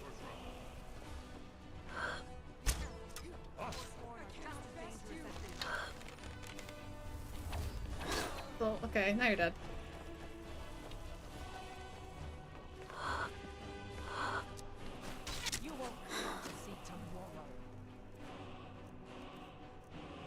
I still forgot to go get fucking...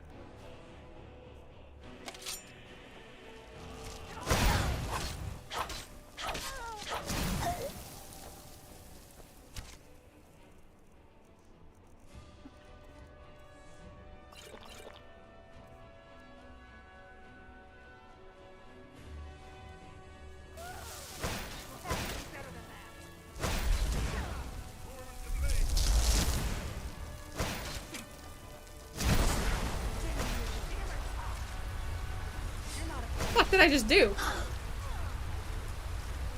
You okay, Delphine?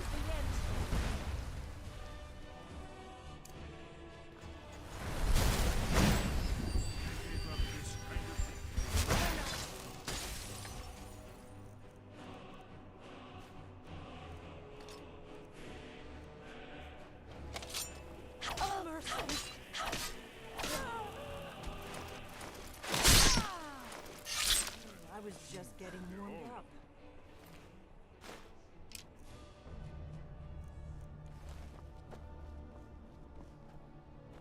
Thanks, guys. Sorry I apparently left you behind and then we relocated. I mean, seems you guys are fine on your own. You got here. I don't think I killed that dragon. Don't know where he is.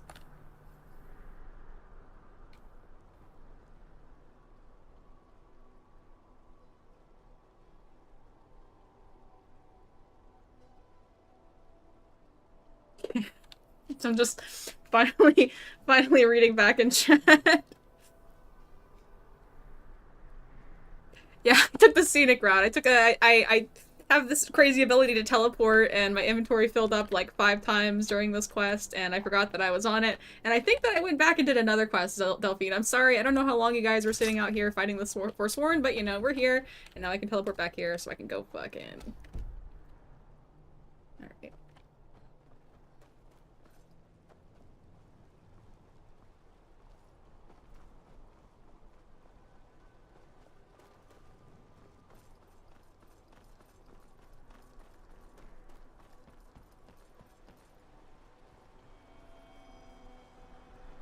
I do need to get some more fucking arrows, though.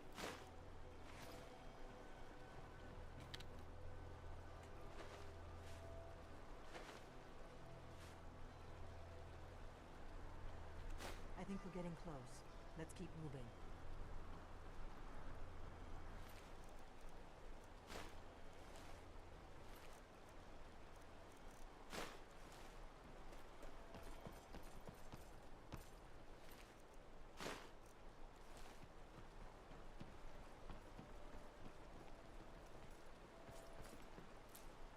was lavender. Or I thought those were arrows. It was lavender.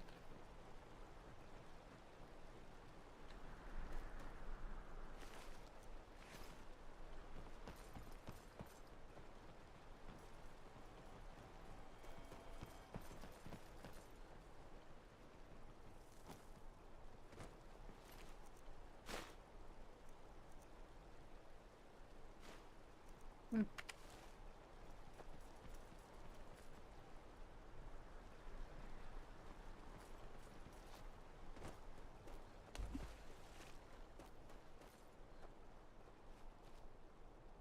Oh. Are you just chilling here? Can you not path this way? Are you... I think you got it.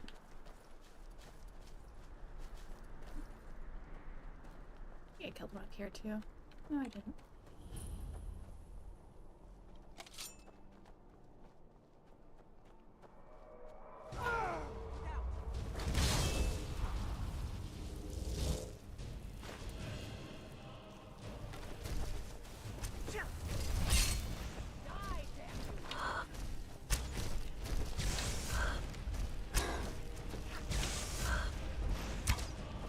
Regenerate some health.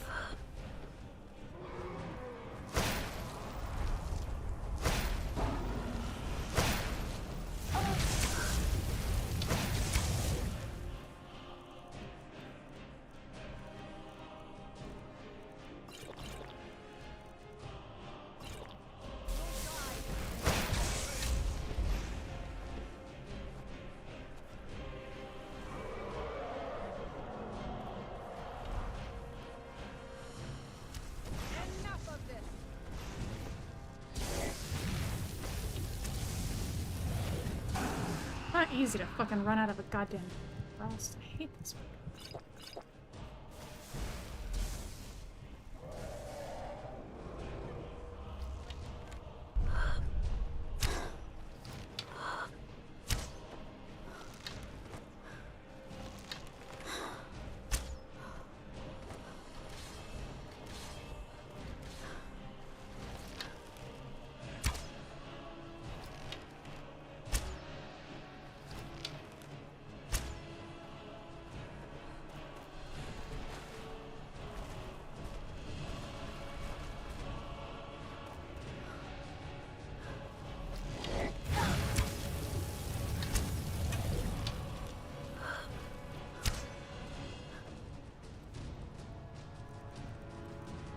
I don't know why am I doing this.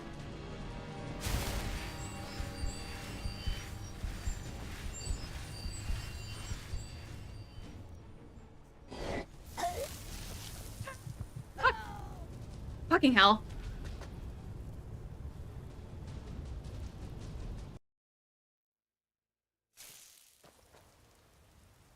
Hell. And I wasn't even... took out that whole fucking camp. I'm so mad.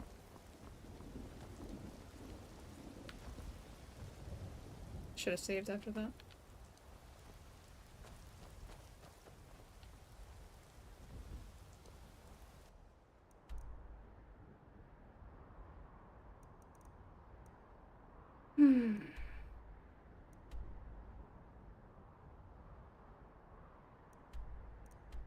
So I wonder where they're pathing from, because they end up here. Stupid fucking dragon. No, I'll just be being stupid. I fucking have healing potions and then I don't have a lot of frost resistance. Take fucking frost breath and don't have any armor and then fucking... Whatever. Should've just backed up and healed more. I knew he was doing a frost breath. Like, you could see me, like, fucking pause and go back like, no, he's gonna catch me in that shit and it's going through the goddamn hill and it's gonna catch me even if I back away. And I didn't save before I killed all the fucking things.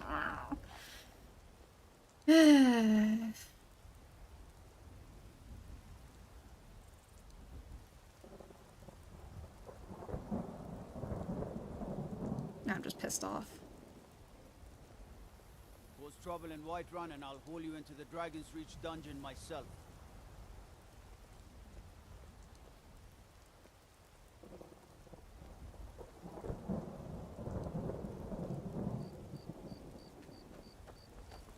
Is that fur coming out of your ears?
Don't think you can barter with me like one of those damned shopkeepers.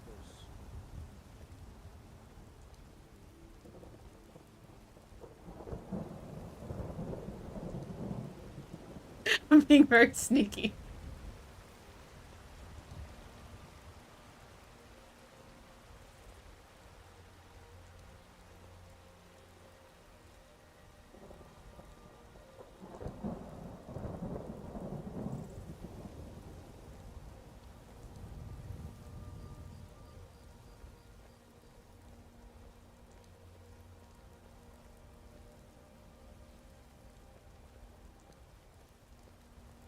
I was hoping he would go into the barracks or one of these goes into a house, but I think this guy actually just passed around in a fucking circle.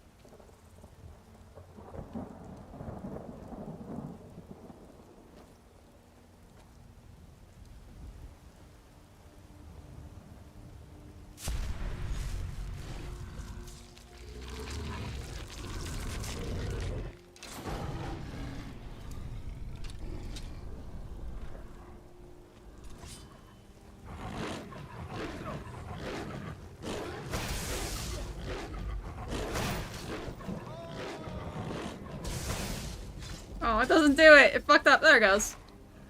No, not like this.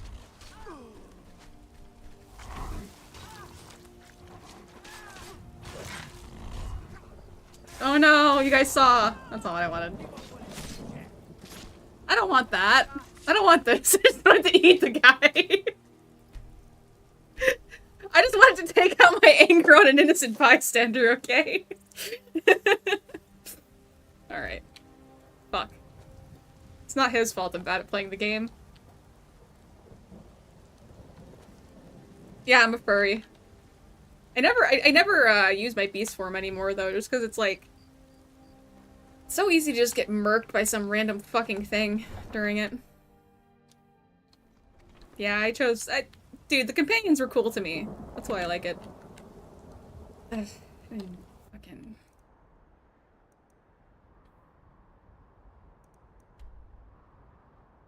They don't run from Rorikstead, do they? Do they run from... Oh, they probably run from Riverwood. That's probably why they're going that direction.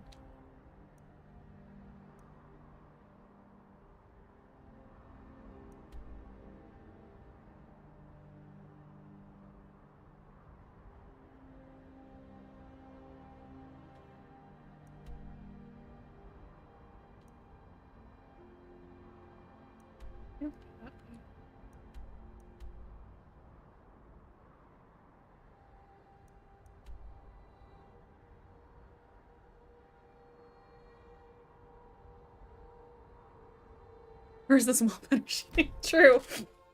I'm much better at menacing, Did that cow just fall from the sky? Are you a dragon in disguise, sir?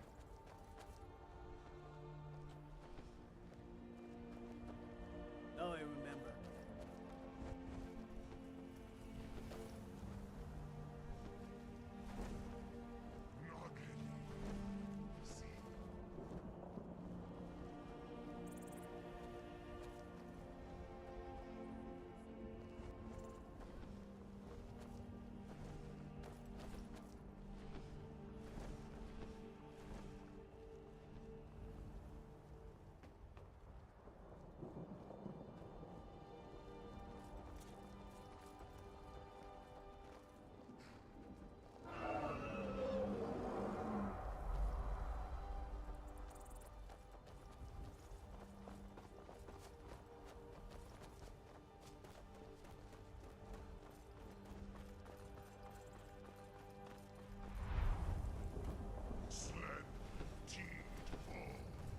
So it's Anduin over here.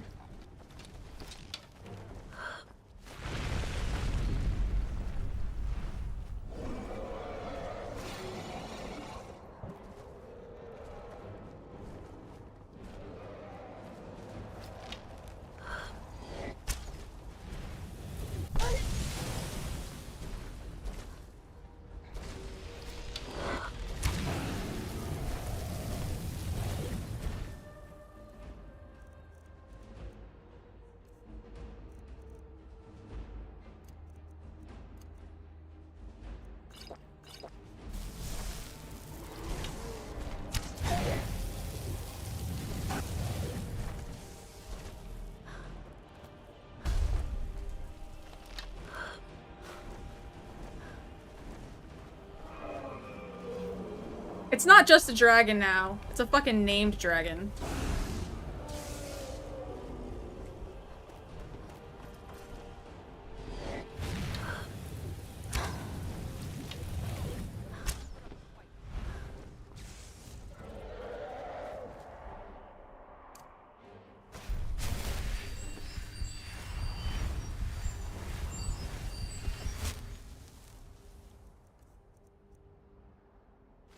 I do have that saved.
I'm still here.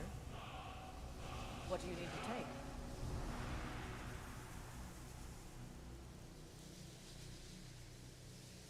What do you need to take?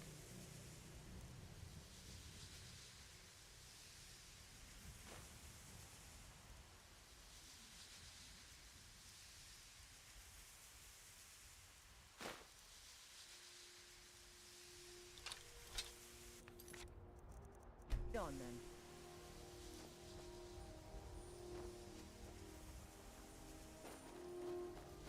What's even happening over here?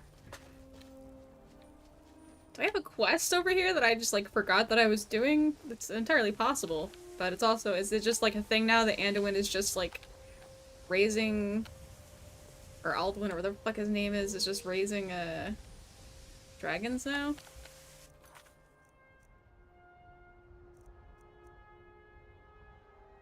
Alduin, yeah, Alduin, not Anduin, Alduin.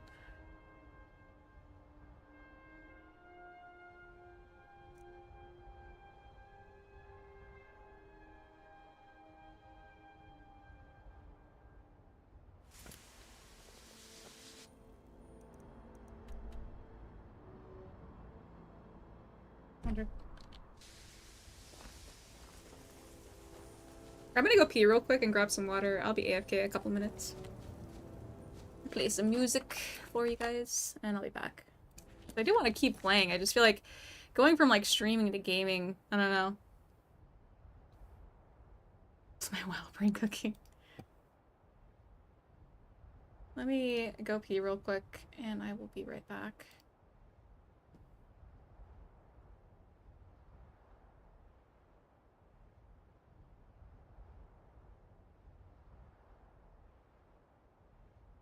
Not enough memory? Oh. Yeah, Skyrim. Whatever. I'll be right back.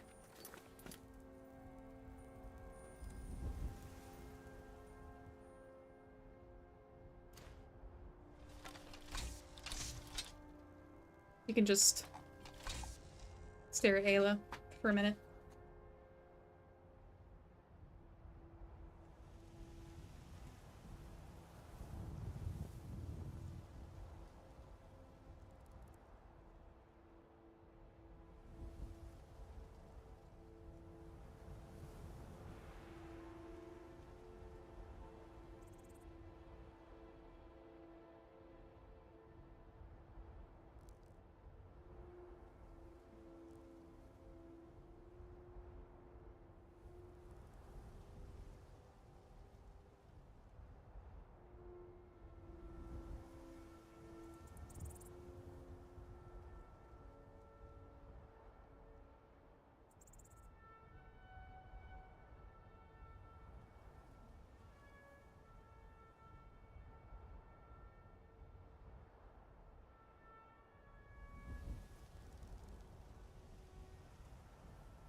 You passed on a snarking Drew Pavlo stream for this, well, I'm glad.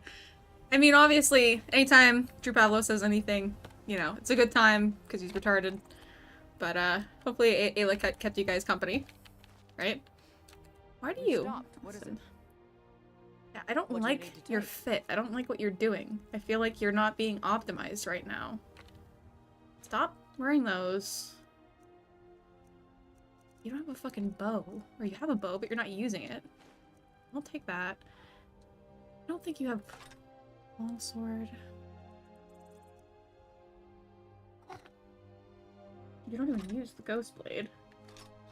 I'm revoking all the staffs from you because you, for some reason, there. Now, for some reason, when I take away everything but the stupid fucking thing that you have the highest skill in, you decide to use your goddamn bow. I have to, I can't give you anything. I can't trust you with shit, Ayla. Look at me, I'm over encumbered. What am I supposed to do? Let's get going. I would like to. What do you need to take? What do Take you my need to fucking take? dragon bones.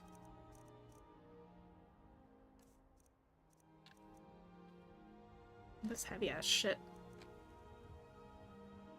Lead on then. Okay, fine. We're good now?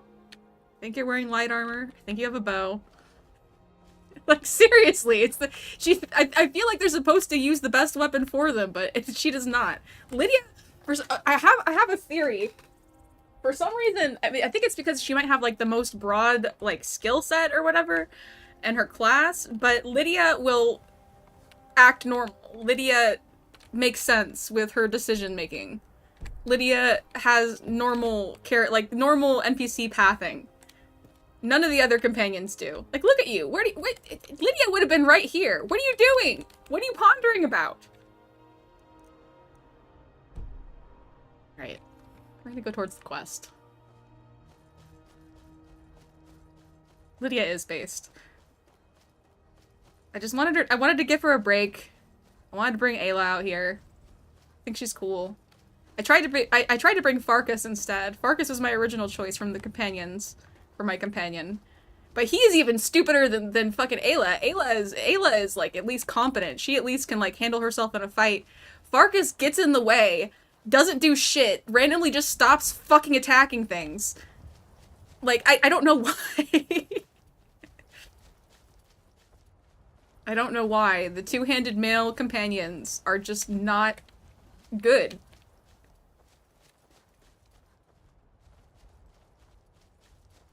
This. I know that, so I don't need to go there.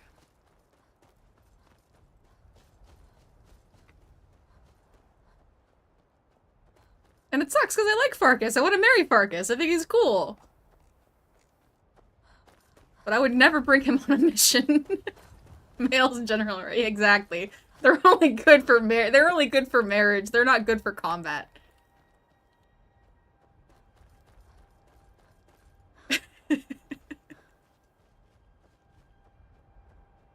If I picked anybody to go into the battle with me, it would definitely be Lydia.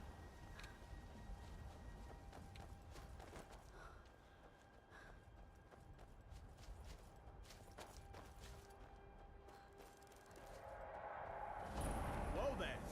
I don't know where you're going, but stay out of that mine. It isn't safe. We tunneled into an old... Look, there's a dragon We're around. not mining up any ore with those undead around, so I wouldn't go down there if I were you. What have I done?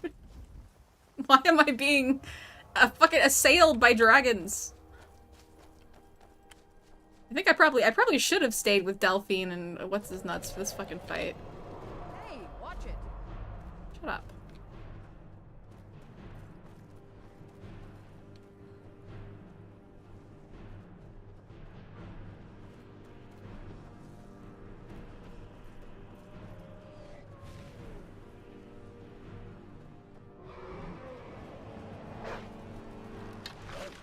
I didn't have enough problems.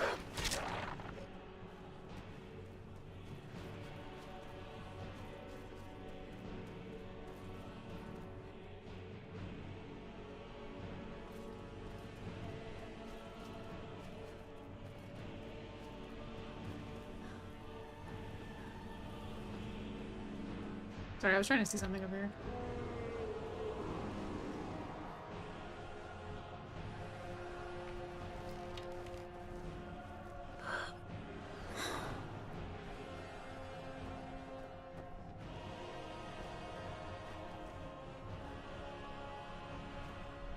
This entire area just does not play out the way I think it's supposed to. Oh god. Is this dragon aggroing this entire fucking space for me or something? Random fucking hag raven. What are you doing here? What are you- I know why you're here.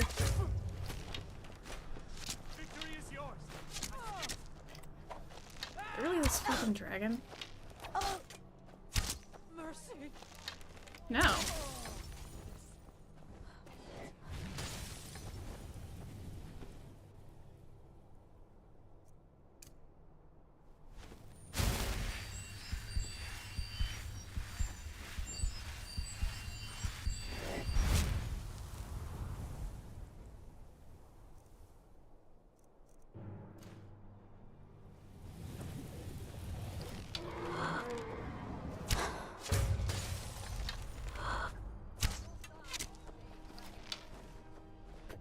The dragon's kind of helping, actually.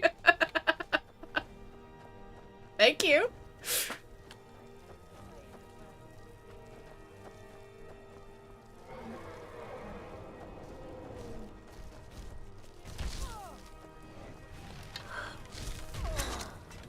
The prostate shark is just going around mopping shit up.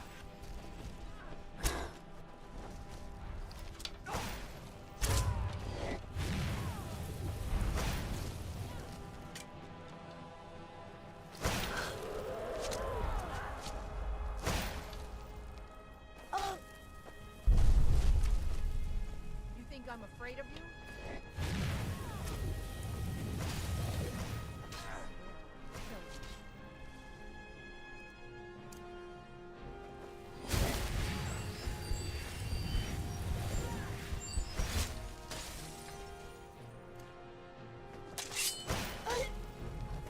Eat this bitch with her stupid fucking slow bitch. Stop. Get over here. Stop it. Stop it. Stop it. Stop it. Give me your arrows.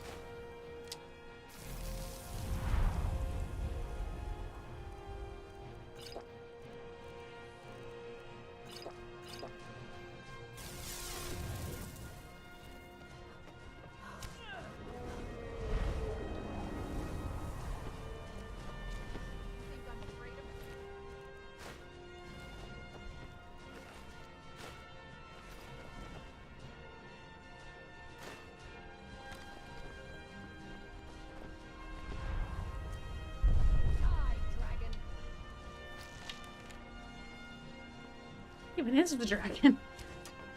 Oh.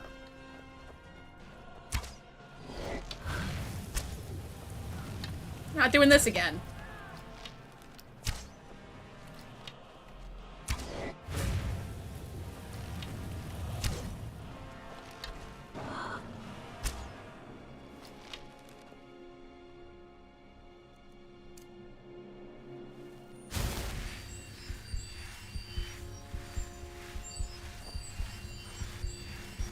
Stop.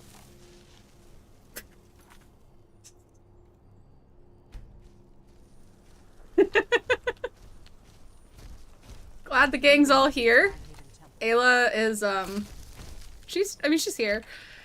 What's up? I guess we're doing a thing. I've saved now, so if something horrible befalls me. I think all of the dragons that want my fucking nuts have come out at this point.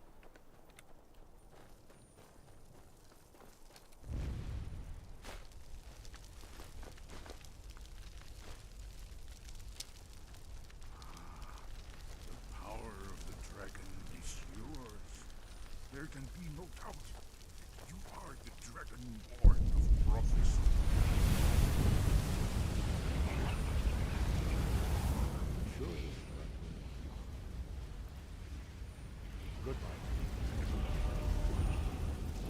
I think I remember what I was doing before. Let's get going. What do you need to take? Dragon was carrying all the GoFundMe money. Every dragon is every. Let's see.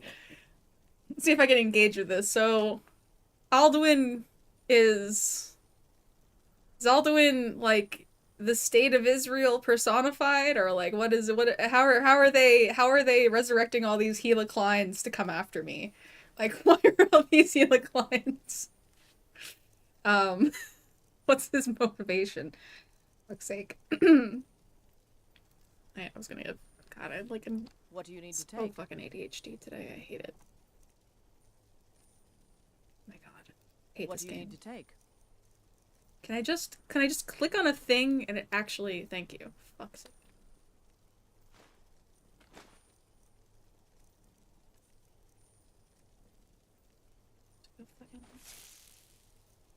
Nice strip.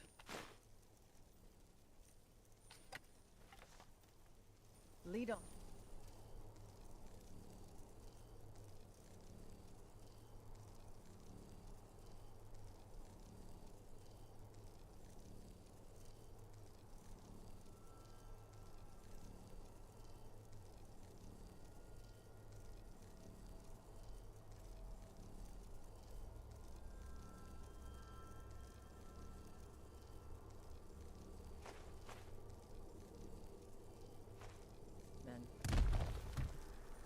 I'll just remember that's where they are.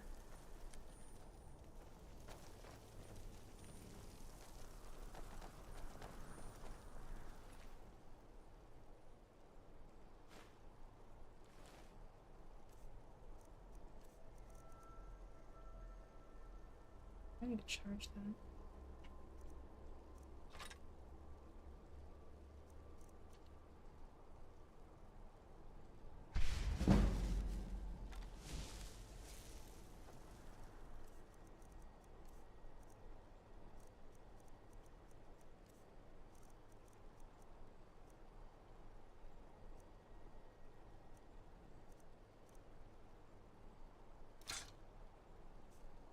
Oh, I can sell some stuff before I do this.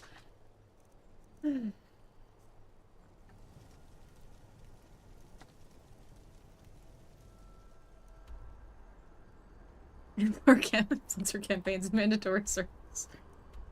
Alright, interesting. I'll have to engage with this more because I'm still pretty early on. So let's see. We got this guy to try to figure out why the fuck the dragons are getting resurrected. We tried to figure out who was behind. We tried to investigate Elf Pack to see if they were behind the dragons getting resurrected, and they didn't know shit.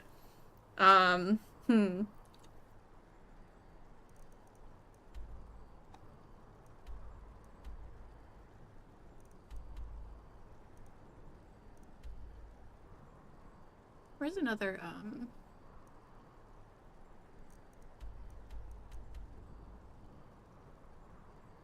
Sorry, my brain isn't working.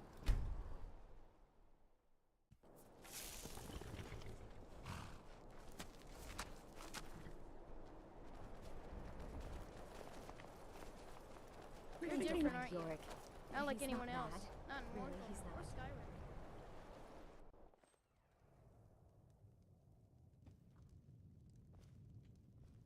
I like how you guys are just with me now. We're all a party. We're all a big old family now. Where I wanted to go, though. I'm stupid.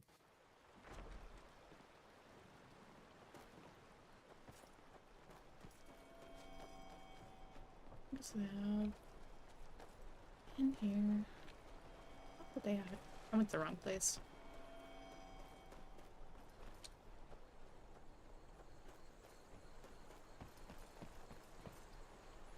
The people here work so hard, and they never allow themselves a moment of fun.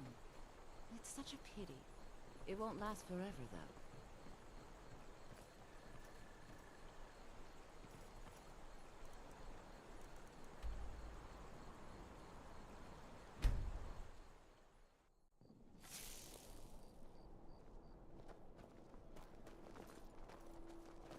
I'm a little busy at the moment. I've got all sorts of errands to run. Guard might get nervous. A woman approaches with a weapon drawn.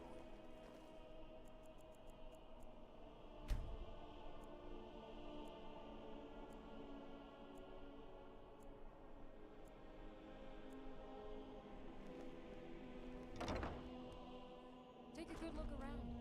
I'm sure you'll find what you're looking for. If not, let me... If I learned that Israel was resurrecting dragons, I would not even be surprised. A bit of this and a bit of that.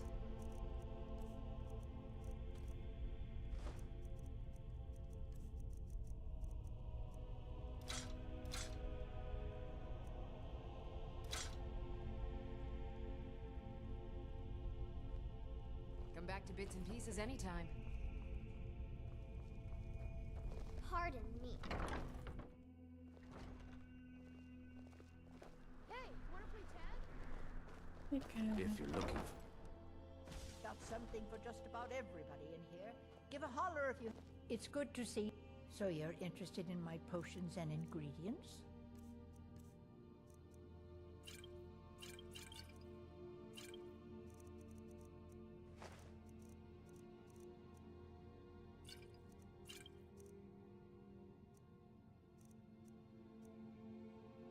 Some more.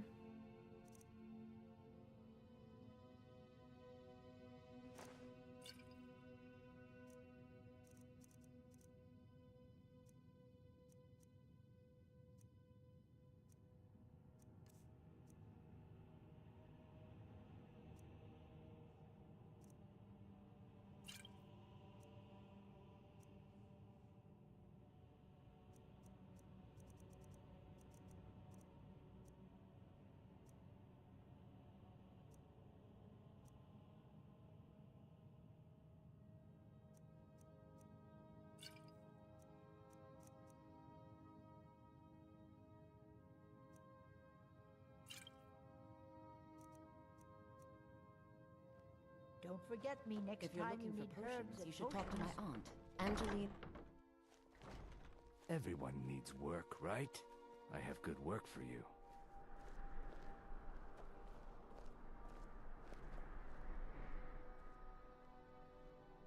It would be Okay. best if we spoke little until you've completed your task. Guard might get nervous. A woman approaches with her weapon drawn. Shut up, bitch.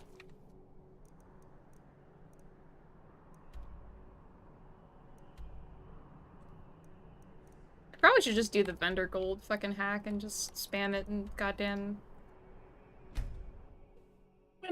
fucking Whiterun or whatever.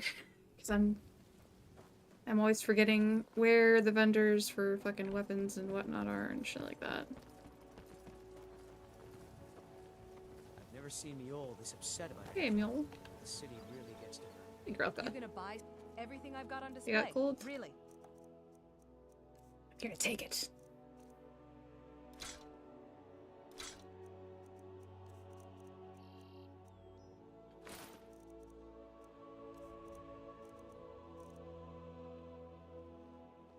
Come back when you're ready to spend more gold. Let's get going. What do you need to take?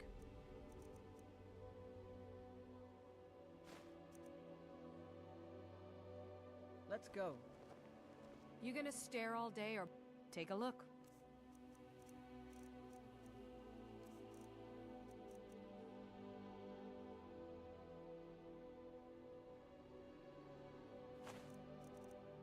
Wait, did I hit that? Oopsie. Whatever. Take my fucking bones. I don't Come care, back bitch. when you're ready to spend more gold. Goodness knows I could use it. Fresh meats and Yeah, I'm still modless. I probably need to just... Do you need something? Just following me around. That's funny. I probably need to... Oh right, I Mule got the told other me guy that isn't this arrested bad earlier. everywhere. Maybe one day I'll venture out and see if she's right. My food is everything I've got on display, really.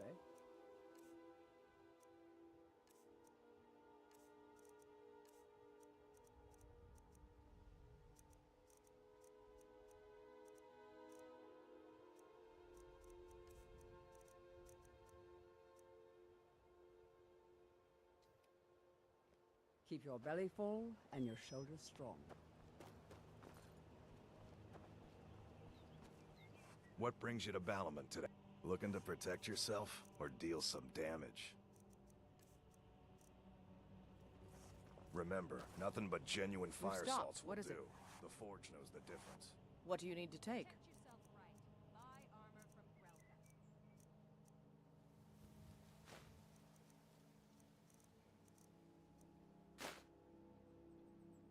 Lead on then.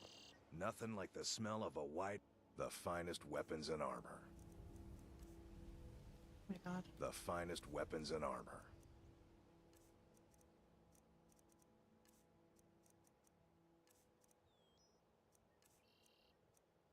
Can't even sell you that shit.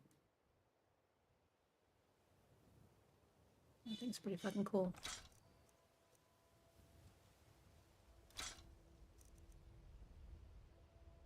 Looking to protect yourself or deal some damage?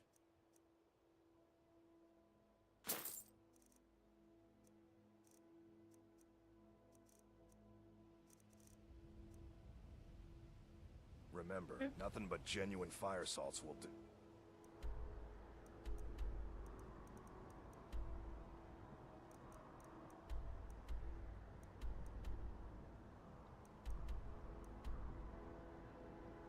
Bullshit, I haven't discovered it.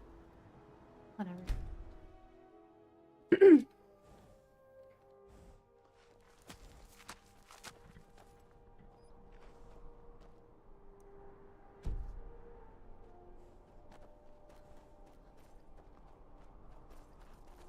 We're keeping the mine closed until that crypt is clear.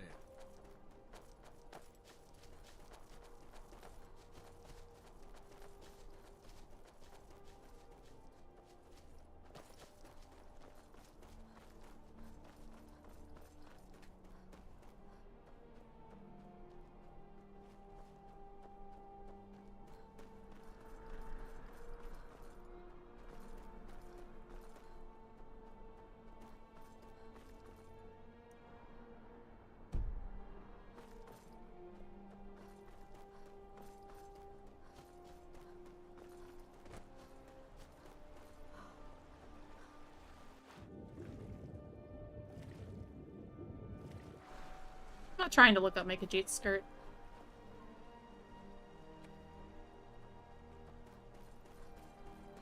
How did I not get the fucking teleport here?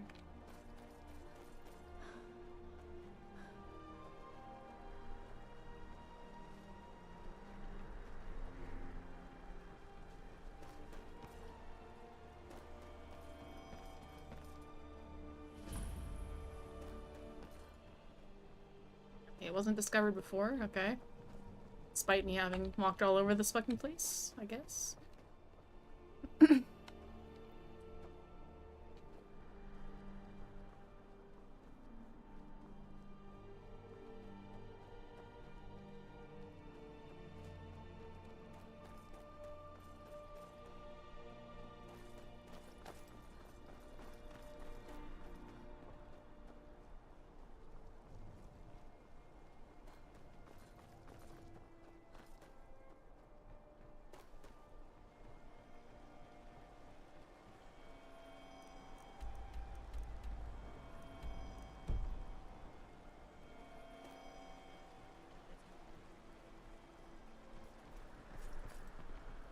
Sound.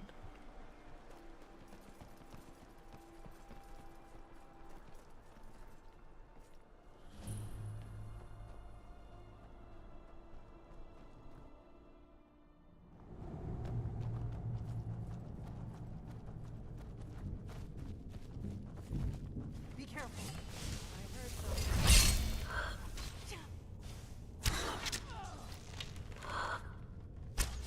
Never should have come.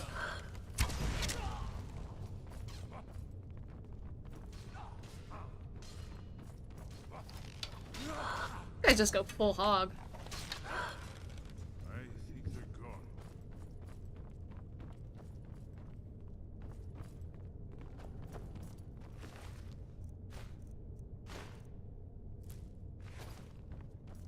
gone.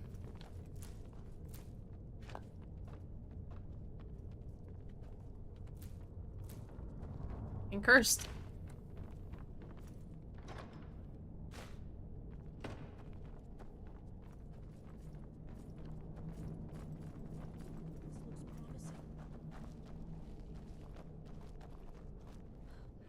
Definitely early Akaviri stonework here.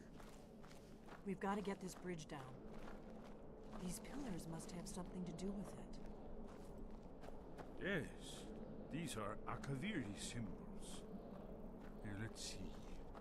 You had the symbol for king and warrior, and of course the symbol for dragonborn. That's the one that appears to have a sort of arrow shape pointing downward at the bottom.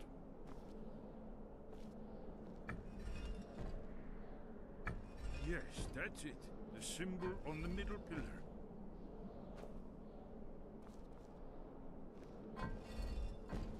Given that Skyhaven Temple was sealed against the return of the dragon, Okay. I will try turning all the pillars to that symbol. They're pointing downwards. Whatever you did, it worked. Let's see what those old blades left in our way.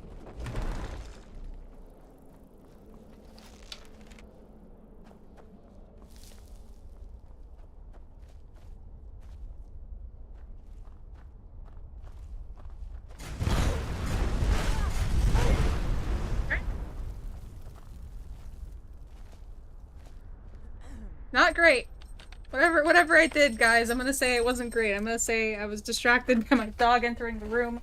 Thanks for barging the fucking door open. I appreciate that you do that every time you come into my room.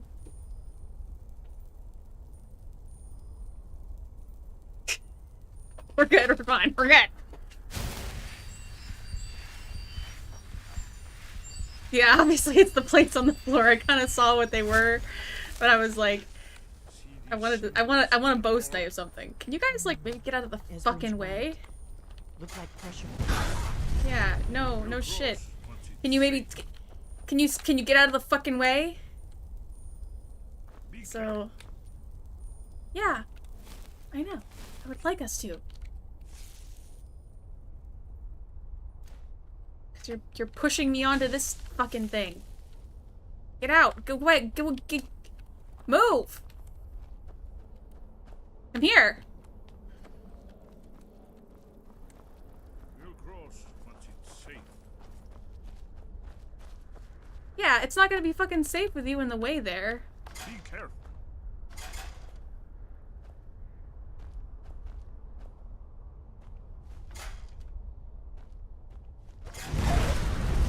Ah.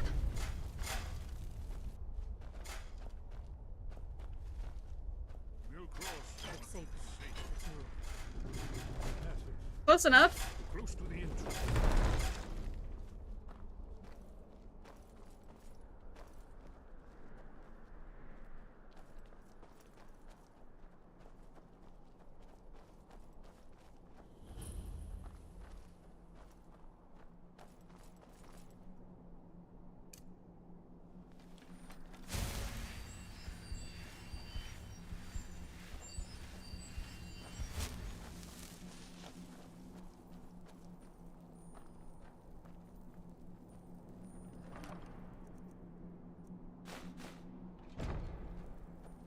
Wonderful. Remarkable. Well preserved.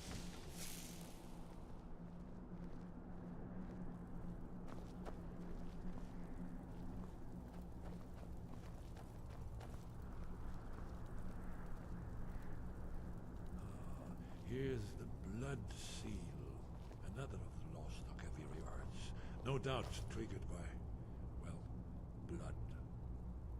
Your blood, Dragonborn. Look here. You see how the ancient blades revered Reman Cyrodiil?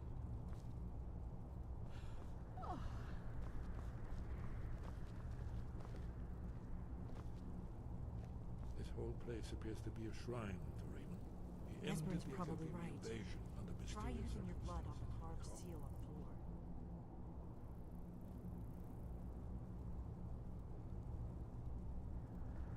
So much blood ritual in my life lately. It's coming to life.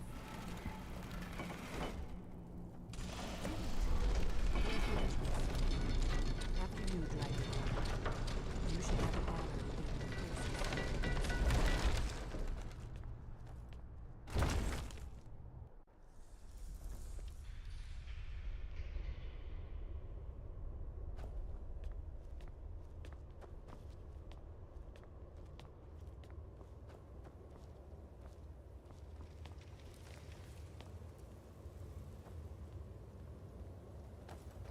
Wasn't this one of the places that you could buy an Elder Scrolls Online as a, I feel like this was one of the interiors, actually.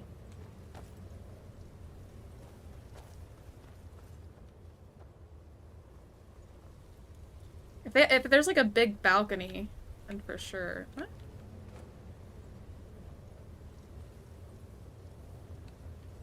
Bro, what?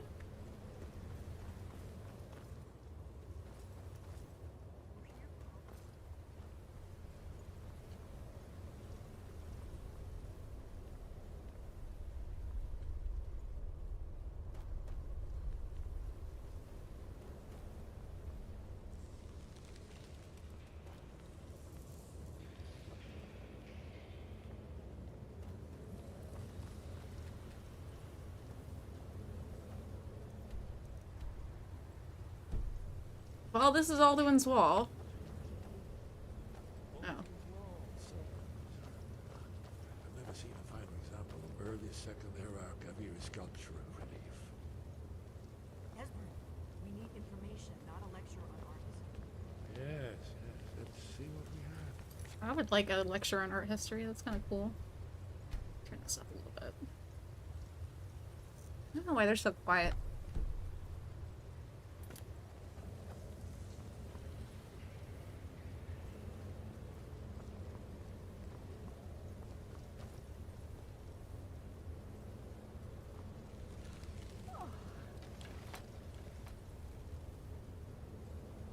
Look, here is Alduin. This panel goes back to the beginning of time, when Alduin and the Dragon Cult ruled over Skyrim. Here, the humans rebelled against their dragon overlord, the legendary Dragon War. Alduin's defeat is the centerpiece of the poem. You see, here is falling from the sky, The Nord Tongs, masters of the voice, are arrayed against him. So does it show how they defeated him? Isn't that why we're here? Patience, my dear. The Akaviri were not a straightforward people. Everything is couched in allegory, mythic symbolism. Yes, yes. This here, coming from the mouths of the Nord heroes, this is the Akaviri symbol for shout. But there's no way to know what shout is meant. You mean they used a shout Aw. to defeat Alduin? You're sure? Oh yes, presumably. That's sad something not news, as Sadame. I specific didn't know that. Or even Alduin himself. Remember, this is where they recorded all they knew of Alduin and the Turn. So we're looking for a shout then. Damn it. You ever heard?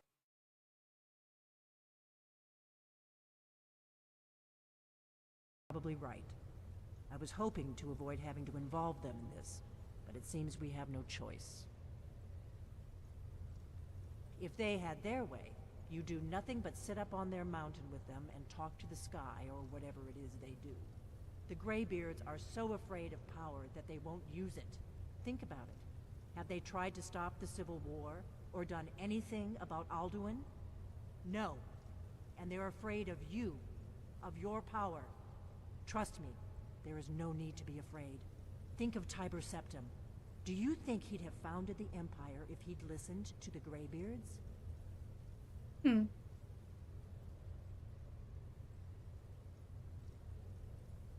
Well, power is dangerous. They're definitely being humble with they it. don't know how to use it. All the great heroes have had to learn to use their power. Those that shrank from their destiny. Well, you've never heard of them, have you? And there are the villains, those that misused their power. There's always a choice, and there's always a risk. But if you live in fear of what might go wrong, you'll end up doing nothing. Like the Greybeards up on their mountain. Alright, Right. let's go see what he knows. Good thing they've already let you into their little cult. Not likely they'd help Esbern or me if we came calling.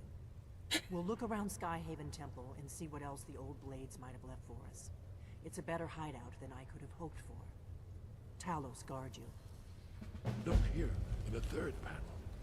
The prophecy which brought the Akaviri to Tamriel in the first place. Saturday. Now I'm gonna be thinking of the Greybeards as like ineffective, fence-sitting libertarians. they're totally fucking counterpoints and win. Are you paying attention, Delphine? You might learn something of our own history. Alright. So yeah, I should be a little bit more skeptical of the Greybeards, Delphine. You're right. You're right, yeah. We probably should be using power, you know. I was thrust into this, saved by a faction of this war. Technically, I don't know. Honestly, I don't know what the fuck is going on. I gotta go talk to the fucking Greybeards. I think this is one of the houses you can buy in Elder Scrolls Online. I don't know if that...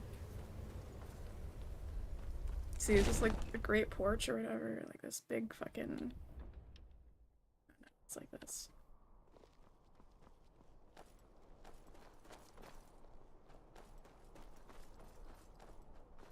No, the great porch is in a Whiterun.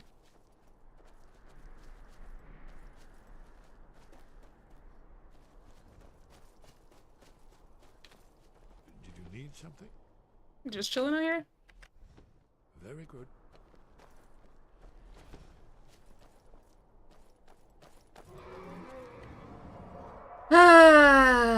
I was hoping I wasn't hearing what I thought I was hearing. Am I just gonna be constantly assailed by dragons from now on?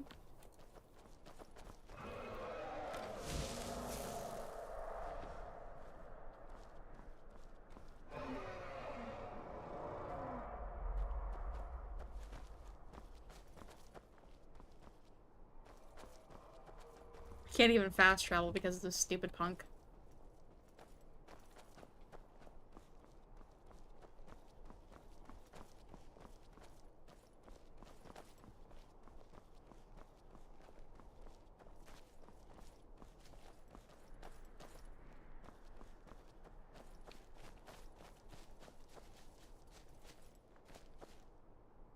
He looks so cozy. Alright. I don't think he's fighting me anymore. Where was I? Oh yeah, I was gonna go to the... Back to... Let's go talk to Wick.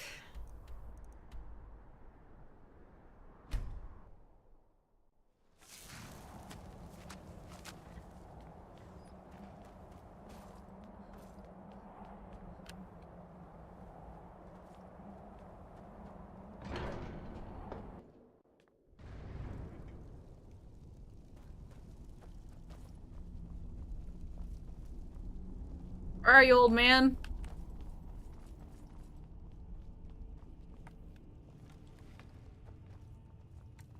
Sky, guard you. Where did you learn of that? Who have you been talking to? Yes. For matters of such gravity, we need to know where you stand. Who gave you that? Or who you stand with. I am not a Hassan fan.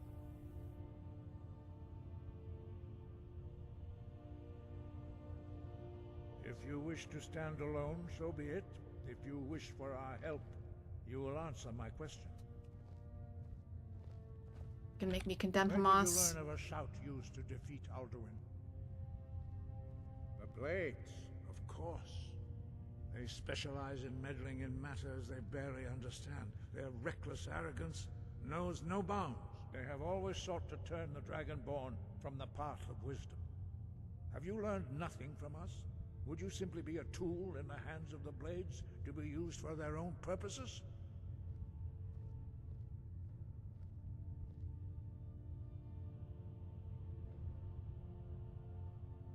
What I want is irrelevant. This shout was used once before, was it not? And here we are again. Have you considered that Alduin was not meant to be defeated? Those who overthrew him in ancient times only postponed the day of reckoning. They did not stop it. If the world is meant to end, so be it. Let it end and be reborn. No, not now. Not until you return to the path of wisdom.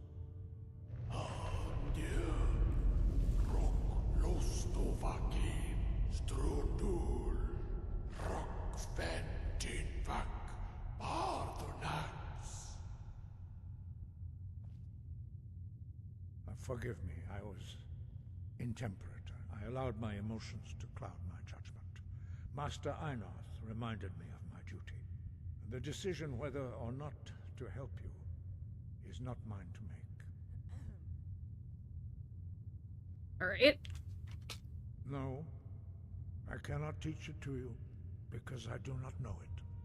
Oh, so you were bluffing, bitch. Dragonrend. You were fucking gatekeeping me. You were like, nah, bitch, I'm not gonna let you clout farm off me. I regret this loss.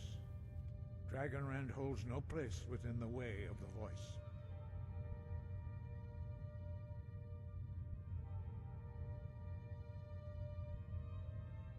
It was created by those who had lived under the unimaginable cruelty of Alduin's dragon cult. Their whole lives were consumed with hatred for dragons, and they poured all their anger and hatred into this shout. When you learn a shout, you take it into your very being. In a sense, you become the shout. In order to learn and use this shout, you will be taking this evil into yourself.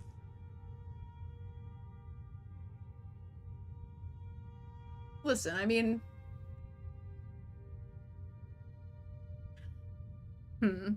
Only Paarthurnax, the master of our order, can answer that question, if he so chooses. He lives in seclusion. He speaks to us only rarely, and never to outsiders. Only those whose voice is strong can find the path. We will teach you a shout to open the way to Paarthurnax. Alright, sure. Let me into your inner circle even more.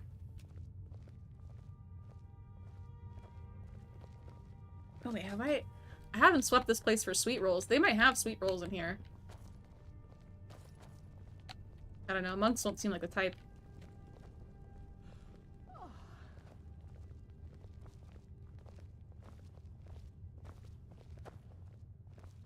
So essentially these guys are like, we're not sure if you can use that slur. You have to... They're taking me to Destiny.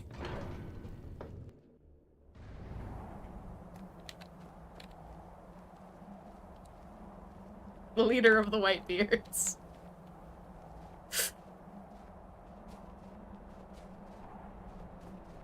He's gonna teach me the N-word. But there's an effective, I guess what Dragon Ren basically is like an effective anti-white male slur. They fear its power against oppression.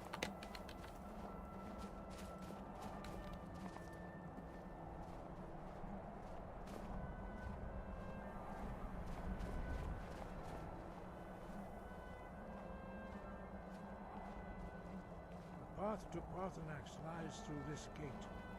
I will show you how to open the way.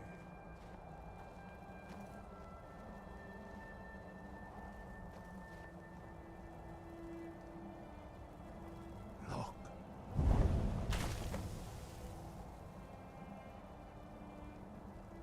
Va. Cor.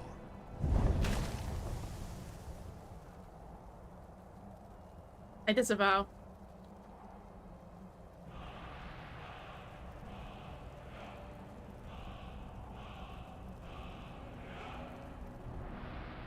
Spring clear skies. I will grant you my Summer understanding clear skies. of clear skies.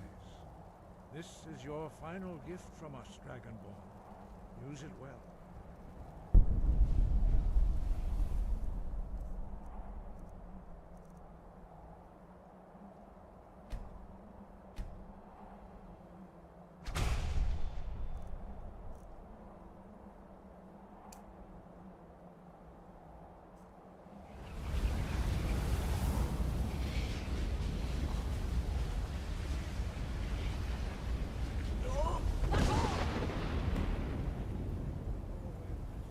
Cool.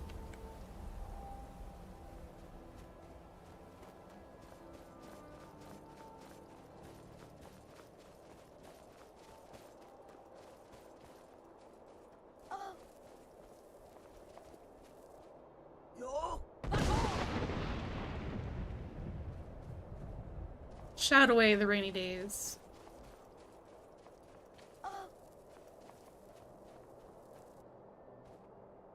Can I just do one?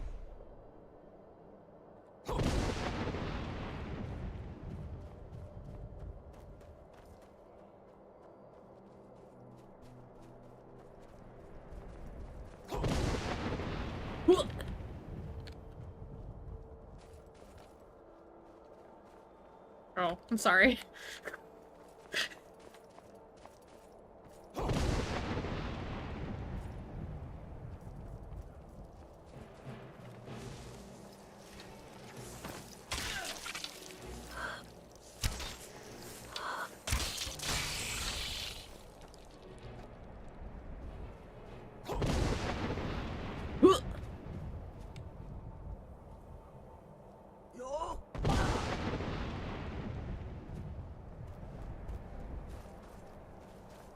The goat. I killed the goat.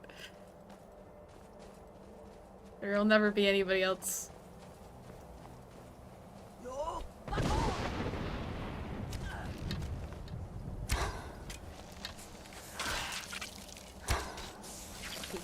Skinny hitbox, bitch!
This is like really high, Hrothgar.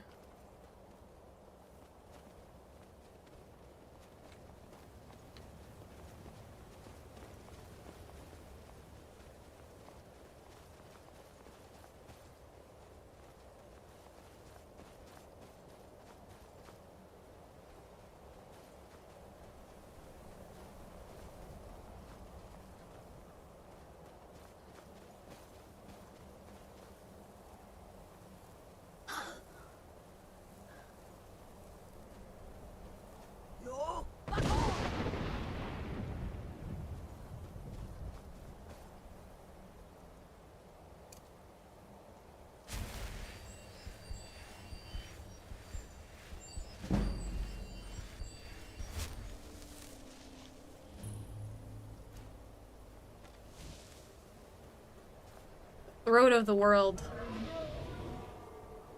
Okay, sure.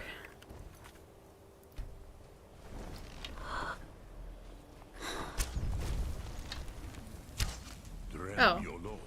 What? Greetings, what? I am Parthenax.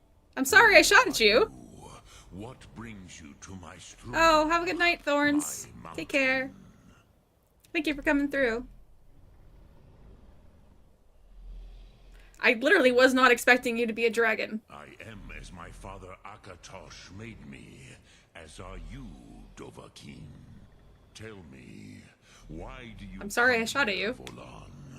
I was traumatized. On my meditation. I need to learn the dragon run shout. Of course. Of course. The anti-dragon, the anti-white man slur is gonna be taught to me by a white man. That's why you don't want me to know it. I know. Patience. There are formalities which must be observed at the first meeting of two of the Dove. It's an anti-Jew slur, I guess. It's against... I forgot. I don't know how we're, like, thinking of this anymore. Feel it in your bones. Match it if you are Dovahkiin. Not until introductions are complete. The word calls you.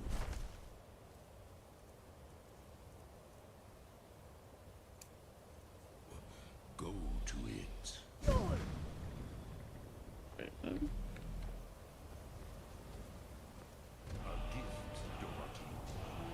cool.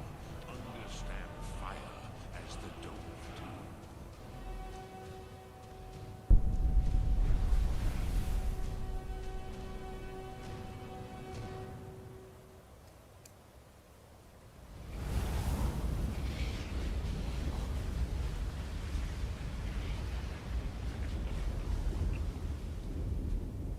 Now, show me what you can do. Greet me not as Khajiit, but as Dova.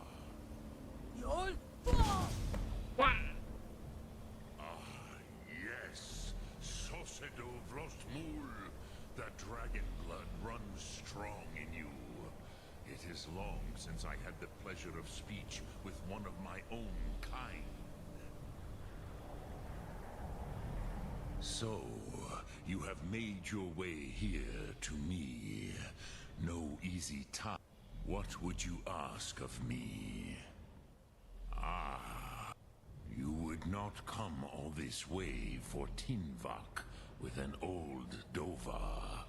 No, you seek your weapon against Alduin.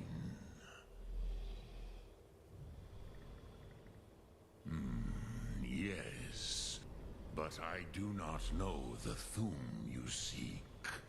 Croesus, it cannot be known to me. Your kind, Jor, mortals, created it as a weapon against the Dove, the dragons.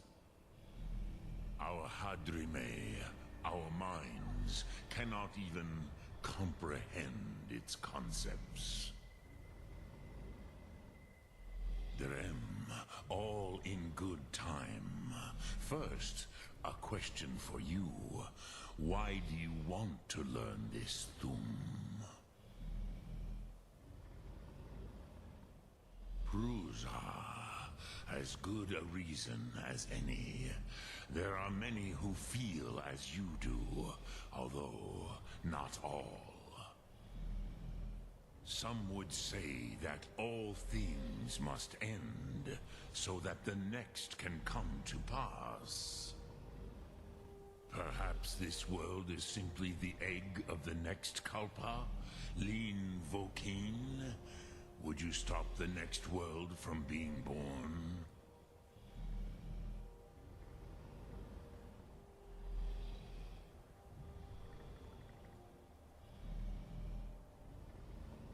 Paz, a fair answer. Rofus, maybe you only balance the forces that work to quicken the end of this world.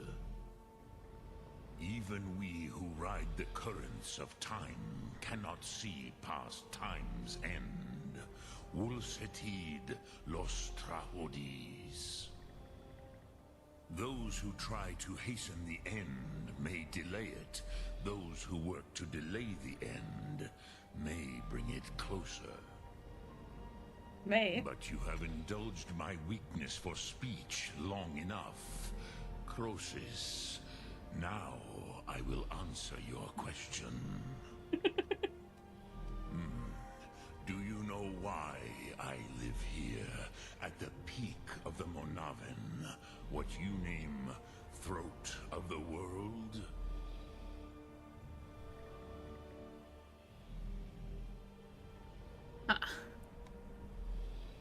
Literally never thought. I didn't even. I just assumed you were a hermit. Assumed you were another old guy.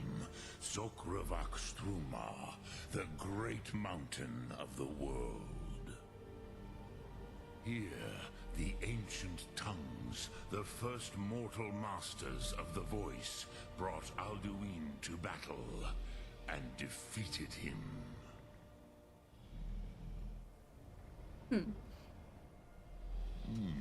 Yes and no. Viknuzny Karon. Alduin was not truly defeated either. If he was, you would not be here today seeking to defeat him. The Nords of those days used the Dragonrend shout to cripple Alduin, but this was not enough. Ok Mulag Unslad. It was the Kell, the Elder Scroll. They used it to... Oh shit, they said the title. He said the title of the game. Currents of time.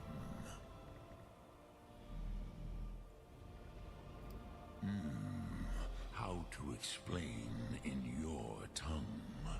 The Dove have words for such things that Jor do not. It is an artifact from outside time. It does not exist, but it has always existed. Rahwatlan. They are fragments of creation. The Kele, Elder Scrolls as you name them, they have often been used for prophecy. Yes, your prophecy comes from an Elder Scroll.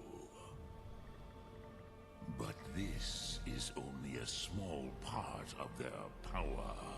Zofa Suryek.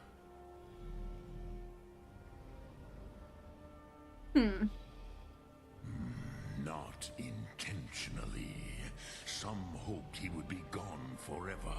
Forever lost. Meye. I knew better. Tidbo Amativ. Time flows ever onward. One day, he would surface. Which is why I have lived here. For thousands of mortal years, I have waited. I knew where he would emerge, but not when. Tid Krent. Time was shattered here because of what the ancient Nords did to Alduin. If you brought that Kell, that Elder Scroll back here to the Tid Ahran, the Time Wound, with the Elder Scroll that was used to break time, you may be able to cast yourself back to the other end of the break. You could learn Dragonrend from those who created it. Interesting. Croesus, no. I know little of what has passed below in the long years I have lived here. You are likely better informed than I. Trust your instincts, Dovahkiin. Your blood will show you the way. Return it here to the Tid, but I believe the scroll's bond with the Tid Ahran will allow you then you will feel, know Dragonrend in the power of its first expression. You will see them, Wuthfadon, my friends, Haken, Gormlaith, Feldir. The first mortals that I taught the Thum, the first tongues, the leaders of the rebellion against Alduin. They were mighty in their day, even to attempt to defeat Alduin. Sahrot-Hun, the Nords have had many heroes since, but none greater. Vormendok, the Dove are children of Akatosh. Thus, we are specially attuned to the flow of time, perhaps also uniquely vulnerable.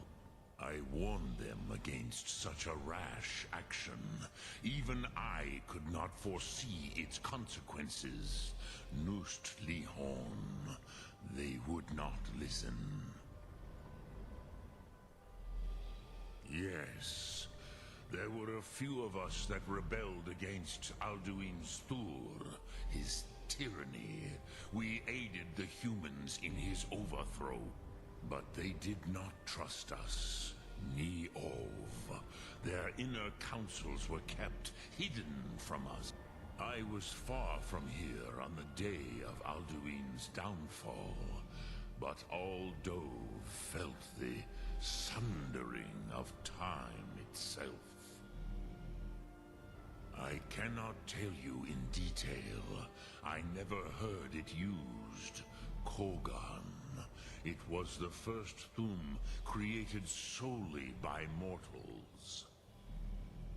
It was said to force a dragon to experience the concept of mortality. A truly von Mindoran. Incomprehensible idea to the immortal Dove.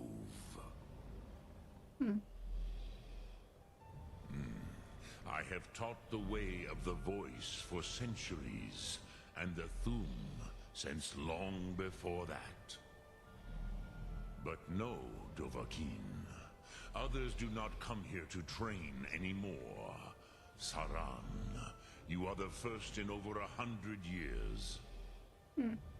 I meditate on the Rotmulag, the words of power. I counsel in their use. It is enough for me. He's up here inventing new slurs. Knowing a word of power is to take its meaning into yourself. He's studying history in order to learn how to be a more effective racist. Man, this guy really is Destiny. Holy fuck. Become closer to that word as it fills your inner self. Will I teach you, Dovahkiin? What word calls you to deeper understanding? There are 3 to master. Fus, Faim, and Yol.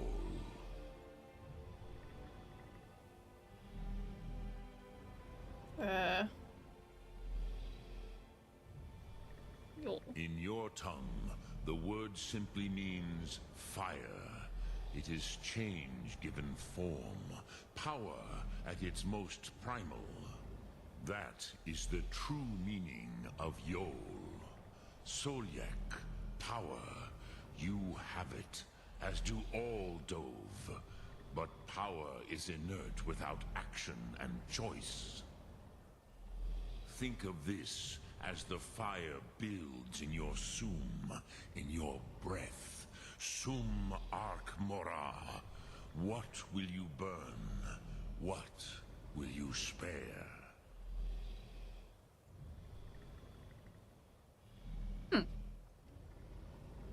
Which calls to you, this is cool. Fade in your tongue. Mortals have greater affinity for this word than the Dove. Everything mortal. Ponder the meaning of spirit. Unslad Zi. Where mortal flesh may wither and die, the spirit endures. That is fine. Let that meaning fill you. Sum Arc Mora. Which calls to you, Dova. It is called, think of the way force may be applied effortless. That is Fus. Let its meaning fill you. Sum Arc Mora. You will push the world hard. Greetings. Hi. Hi.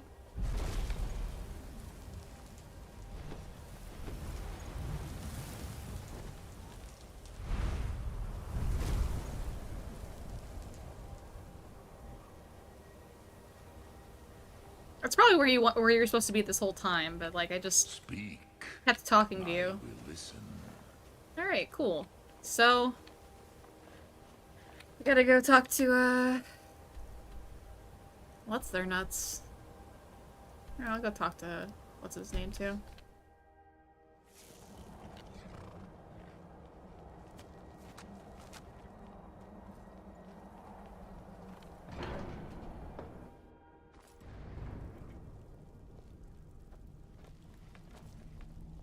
Hello. What's up, Luke? So, you spoke to Parthalax. Did he tell you what you wanted to know? Well, so be it. If he believes it is necessary for you to learn, we have never concerned ourselves with the scrolls. The gods themselves would rightly fear to tamper. As for where to find it, such blasphemies have always been the stock and trade of the mages of Winterhold. They may be able to tell you something about the Elder Scroll you seek. Okay. Bullshit. Sky, guard you.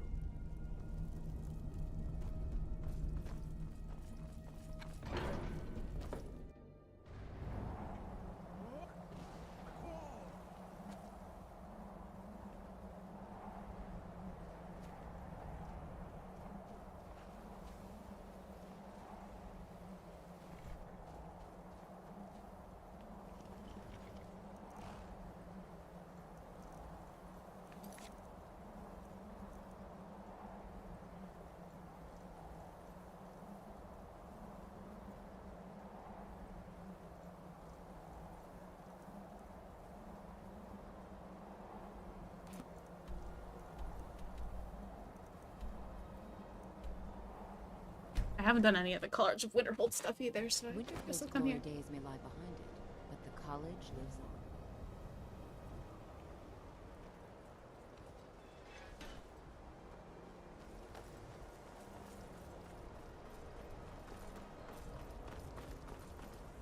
on. I think the college is due for a change in leadership.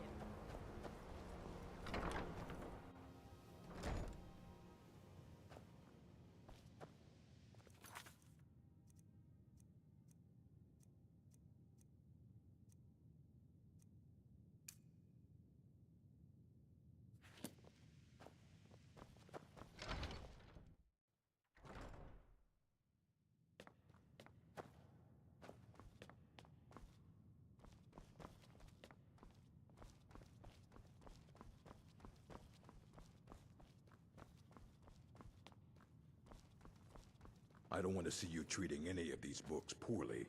Are we clear? You are now in the Arcanium, of which I am in. Disrupt my Arcanium, and I will have you torn apart by angry Atronach.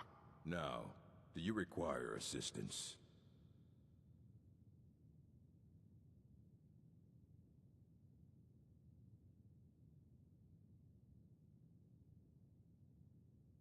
If you're feeling adventurous, I'm always looking for someone to procure valuable books from some more dangerous location. Well, all right, here. I scribbled down the last place I'd heard about. Check it out, but be careful.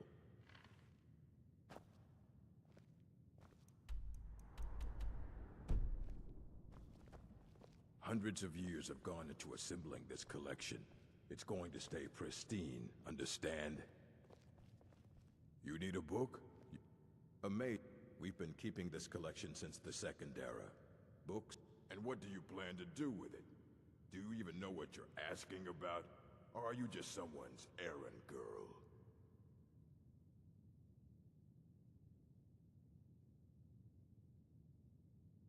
I knew it. Everyone comes in here expecting my help, but they don't even have the proper questions. An Elder Scroll is an instrument of immense knowledge and power. To read an Elder Scroll, a person must have the most rigorously trained mind, or else risk madness. Even so, the Divines usually take the reader's sight as a price. The simplest way to put it is knowledge, but there's nothing simple about an Elder Scroll. It's a reflection of all possible futures and all possible pasts. Each reader sees different reflections through different lenses, and may come away with a different reading. But at the same time, all of it is true, even the falsehoods, especially the falsehoods. It would take a month to explain to you how the scrolls exist here, with us, but also beyond and beneath. Bro hit me with the I can't even begin to explain why that was a retarded fucking question. You're so goddamn stupid. That's awesome. You usually end up in irritating and vague metaphors like that. Some people who study them devoutly go mad. Ah, you think that even if I did have one here, I would let you see it? It would be kept under the highest security. The greatest thief in the world wouldn't be able to lay a finger on it. Bet.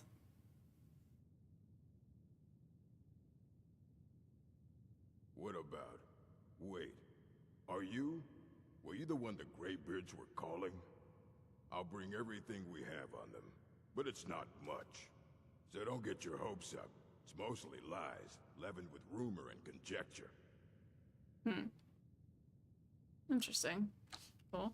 Sure. Fight well.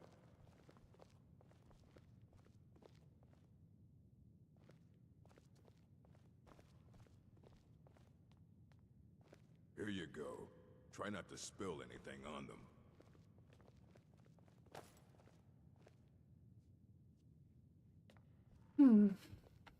Got any sweet rolls? No.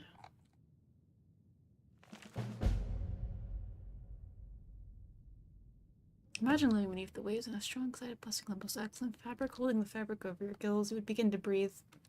Drink its warp and weft through the plant matter, fibers, and through your soul. The wretched plankton would pollute its cloth.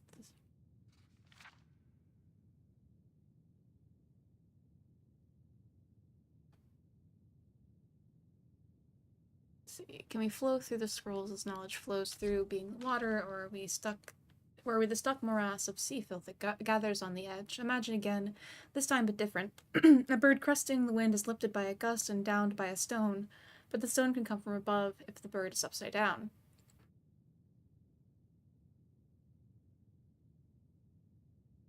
Where then did the gust come from? In which direction? What is this, a math problem? Did the gods send either? Or has the bird decreed their presence by her own mind-making?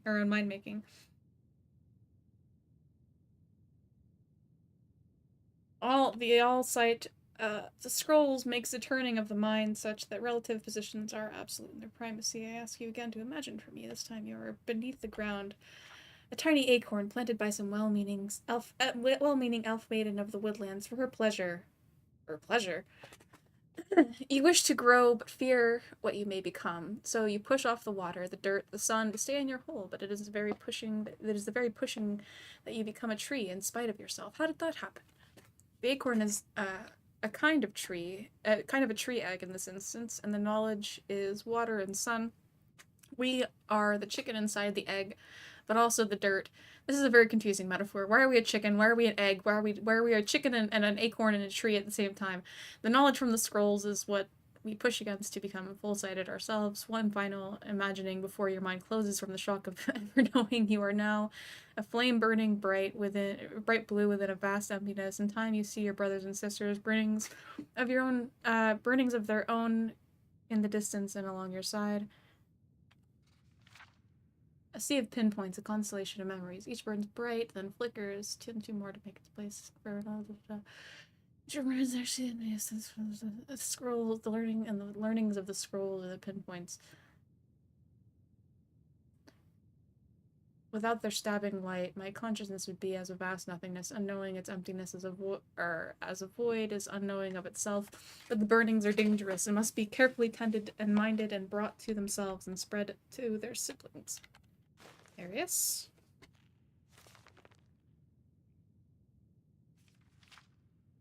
Smiling on the Sorry, I'm just speed reading through these. I'm sorry I'm not reading them for you guys, chat.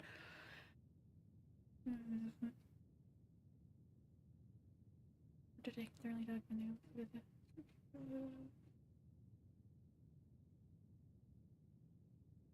the effects into 4, finding the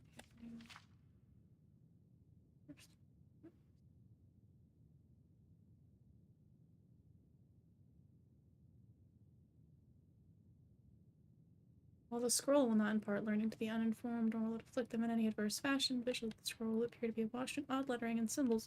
Those who know their astronomy often claim to recognize constellations in the patterns and but such conjecture is impossible to further investigate, since the very nature of the study necessitates unlearned subjects.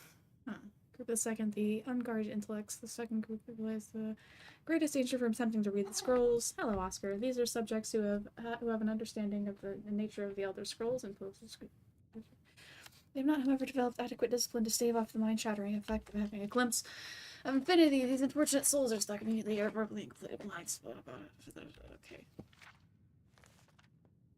Unknowable knowledge of madness. We cannot know. I don't want hundreds of years have gone into assembling this collection. It's going to stay pristine. Aye, that's the work of Septimus Cygnus. He's the world's master of the nature of Elder Scrolls. But, well, he's been gone for a long while. Too long. Where'd he go? Somewhere up north, in the ice fields. He said he found some old Dwemer artifact, but well, that was years ago. Haven't heard from him since.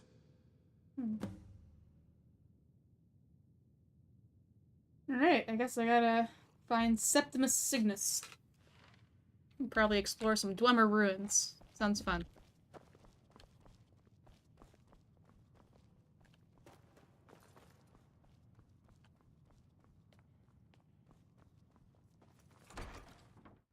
Oscar, hello. Well, I'm not doing very much right now, Oscar, so I guess you can stay there. Yeah, I wanted to... this fucker too on here. You've been quiet so far. What do you think we should do? I really have no idea. I forgot what this quest is about. In either way? I admire your restraint, but there are yes, thank you. People often say this.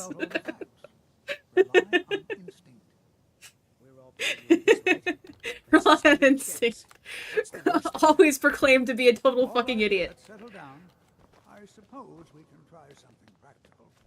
In continuing with our theme of safety, we'll start with wards. Wards are protective spells that block magic. I'll teach you all a ward, and we'll see if you can successfully use it to block spells, all right? Would you mind helping me with the demonstration? Are you at all familiar with ward spells? That's what this lesson is. Now, if you'll just stand right over there I'll cast a spell at you, and you block it with the ward. Here we go. Over there, please, just opposite me. Wouldn't what?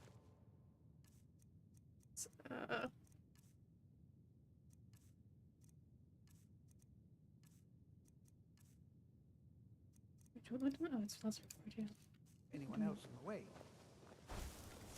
Now, you have to keep your ward up, or else this won't work. I don't want to hurt you. Over there, please, just opposite me. Wouldn't want anyone else in the way. Now, cast the ward spell and keep it up. Hold still.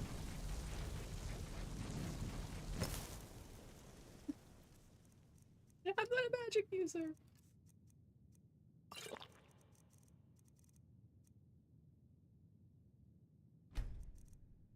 Magic of poison.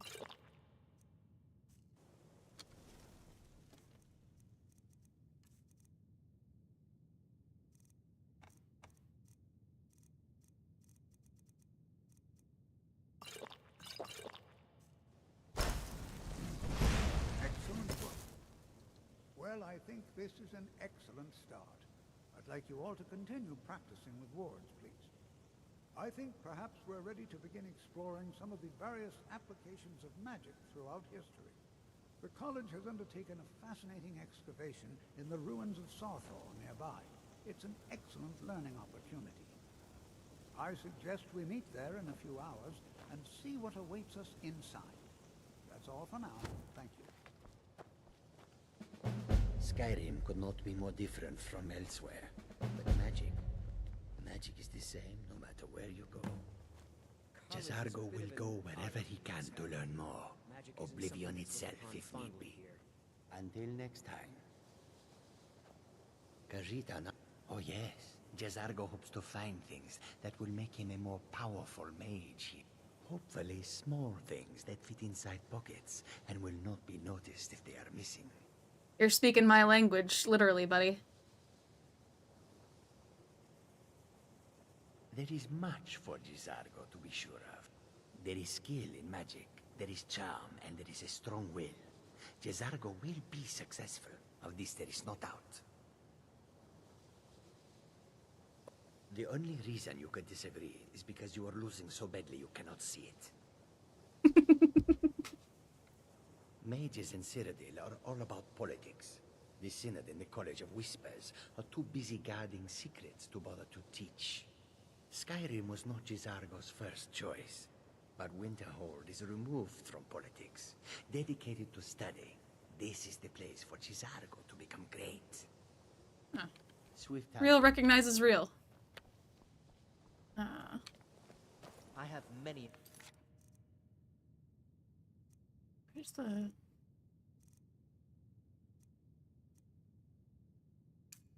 Important things on my mind.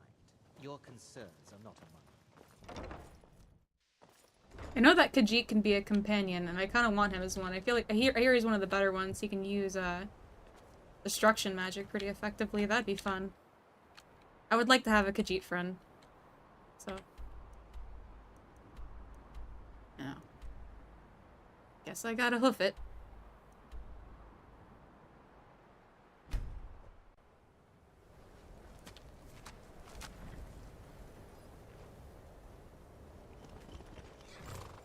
I can literally hoof it.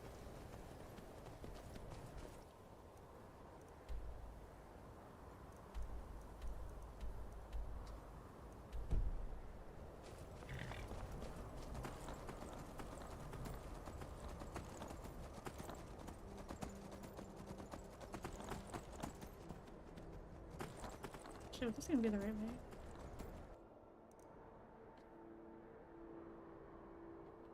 I think so.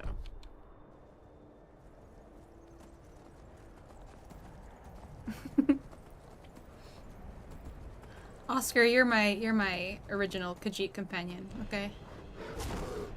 Ah! Leave my horse alone! Let that take a second. Fuck. Oh no, they killed my horsey! This isn't great. This isn't good. This isn't great. Help me, Ayla.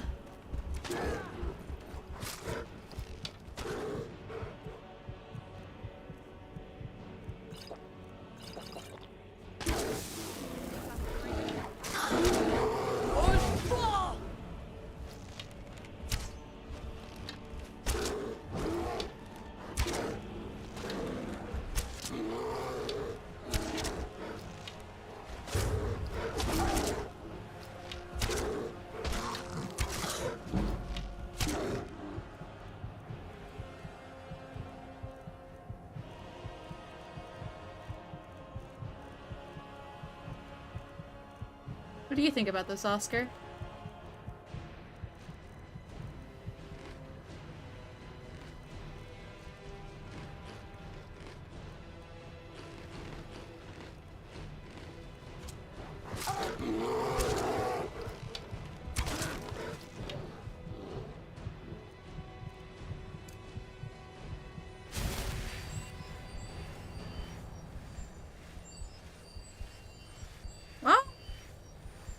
I don't know what I expected to happen riding a horse through a snowstorm, but you know, I guess we can walk on foot.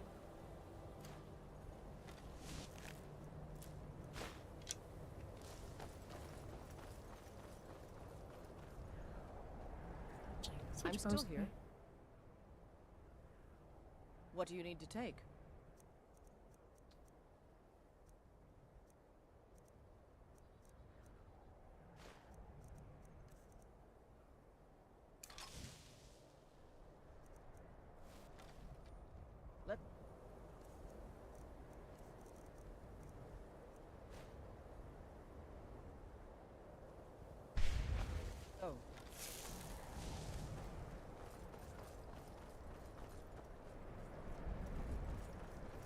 I'm sorry, Horsey, I failed you. Probably should have just kept running.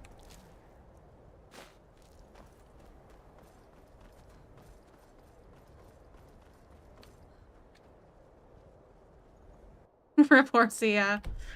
That's the first horse I've lost, unfortunately.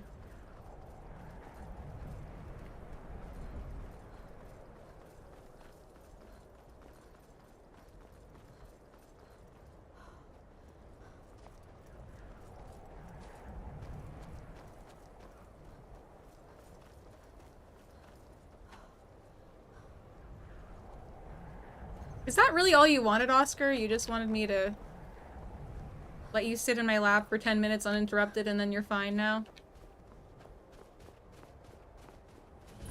What's up, buddy? Might get nervous. Well, there's fucking bears around, man.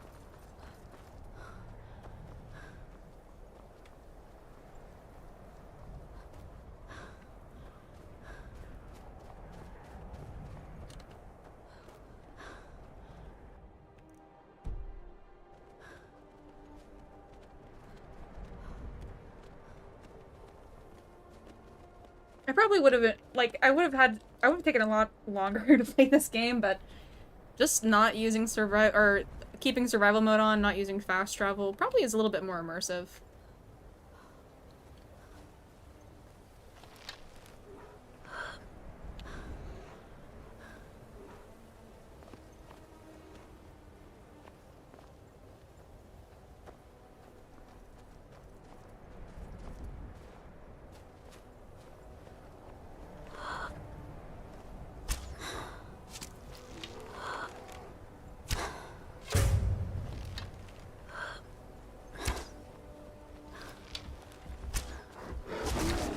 I hit you. Why did I hit you?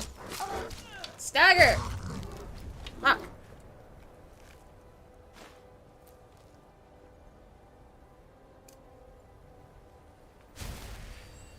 Fucking snow bears, man.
mean, you guys aren't using it anymore. Ah.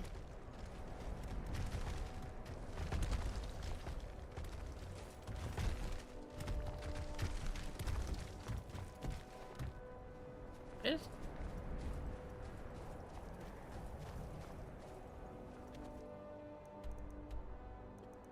And this guy took his fucking students to a dangerous ass place.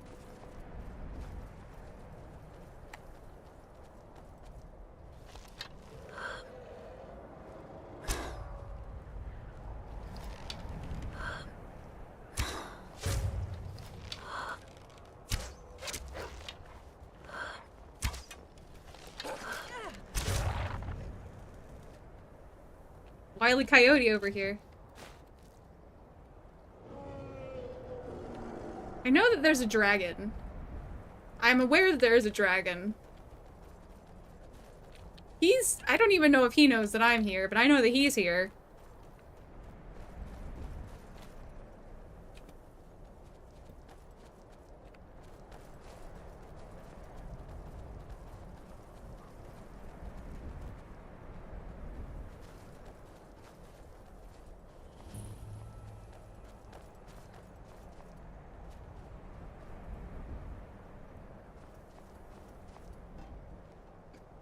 Okay.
A little immersion breaking to be in this area, to be here.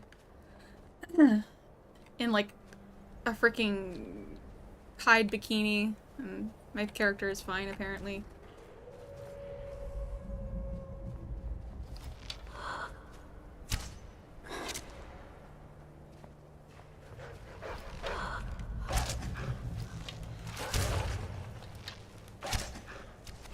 You're a pit wolf. You're stronger than a normal wolf.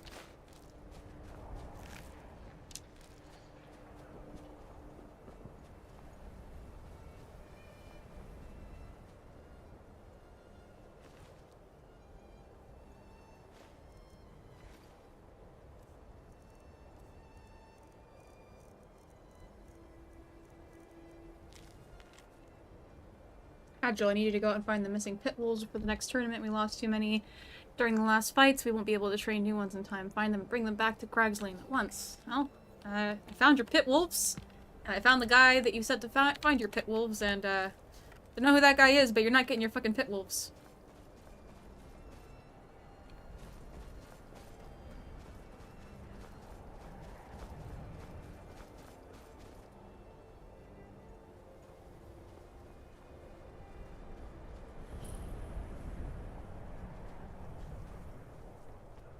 Hello? What's up? Good to see Skyrim still has such fine people. You give an old... All right. Please stay close to me while we're inside. It should be safe, but it's always better to be cautious. Alright.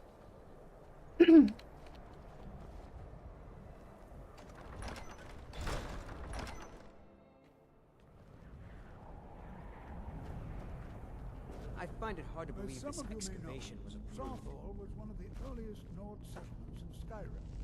It was also the largest. Who knows what we might find in here? In the infamous Night of Tears, not much is known about what happened to Sarthor.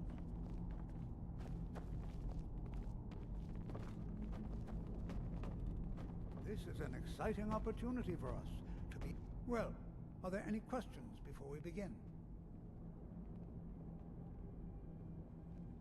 We're particularly interested in the prevalence of magical seals placed on the tombs here. It's rather unlike anything we've encountered. Ah, yes. Well, why don't you see if you... I expect he'd appreciate some help in locating any enchanted items will do. The usefulness of the enchantment is irrelevant. Now let's see. What shall we have the rest of you do? Brelina, my dear, why don't you search for warding magics? Anything designed to keep people out. Don't interact with them, just identify them. Ormond, please search that area over there. See if you notice any residual energies. Alive or undead. All right, everyone.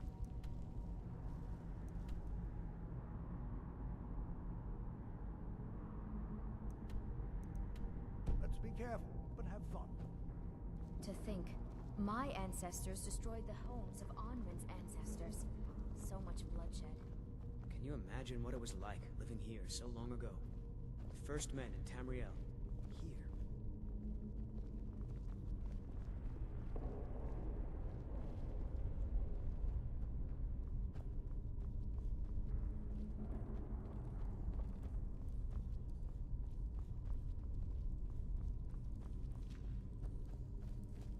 What's up, buddy?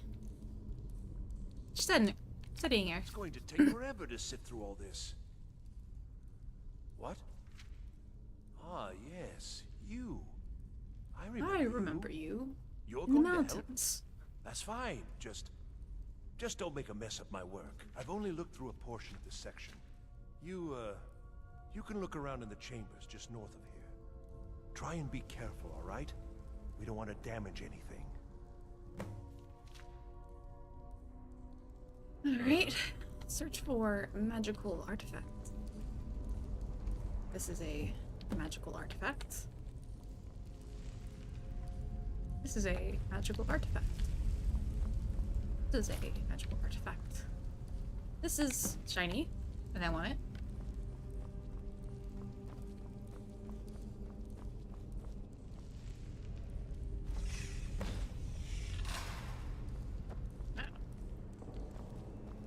What did that do?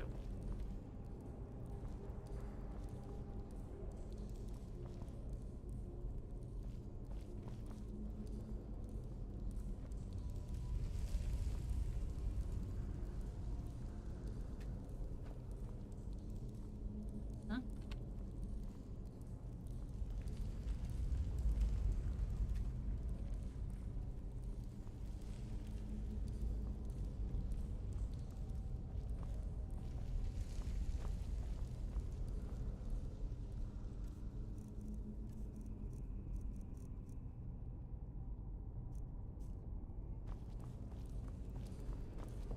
What in the world was that racket? Is everything all right? How in the world did that happen? I just was Really? doing what I was told. Perhaps the amulet is important somehow. Is there some way you can use it?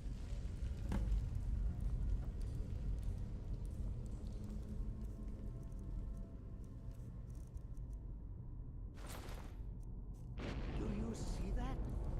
Some kind of resonance. You and the wall. It must be connected to the amulet. I wonder, what effect might your spells have?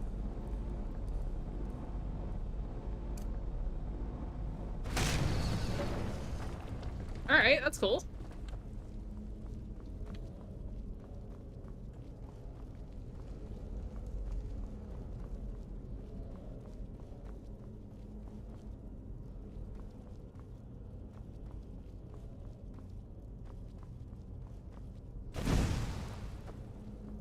Well, this is highly unusual and very interesting.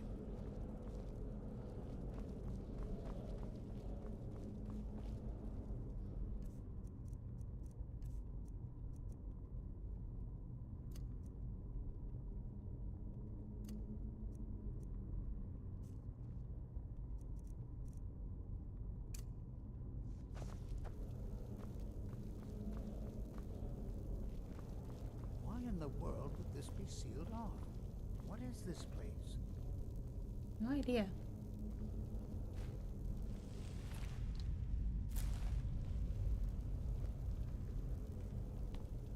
You want something from me? Hold, mage, and listen well. Know that you have set in motion a chain of events that cannot be stopped. I was just trying to be helpful. Has not been passed. I can't even pick up a fucking artifact or walk into a goddamn room without some prophecy being fulfilled. Actions to come, and how you deal with the dangers ahead of you. This warning is passed to you because the Psijic Order believes in you. You, mage, and you alone, have the potential to prevent disaster. Take great care, and know that the Order is watching. I swear I felt something rather strange just then. What just happened? Just some fucking plot shit, man. Just some stupid fucking ghost. It spoke to me. It said the thread of fucking fate is, or the die of fate has been cast, or some shit like that. The Psijic Order? Are you quite sure about that? That's very odd. And danger ahead? Why, that doesn't make any sense at all. The Psijics have no connection to these ruins, and no one's seen any of their order in a long time. Perhaps we should take a look inside these coffins. Now, please do be careful. Who knows what we're going to find?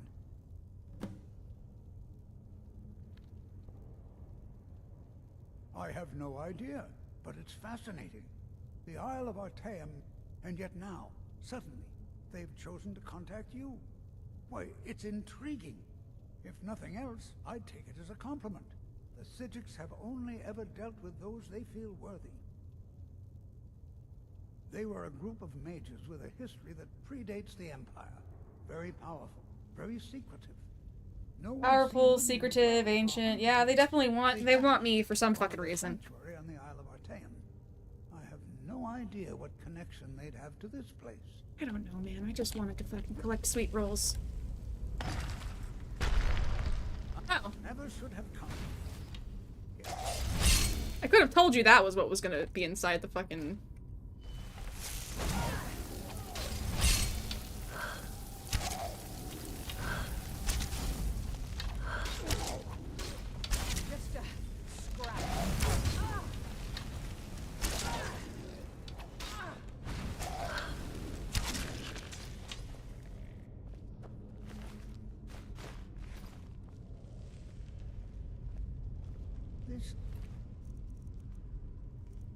Are you satisfied to find out that there were zombies in the coffins and apparently a path? Probably more to Rhaegar.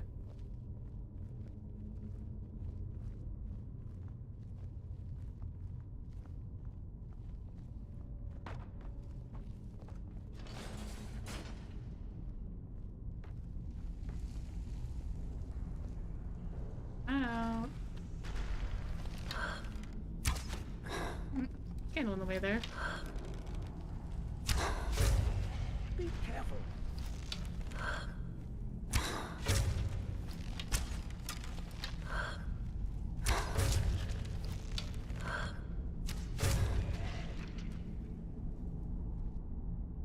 They want my sweet rolls. I've never seen anything like this in Nordic ruins before. Why, just look at all these coffins. This closer inspection. To stay a while and examine.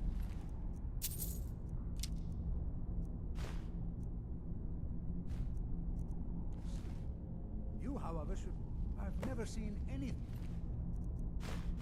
like this in Nordic ruins before. Why, just look at all these coffins. This is pretty common. Closer inspection. I'd like to stay a while and examine this. You, however, should press on. See if you can find whatever this vision of yours mentioned. If it is truly dangerous, be careful. Sure. Go on ahead. I'll be sure and catch up with you before long.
Versus...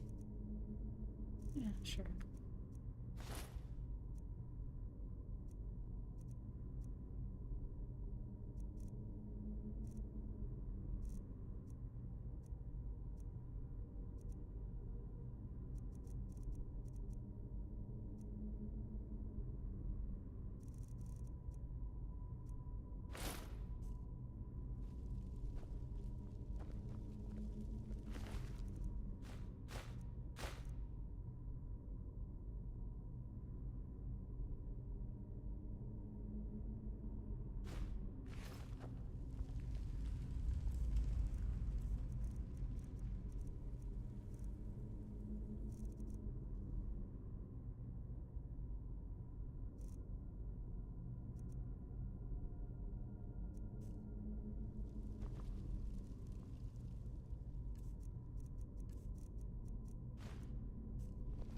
I hope this does more damage base like against these guys.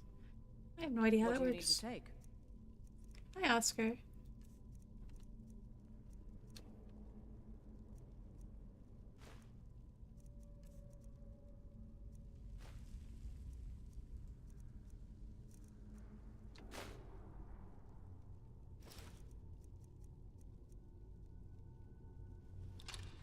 Let's go.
Damn you.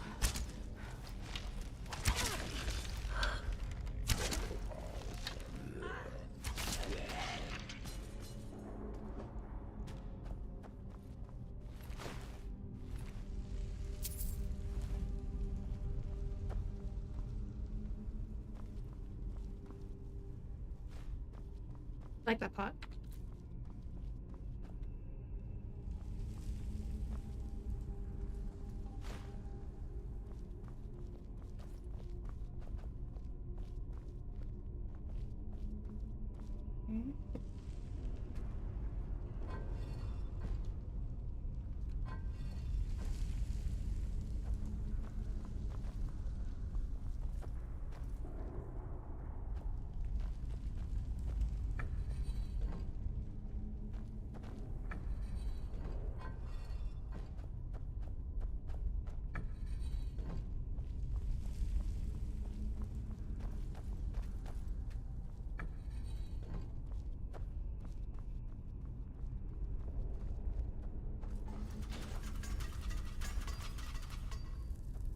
Well, that wasn't right.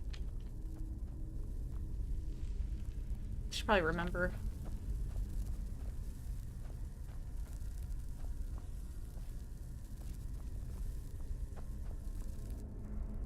Oh. Probably the symbol behind them. I'm extremely observant, guys. Snake. Whale. Eagle.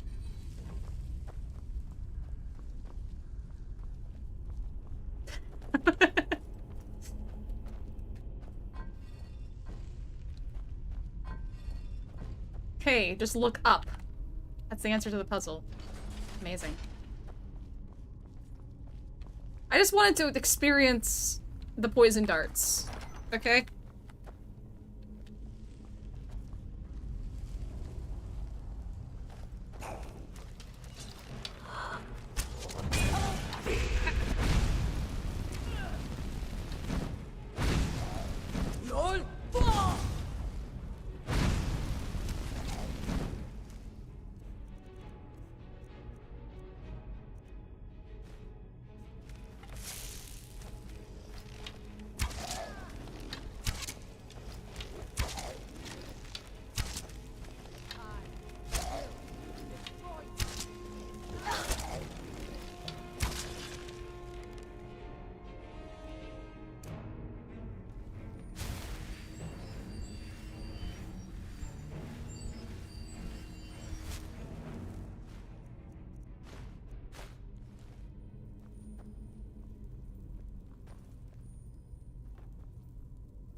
I'm still here. What do you need to take?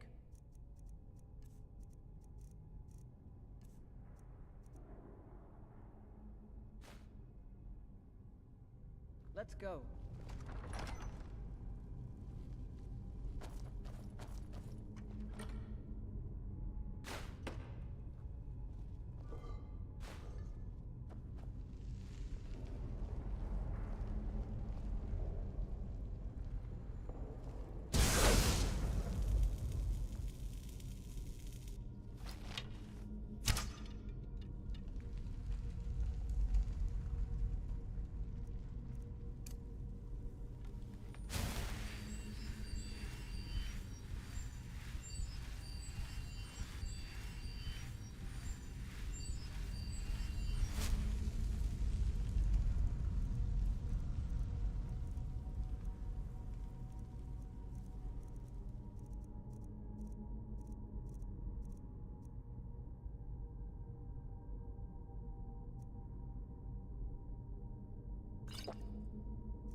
It still hurt. How do I get past those without triggering them? I don't know.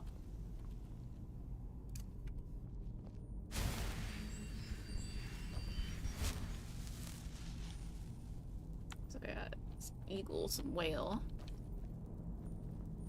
Okay, what do we got here? So we got snake, whale. Wait, so we got bird, whale, snake, whale.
Wait, I fucked it up.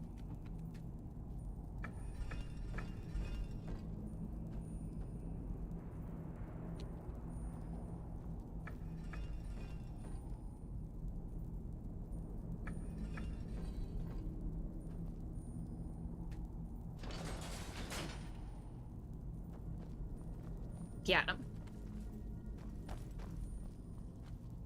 I thought it high time I... Hello, welcome back.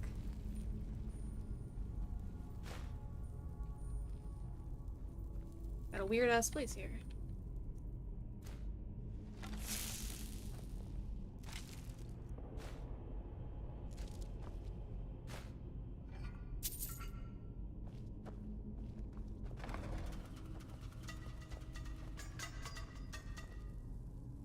Yeah, right, Ayla. You good?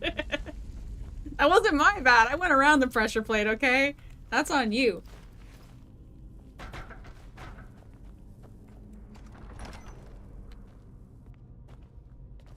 What in the actual fuck is happening? Sir? Well now, would you look at that? Alright. I never imagined we'd find something like this. Why is this buried so far within Sarthol?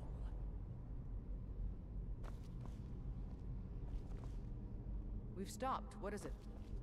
Ship. This is simply fascinating. Lead on, then.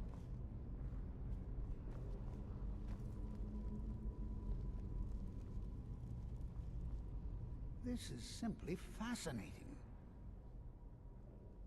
All right, then.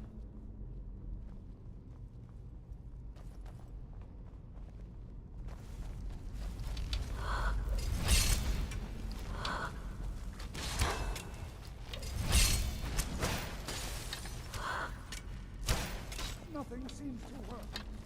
Yeah, this isn't going great. I'll try to drain some of its power.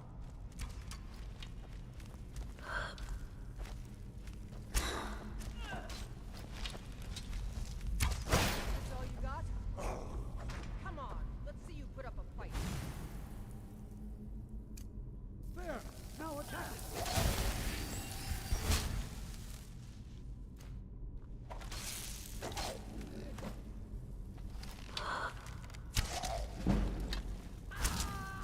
LOL!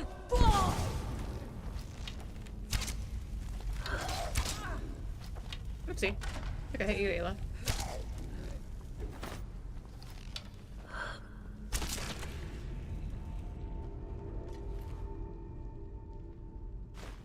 Ooh.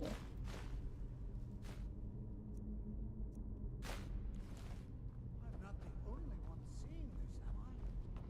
Why, this is utterly unique.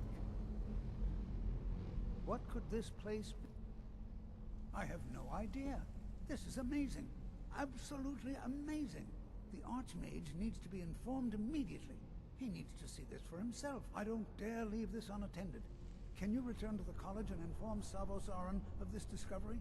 Please, hurry.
Ice. Ice form. Pretty cool. Think that's cool, Oscar? I think that's cool. Yeah?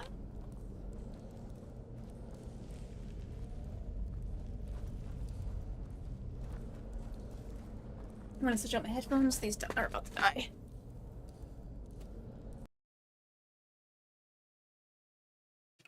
Oscar, do you want to go out?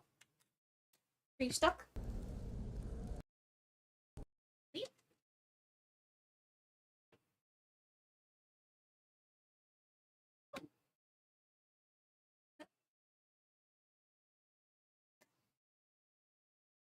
Oh, my headphone's not gonna work.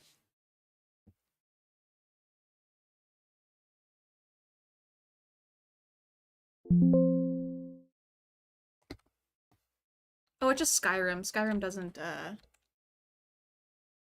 does Skyrim audio not work when I do that? Whatever, I'll reset it in a minute. Actually, let me just reload the game real quick. 1 second, guys.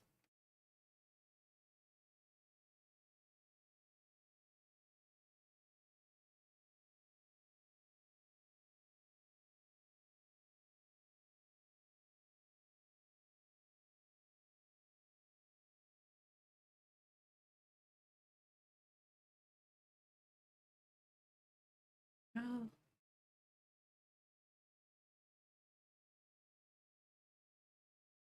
Skyrim hasn't failed to close for a while.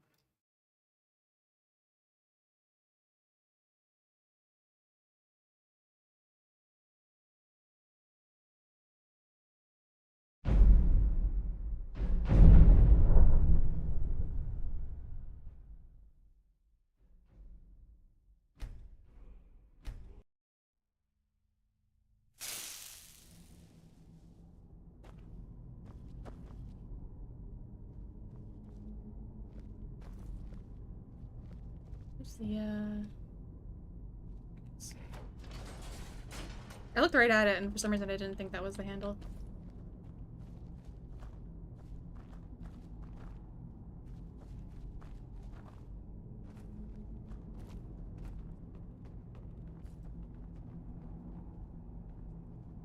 What's this guy?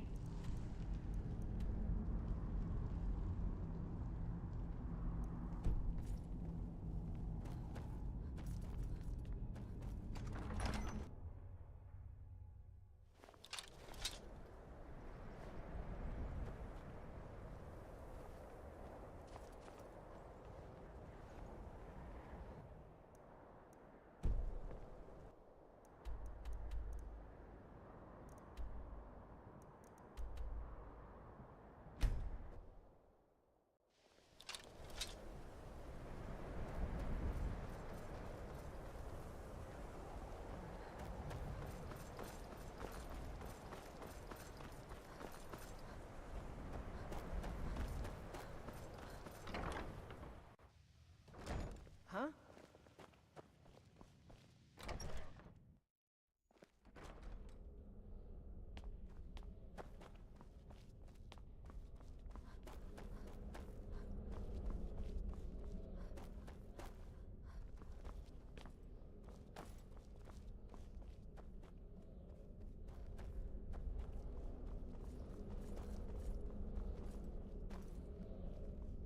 Oh, they're staying there.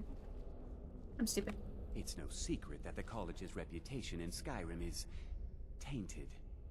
Please don't tell me that another one of the apprentices has been incinerated. I have enough to deal with right now.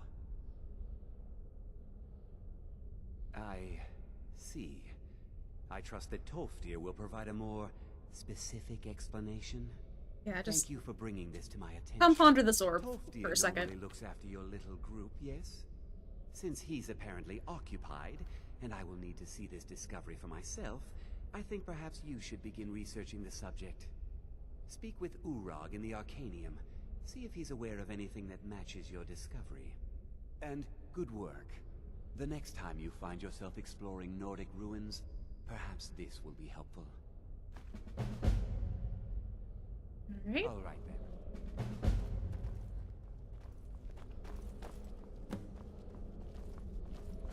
Do you have any sweet rolls?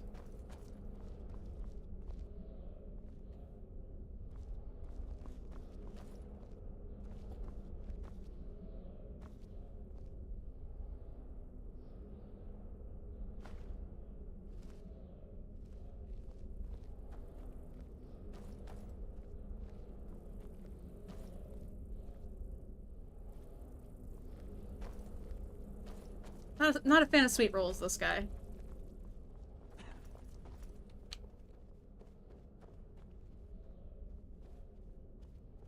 God, this place is confusing.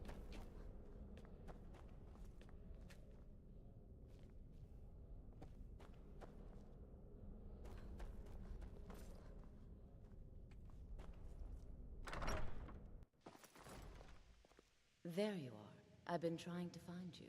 I just wanted to let you know that Ancano's been asking about you. I think he's looking for you. I'm not sure. Just, well, mind what you tell him, all right? No. Well, I don't think so. Between the two of us, there are rumors about him. That this advisor position he has is a sham, an excuse. That what he's really doing is spying for the Thalmor, trying to feed them information. Whether it's true, I can't say. But it never hurts to be a little suspicious, does it? You're welcome.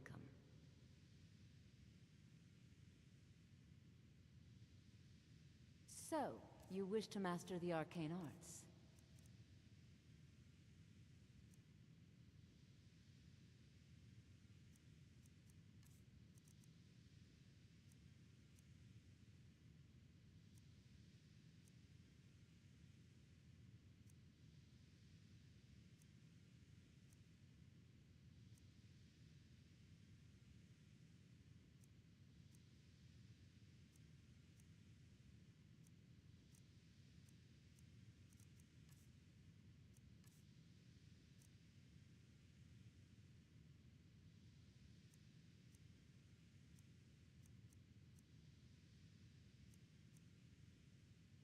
Man, magic in this game seems cool.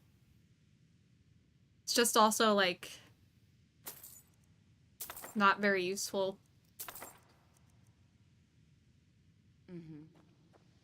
It's probably more useful if I actually train into it and, like,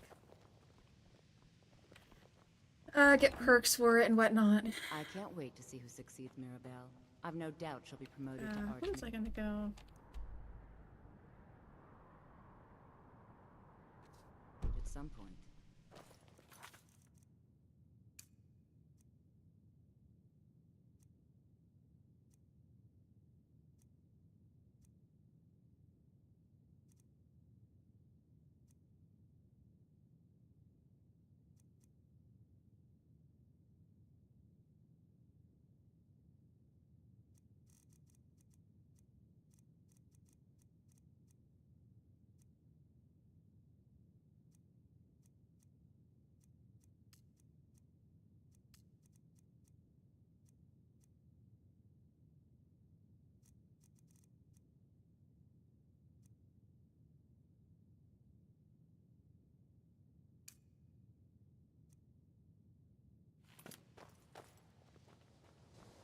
I have many important things on my mind. Your concerns are you quite sure we need to be speaking? I'm disappointed to say I've learned little during my time here. I am an advisor to the Archmage. The Thalmor wish to promote relations with your college. I am at the Archmage's disposal if he requires advice. Perhaps not as often as he should. In time, I believe he will be more trusting. Now that stability has been established between the Dominion and the Empire, to guide its people through this time of transition, to help lead them to a better future. What? Preposterous. And I have made it quite clear that I would suggest that you not further spread this rumor.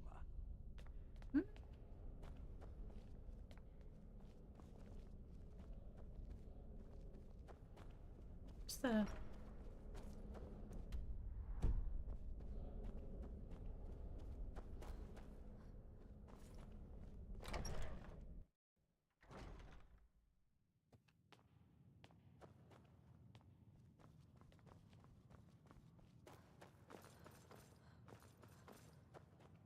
Hello, I'm back. I don't want to see you treating any of these books poorly. I know what you want. Word travels fast around here. Is this Jet's voice actor? Huh? Well, you don't even need to ask. No, I don't have anything for you. Not anymore, anyway. I said not anymore. Orthorn stole a number of books when he ran off to Felglow Keep to join those summoners. Some kind of peace off. I think one of those volumes may have had some relevant information. If you want them, you'll have to talk to Orthorn. Okay. He was an apprentice here at the college. Not very skilled, but got involved with a group of... When they left, he took off after them. Stole supplies and books from the college. Not enough to bother with. Archmage Aaron's approached, although now it looks like you'll be doing the sorting. Good luck with that. Let's just call it they were interested in research that goes outside the bounds of what the college allows. So they were... Assorted books, scrolls. I'm sure you'll find something useful. Why did you sound so gruff there? All right, then. I care little for idle conversation, but perhaps you need help with conjuration magic. Jet from Cowboy Bebop. Kind of sounds like him. Let me look that up real quick. I'm interested.